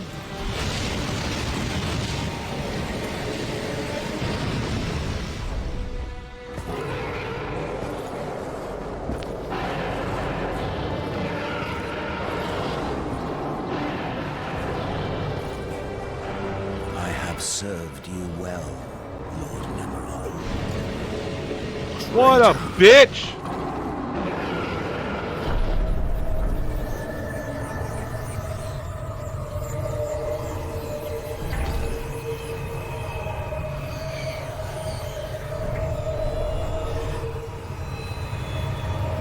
Uh-huh. I see. He just purple spooged all over your face. My servant did all that I hoped and more. But he would never have succeeded without you. Space Marine 1. I didn't play any of them. Thanks to these brave Space Marines, we have broken through to this reality. The blessed gateway. Come on, Orks! Come on, Orks! Clever fool. You seem surprisingly... Played 2, just watched vids on the first one. Okay. Titus of the Ultramarines. And that of the war, which impressed my servant to no end. You think the Inquisitor a traitor? But no Drogon shit. Has been dead since before you first met. You have been used by my puppet of flesh and bone. Whoa! I ain't so easy to kill.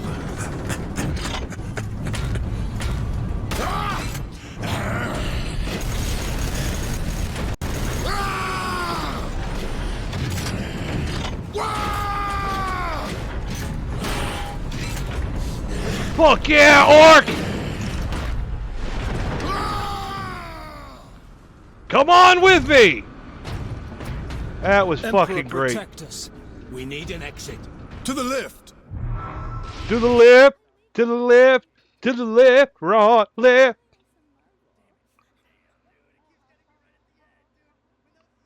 What the fuck?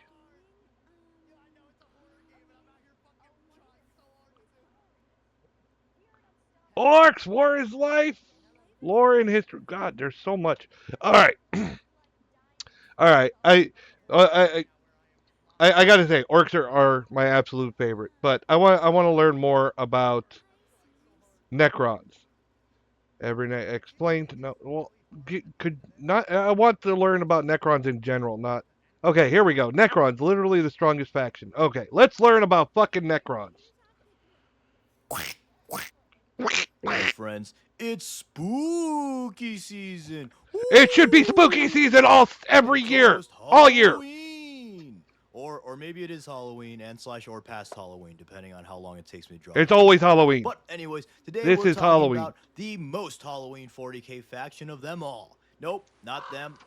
Not them either. Agreed. All right, come on. We talked about those last week. Damn it, we're talking about the Necrons. Every day is Halloween if you're me. They're hordes of the undead. Spooky, scary skeleton. They even have creepy crawlies. Come on. They are the Halloween faction to me. And they're also just a really cool faction in general. Unkillable hordes of the undead, unfathomably advanced tech, old man squabbling, and they shoot green.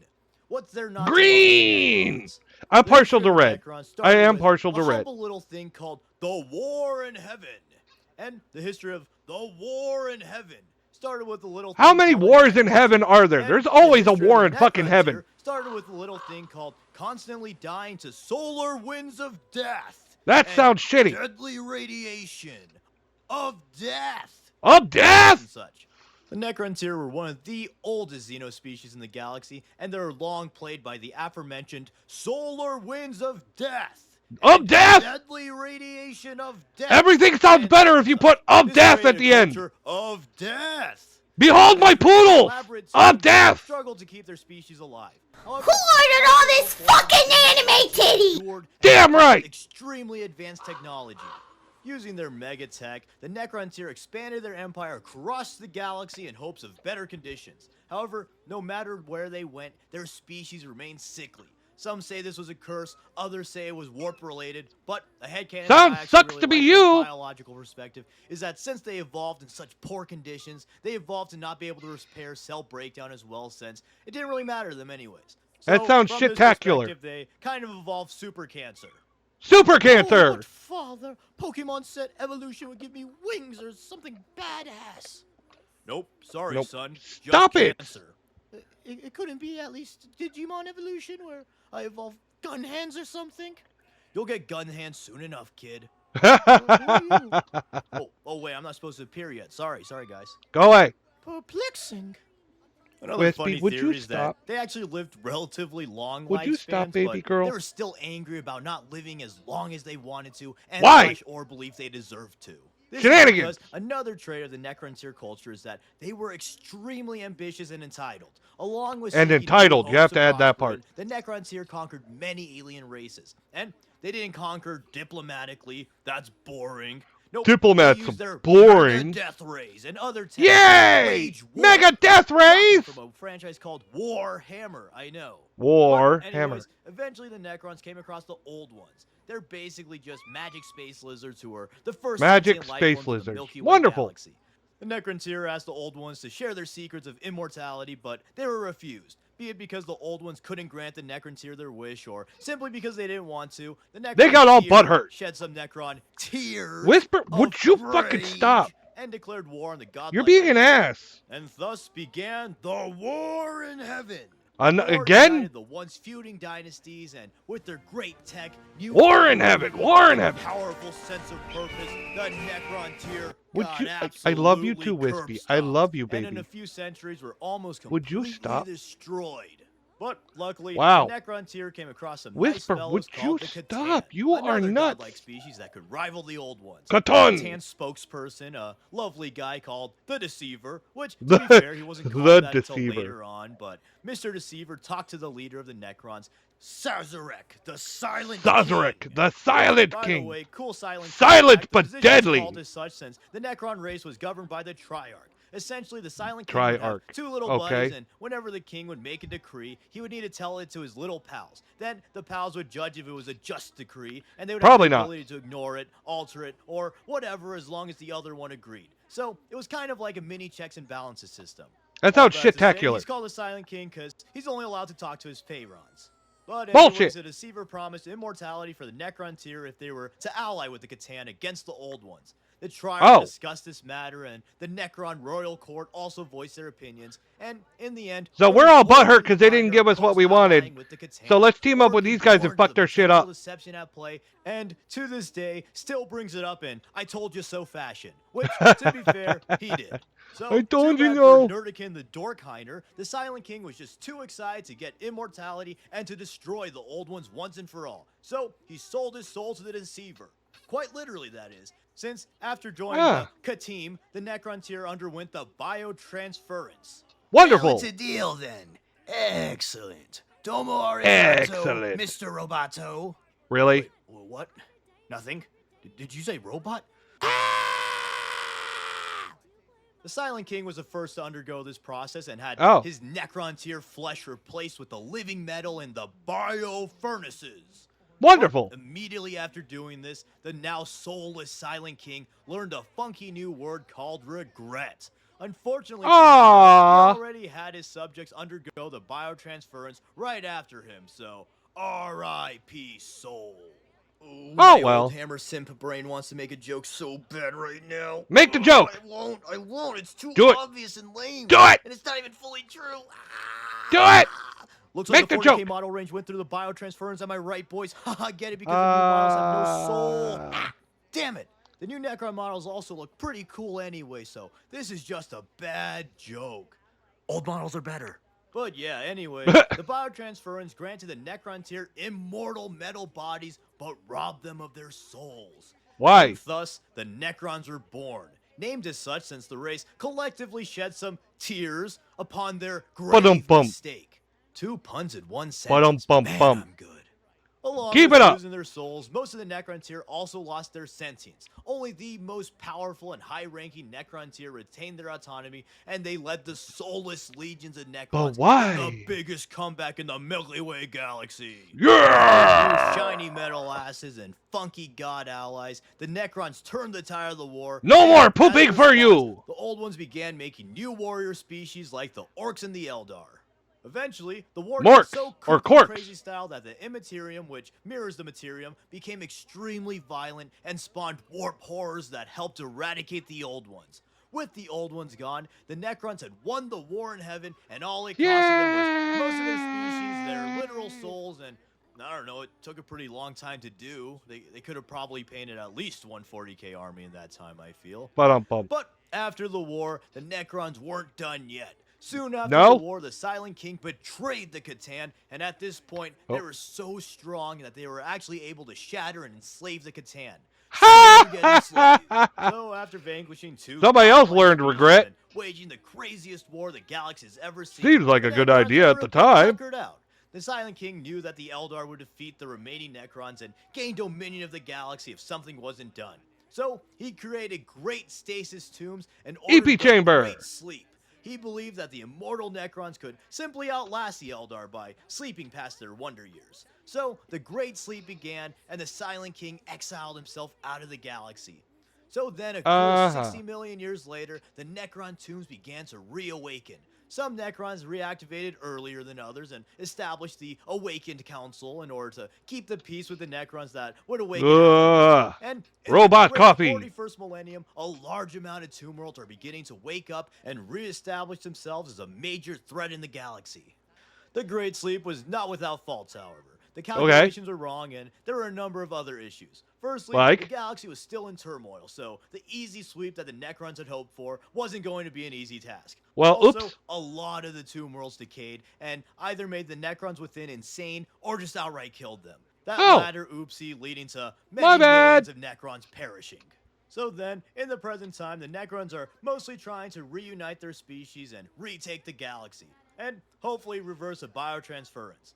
But finally, Oops. let's get into exactly what the Necrons are. Well, to be honest, they had a pretty shitty body to begin with, right? Super cancer and all? Terminator-like dudes whose living metal bodies resemble the long-lost Necron tier. But, fun fact, they weren't always skeleton-looking, and look as such in 40k because, despite being immortal, they still decayed a bit. Some Necrons wake up being surprised that they're now skeletons. From the biotransference... Tell me about it! Surprised you woke up a skeleton? Regular warriors got the bare bones... Shut up! Warrior chassis, well, the more Go prominent fuck Necrons yourself. kept their sentience, resemble their old selves more than the standard warriors. In the Infinite Divine, it was also said that the Necrons sometimes had their personality traits mirrored physically in their new Can you bodies. taste the salt? Along with this, they also get some other cool stuff. Yeah, let's like make bones strong jokes while I'm regeneration sitting right ability, fucking here! Chronosense, which is just the ability to adjust the speed in which they perceive time. Necrons with Chronosense can literally see in slow motion, which is quite helpful. And they get some other cool stuff, most important of all being Immaculate Drip.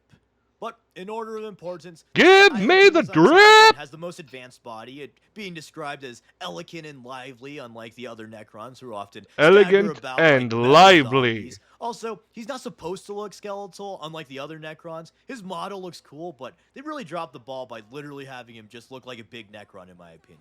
I also don't think that I wish I could see that better. Got in a model, but that's a take for another time. Then going down, there's the Pharaons who serve as the rulers of the Necron dynasties, Nemesaurs who You found that funny? You thought it was funny? Bones jokes while I'm sitting right here? Rule groups of a few tomb worlds for their Pharaons, and then there's the lords who control a single tomb world.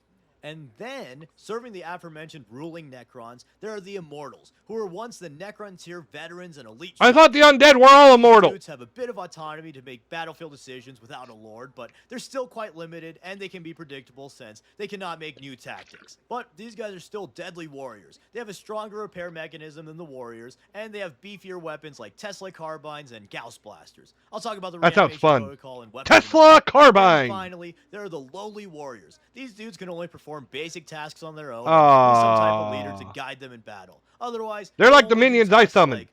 Zombie, you go move that block. Can't give like any complicated But directions. even still, the standard warrior is still a horrific sight in battle. They're still really durable, they have strong repair mechanisms, and even their standard infantry weapon is one of Because the undead are great.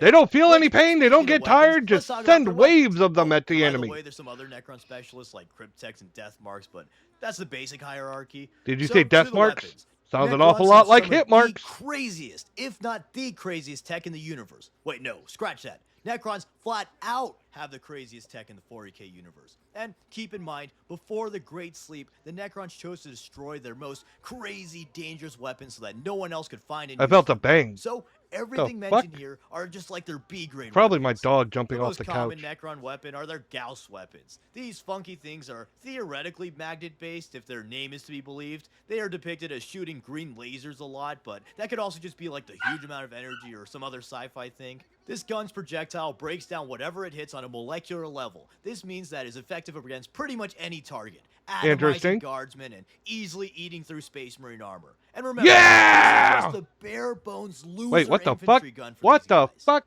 Another common Necron infantry That was weapon are the weird. Tesla Did you hear that? They shoot Or was it living just lightning me? that gets energized each time it arcs to a new target. These arcs are, again, effective against flesh and armor alike. This gun's biggest weakness being car washes, of course. Then Really? their ships and weapon platforms Really? also have upscaled Gauss and Tesla weaponry, along with some other nutty things like Doomsday Didn't hear anything. blasters, Okay, Death it must just Rays, been me. and Maybe it's my headset. Annihilator beams. I really hope I don't And need on a the new higher end headset. of things, it's everyone's favorite weapon to bring up when talking This about was the insanity expensive. of the Necrons. There's this little thing called the Celestial Orrery, and it's not solely a Orrery. weapon, it's actually a Orrery. mega surveillance system, or well, an orrery. So An it's basically orrery. a super map. A map that can casually destroy Angel, entire go lay down, stars with a baby. push of a button. Yup, the Necron Super Google Maps has the ability to destroy stars if one was to destroy the representation of said star. on the Uh-oh. Pretty whack. Something wicked this way comes. Slave Catan charges weapons and to It's power my wife. weapons. No, big it's deal, my that's it's just my daughter. God battle. Close enough. Oh no, I knew I these said aren't all the Stevel. weapons, but it does kind of give an idea of the nuttiness of the Necrons. It's a And joke. finally, we can't talk Don't about give me that Necron look. tech without talking about their most iconic ability, the reanimation protocol. And puppers need to go out. 14 minutes into the video and we No, haven't even the talked other about the puppers. Necron reanimation protocol. No, you did not. Worst Necron No, you did video not. ever. Thank you Every very much. Necron has the ability to repair itself due to their living What? metal bodies. And if they're damaged enough, they'll be automatically teleported back to a tomb world to be repaired still or can't get hear a new you. body. This means that along with being incredibly durable, the Necrons are constantly repairing themselves and reanimating as they completely crush Why? any foe they face.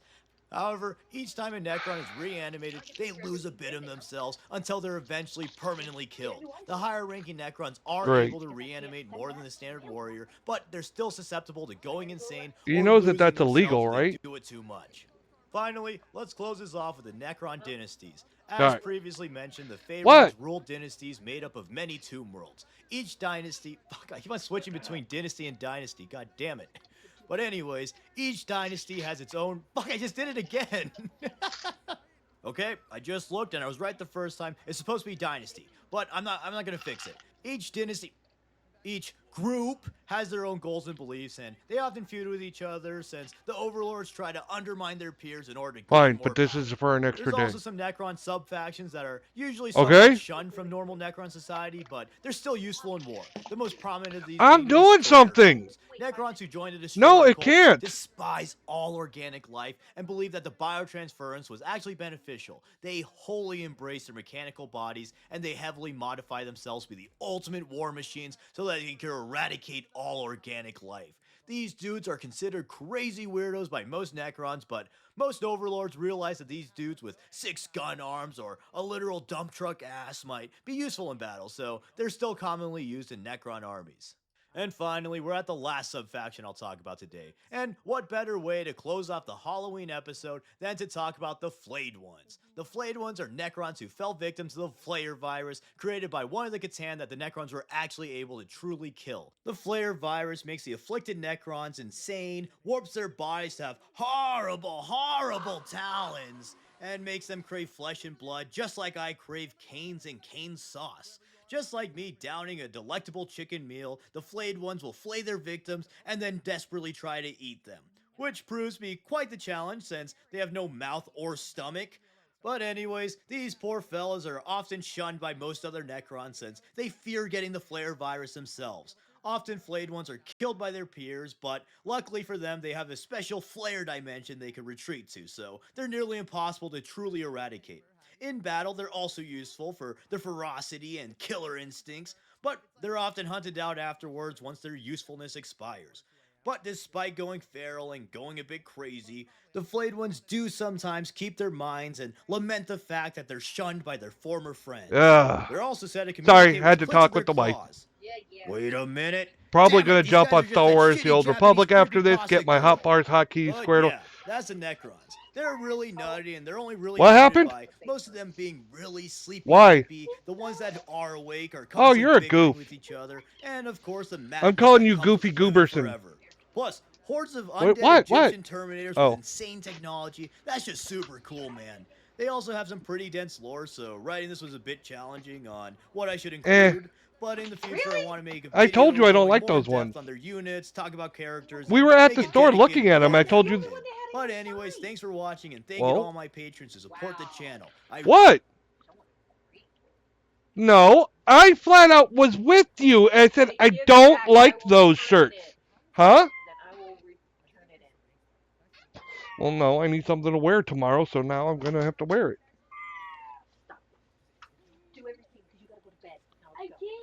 She's lying. I told you to come right back, didn't I?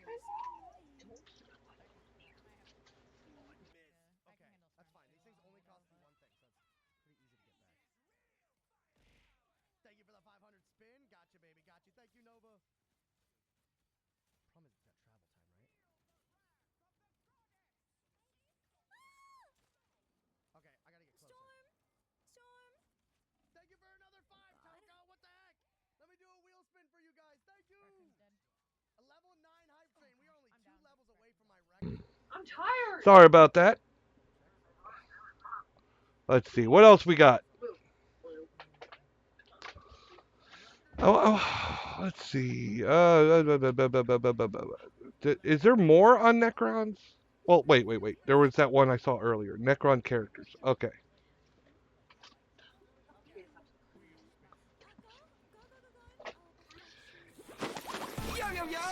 As for Star Wars: The Old Republic, I like that they have hotbars you can set up.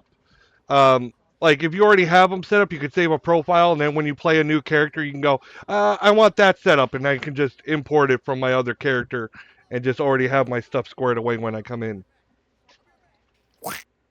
Hi, friends. Despite being a Maybe I'll throw your new character an invite to my guild. Barely anyone plays anymore. I don't think anyone really plays anymore. But I can't get rid of the guild because my best friend was in it, and when he passed away, I promoted him posthumously. So, think I had a couple of those. Okay. faction of It comes in handy, doesn't it? But every time I make a new character, I have all these benefits and bonuses. So whenever I first log in with a new character, I have tons of fucking mail I have to go through. Collect this, collect that, collect this, collect all the free shit I get every time I make a new character. Necrons have some very interesting characters. So today, I'll cover the basics of the most iconic Necron characters, aka the ones important enough to have gotten models. Also, if you haven't already, the ones important enough to gotten models. For some more background. But without further ado, let's get right down with it and talk about these characters. First off, let's talk about one of the great, yeah, I'm gonna as soon as I finish my stream, I'm gonna get with you on Discord, Dr. Aesop. Trying to get the account situation set up because I don't know. I was trying to learn about gifting and everything. I just got distracted and never got finished with the subscription thing. The Stormlord reawakened in the modern timeline after a civil war Dope. broke out on Awesome. the tomb world of Mandroga. The Pharaon of Mandroga had died during the Great Sleep, so the awakened nobles did what most do when an old man dies, and violently fought each other for the Pharaon's stuff and position.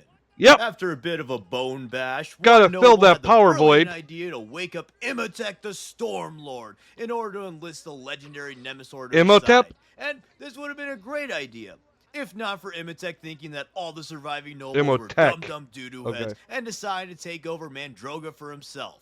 So, the master strategist formed his own army and Funny, I don't know if it's a funny story. It's an interesting story. It depends on your point of view. I was a Stiltwalker at Universal, and I was there for Mardi Gras when they were about to open the Mummy attraction at Universal Studios, Florida. Unfortunately, that year the Mardi Gras was all mummy themed because of the ride, which is funny. The ride was behind schedule and ended up not even opening in time for Mardi Gras. You got your food right? Yes, I got my food. Thank you. And we did have an Imhotep in the parade, like from the Mummy movies. As far as I know, again, this was years ago. I think he was a newer walker, but he was experienced enough. When you're a stilt walker, you learn a bunch of different techniques, like how to fall and how to get back up and stuff like that from stilts. There's a whole procedure you're supposed to go through. Well, no stilt walker wants to fall. All right. Now we're told if you're gonna fall, just go with it and take the fall. But nobody wants to do that. So a lot of times we think we know better and we try to do things, you know. And again, it's one thing to be taught how to do it, but another to control your mind in a stressful situation to go through the proper procedure. All right. So he was falling, and it was forward. So he started running to catch himself. If you've ever done this, now imagine this on stilts, right? All he did was pick up speed. So when he finally did hit the ground, he hit the ground hard and he rolled. Oh, the story of how we met. No, well, not really. It was the same time. and he ended up going to the hospital. He was out the rest of the run, and we never got another Emotep for the rest of the run. So there was an Emotep in that Mardi Gras parade, but if you didn't see him, it's because the performer injured himself pretty badly, doing something we were told not to do. Don't ever do this. Okay.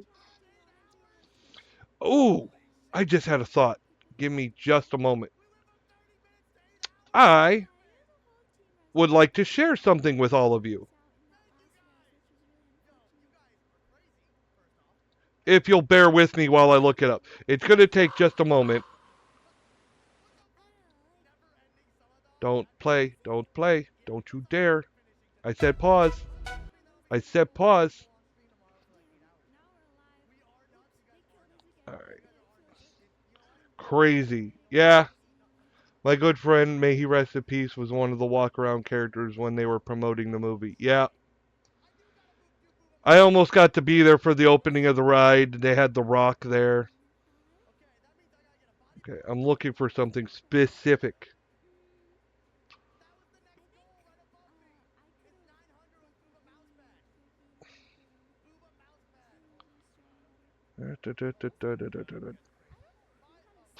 What the fuck?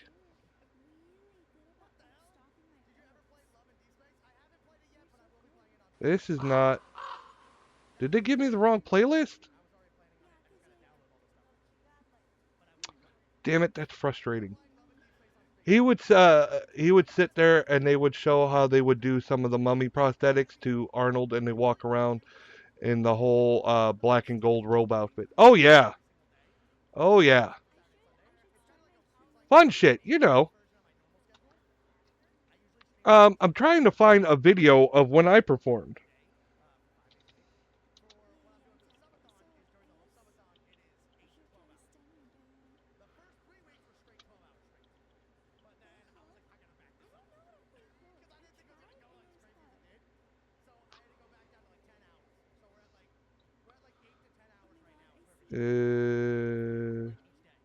Let me see if this is it. God, this is making me feel old.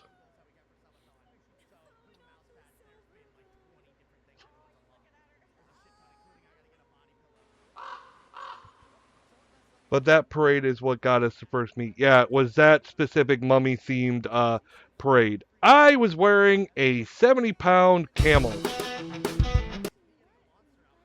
And, yeah, that thing was a bitch. I don't think it's this one. It is this one. Alright, let me see if I could share the, or I could, blah, blah, blah. Copy. Here we go. Paste.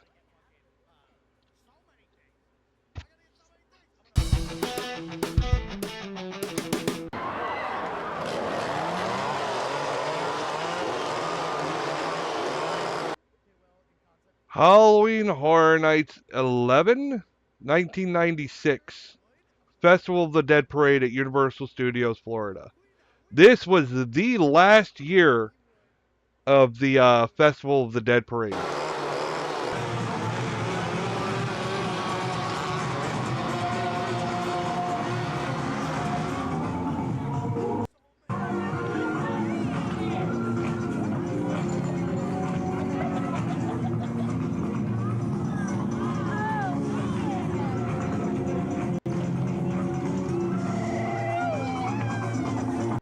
If you didn't know, because you can't see my face, so I am not doxing myself, that second skeleton was me.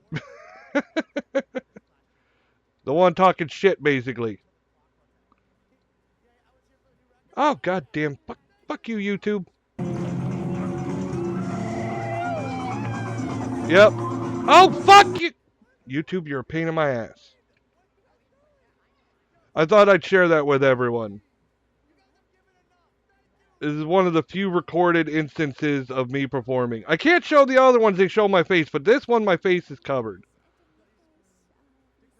And those costumes looked a lot better in the dark. When you got lights on you and you could see the arms, it didn't really help. But yeah, we were puppeting the big skeleton arms, and they looked great in the dark.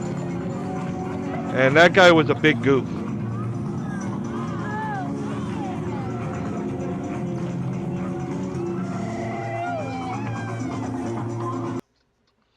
So, yep, that was me performing years ago.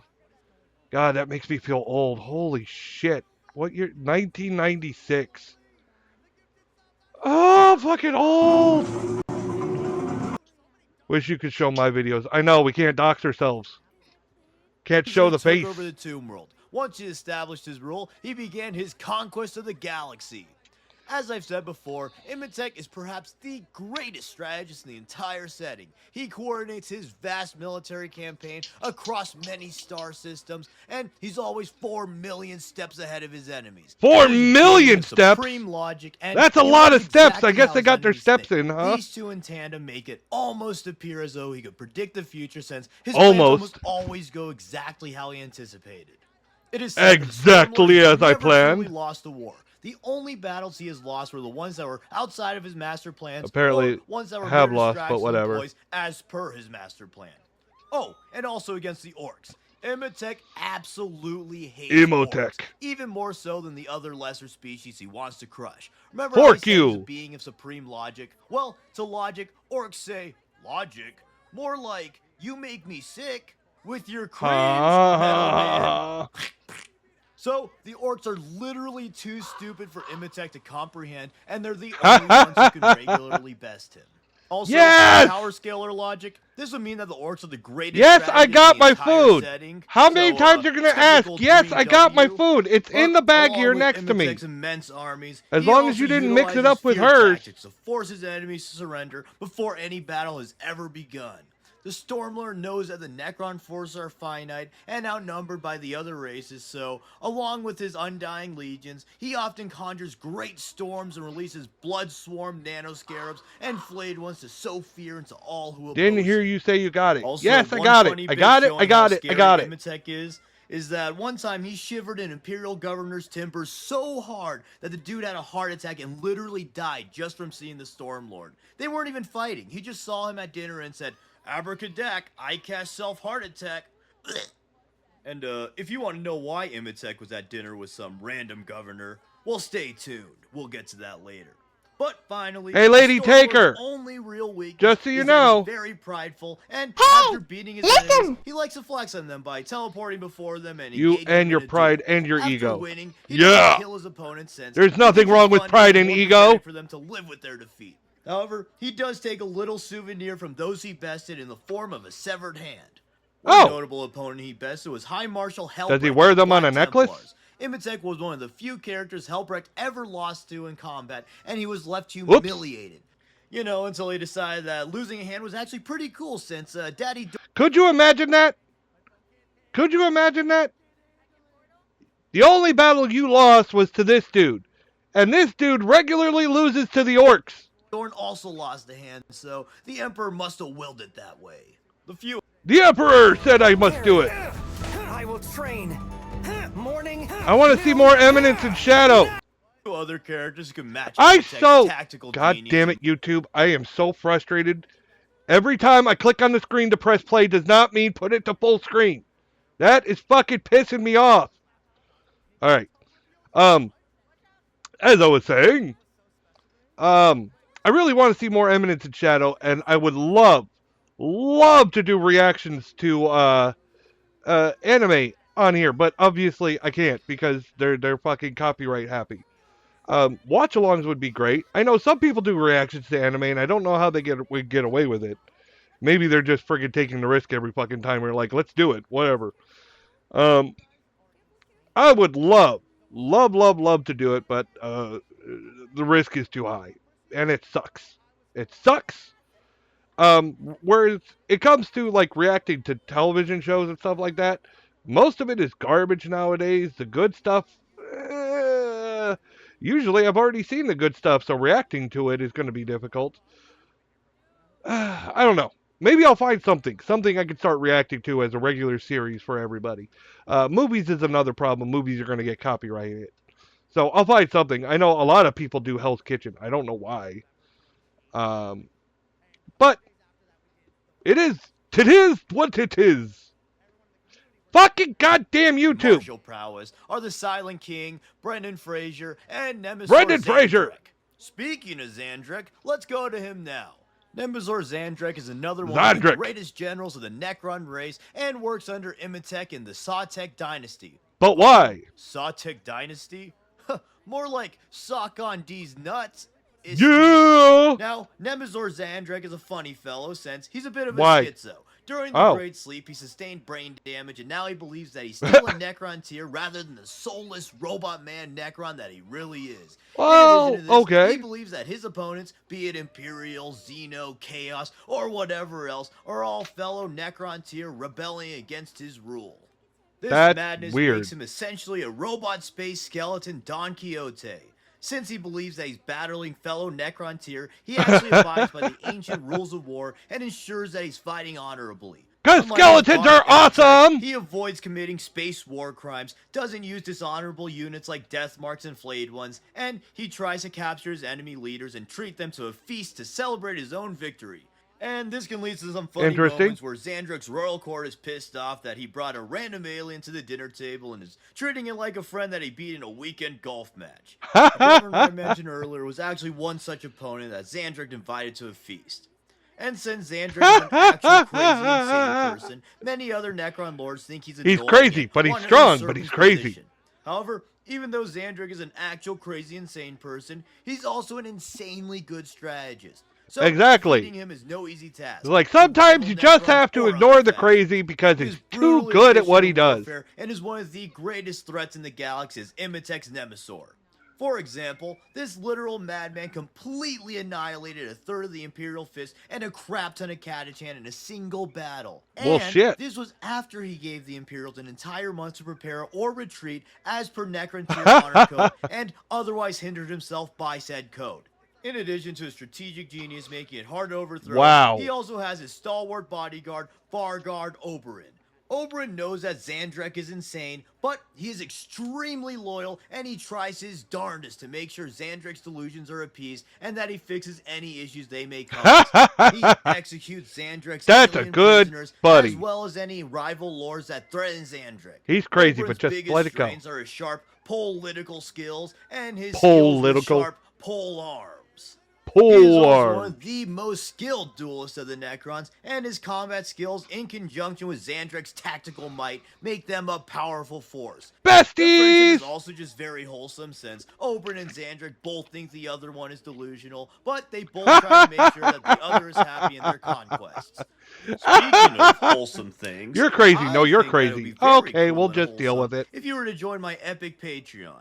Apparently, a lot of people didn't know that I had a Patreon, so Nope, thought I I'd just didn't. mention it here if anyone Not a big wanted to fan of help support the Patreon. channel a little Gotta bit be more. honest. I post some more freeform casual videos from time to time, and I do drawing time. I only lapses, and you also subscribe get to a cool few role people in my on Patreon. Discord. Very few. The Discord that a lot of people apparently didn't know about either.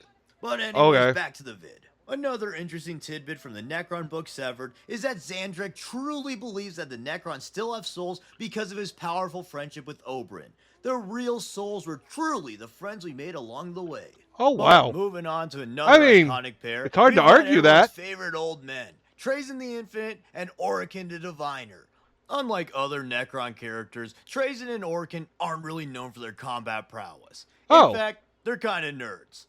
So, Nerds! For the Infinite. In the ancient times, Trazen was a Nerds! tier, and he awoke from the Great Sleep a little bit early. Instead of the approximately 60 million years that many Necrons were awakening from the sleep, Trazen awoke after approximately 60 million years. After waking up, Trazen continued to add to his collection on Solemnes. He goes around the galaxy kidnapping specimens he deems interesting and worthy of preservation, which is basically all the main factions of 40k, and then some wacky aliens here and there. Wacky Some notable aliens! tidbits are that he steals from fellow dynasties, Part since he of doesn't even your trust other Necrons to world! preserve history like he can. And then he also found humanity to be really boring until the Horus Heresy, and after witnessing the drama of the war, he began collecting Space Marines, Guardsmen regiments, and Imperial heroes. He's just like us for real, for real. For real? And after gathering his specimens and artifacts, Trajan often puts them in stasis fields or turns them into hard light holograms and arranges them into dioramas depicting interesting and iconic moments in history. Trajan is really us, for real, for real. For real? The reason that Trajan obsessively collects things is because he knows that without having a true purpose in life, immortals such as the Necrons would naturally go insane. So he sets out to fill his vast galleries with cool stuff. But gathering artifacts is risky business in a galaxy such as 40k, and Trajan isn't much of a fighter. I mean, he's still a pretty insano fighter considering he's a Necron lord, but compared to other Necrons, he's not very notable in the art of combat. Luckily for him, though, he has a handy ability to project his consciousness into other Necrons and contort them into his image if he so desires. Or he could just simply leave them as is in order to sneak around and trick people. This unique ability allows Trajan to gather. Is this why he's a named character and gets his own figure? If his body is injured or killed, he can just go back to his true body. In addition, it allows him to do little pranky pranks on his rival Orkin and other folk. Speaking of his little pranky pranks, though, Trajan is quite cunning, sassy, and a bit of a trickster. He's also a pretty cool dude and actually has a lot of funny moments, even outside of the Infinite and the Divine. So he's me? Just share this one moment that gets I would do talked that about a lot shit. because it's funny and it just shows Soul how swapping funny is Trajan fun. truly is. In the Infinite and the Divine, Let me swap Trajan's in a little my court soul into battle your with body? Orkin, You're not and using Orkin it? is secretly using time travel to cheat the trial. However, Trajan is so clever that no matter what, Orkin could not win it, even though he had literal actual time travel. Literally peak. I know it gets said a lot, but if you haven't read The Infinite and Divine, you really should. That moment is just a minor spoiler in the beginning, so rest assured, there's a lot more in the novel. But back Interesting. to Trajan's special little powers, Trajan's little mind swap ability is also useful for hiding his identity, since he has a reputation You for can't stealing see me! valuable artifacts and kidnapping important figures from Necrons and other species. Thievery So and he's kinda kidnapping. shunned from Okay, society good to due know. his wacky little hobby. Oops. Wow, Trajan really is us. For real, for real. Also, according to Are we Trajan, gonna he's keep actually saying friends that? with Gilliman. If only we could be alike in that way and not the nerd who no one likes way. But on to his rival Orkin. Okay. Orkin the Diviner was the royal astrologer of the Silent King's royal court. He Interesting. was the greatest astromancer around, being able to accurately predict the future by observing the stars. Which means Orkin is basically a 40k TikTok astrology girl. Except, you know, his powers actually work. But in the ancient times, Orkin was the only Necron tier court member to oppose the Deceiver's offer, and he was forced to undergo the biotransference. Damn. Probably should have listened to the one dude who could see the future, but sometimes we all Oops. make silly little mistakes that damn our entire species for millennia. So it's okay. Okay, well, wait. Anyways, though, They keep Orkin saying is damn the entire species, but they all had super cancer, so they were all gonna die anyways, right? one of the best future seers in the setting, and he uses his abilities to defeat his enemies, sell his services to other Necrons, and circumvent things that he deems undesirable. And if Orkin ever Like gets a dying. prediction wrong, he usually just uses his unique chronomancy powers to go back in time and fix things so that he was right all along. And just like his bestie Trajan, Orkin is disliked by most other Necrons. Since Orkin's still bitter over being ignored despite being 100% correct, he's quite smug and he mocks his peers no matter how much they outrank him or how likely they are to shoot his face off. Other than just naturally being a bit of a silly fella, Orkin knows that no one would truly try to kill him, both because of his excellent divination skills and because of his excellent divination skills. As in, his skills are too valuable for the former example, and for the latter example, he uses his skills to predict people not killing him. Well. Oh, God. Fuck these commercials. Fuck you, you fucking fucker. Did I use Orkin's fuck enough? true goal, however, is to get specific artifacts and arrange the galaxy's events to allow himself to ascend beyond his metal form into a being of pure energy. Unlike many Energy, other Necrons, son! he isn't preoccupied with the past, other than being salty that no one listened to him. So, he doesn't really seek to reverse No one the ever biotransference, listens to rather, he me. wants to ascend beyond it. This philosophy of only caring about the future is the main driver of his rivalry with Trajan, since Orkin doesn't really care about the past unless it serves his own goals, and he also believes Trajan to be short-sighted. This obviously comes in odds with Trajan's philosophies of preservation. Okay, I'm getting in So on these basically, guys they're now both too. little weirdos who no one likes, but unfortunately for them, they have conflicting brands of autism, so they also hate each other. Damn, forgot Traveling I to the have next something else for character, you. What? we have What? Enriquir the I want more Traveler. stuff. And with him, we're back to the proper warriors. Enriquir leads a powerful fleet across the stars, reawakening Tomb Worlds in order to unite the Necrons once more. Unlike most Necrons, United Enriquir we woke up stand. without even an ounce of robot space dementia, and he had the bonus of awakening locked in with grand purpose. Since the Silent King was gone from the universe, Enriquir took it upon himself to unite the Necron race as they were before the Great Sleep. He is one of the most zealous Necrons, and he works hard to accomplish his ultimate purpose. Also, unlike Imhotep, Enriquir has no malice towards the so-called lesser races, seeing them as mere pests infesting the Necrons' rightful territory. And he tries to avoid military conflict when possible, since his forces are relatively small, and he doesn't want to risk more of his people being lost. But this doesn't mean he's a slouch in battle.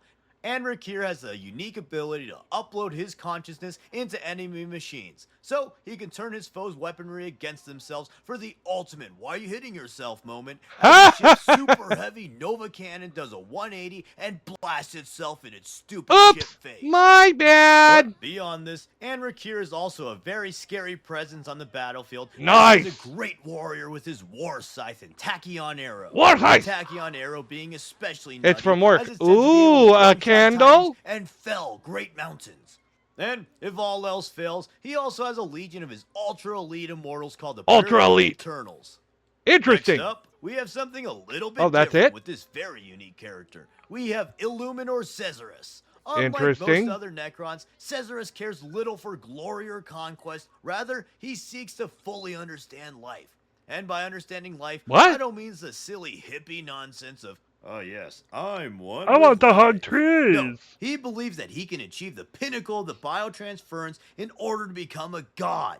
And in order to be a god, he must fully understand life, of course. So, he hunts down and dissects all sorts of life forms in order to augment himself into the ultimate being.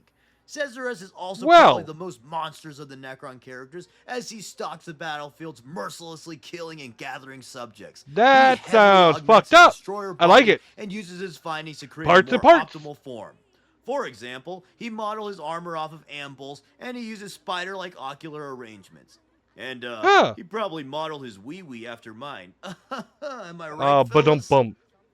Also, No. funny little moment, the Silent King got Caesarus to work You're with saying him that to a reverse guy who's a giant boner. biotransference, even though Caesarus is like the #1 biotransference fanboy, since the Silent King reasoned that Caesarus can never understand life, since, he's not truly living, on account of, being a metal space skeleton. Metal space skeleton sounds awesome. Let's move on to the Silent King. I That covered guy. most of his backstory in my previous Necron video, so Yeah, go yeah. check that out.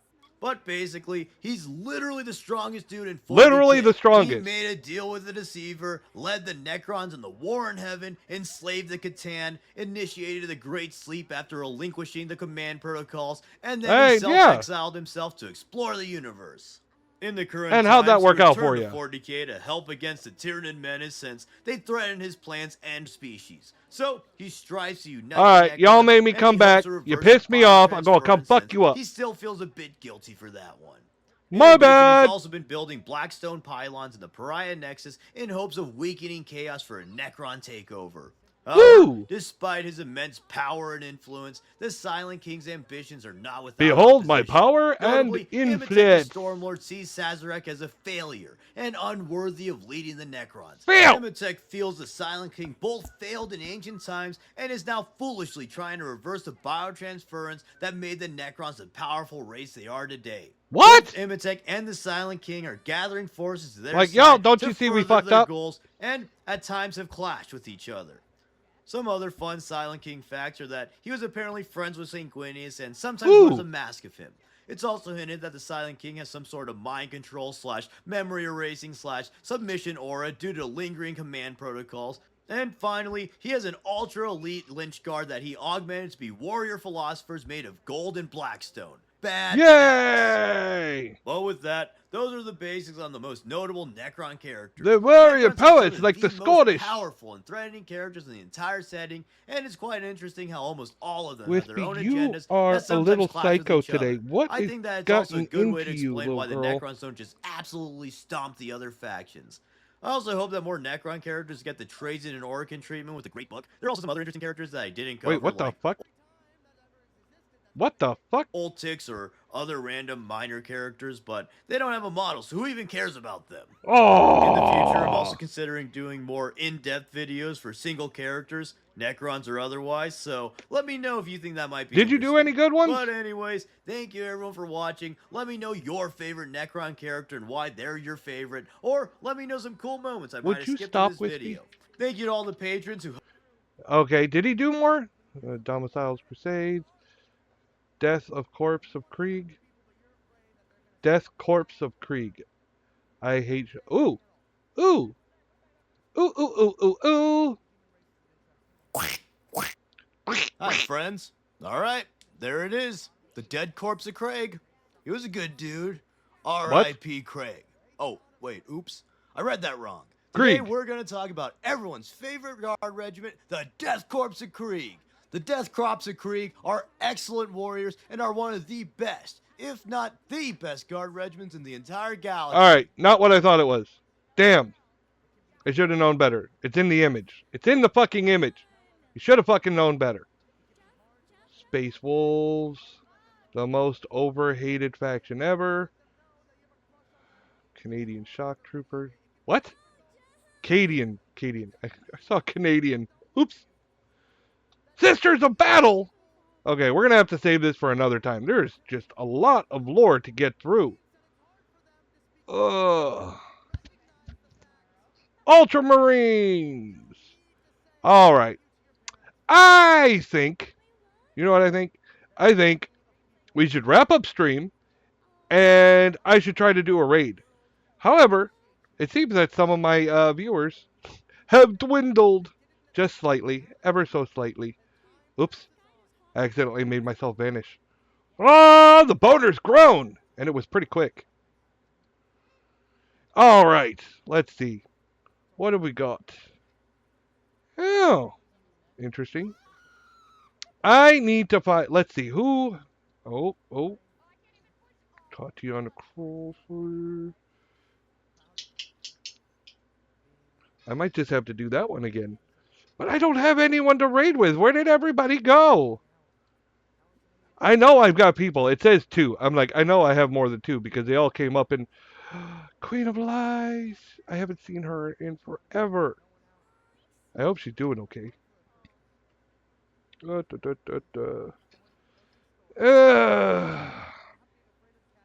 I am torn. Alright, gang. What do you think? Are we still down for the raid? Everybody down for the raid? We good?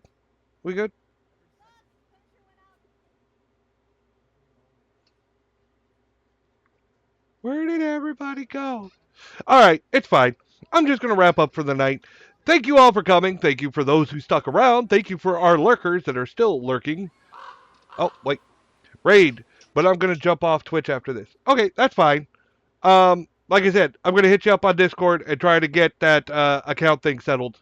I didn't get time to really look into it, so I'll just hit you up on there. I'll try to do it real quick.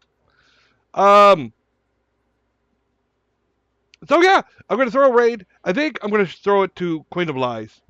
I like Tatiana Crosswicks, but I haven't seen Queen of Lies in so long. I miss her. I'm going to throw one to her. So, thank you all for coming. Please don't go anywhere. Okay? You'll see my ending credit. You'll hear my ending music, but I'm actually just setting up the raid behind the scenes.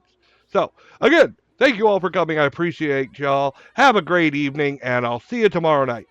Later!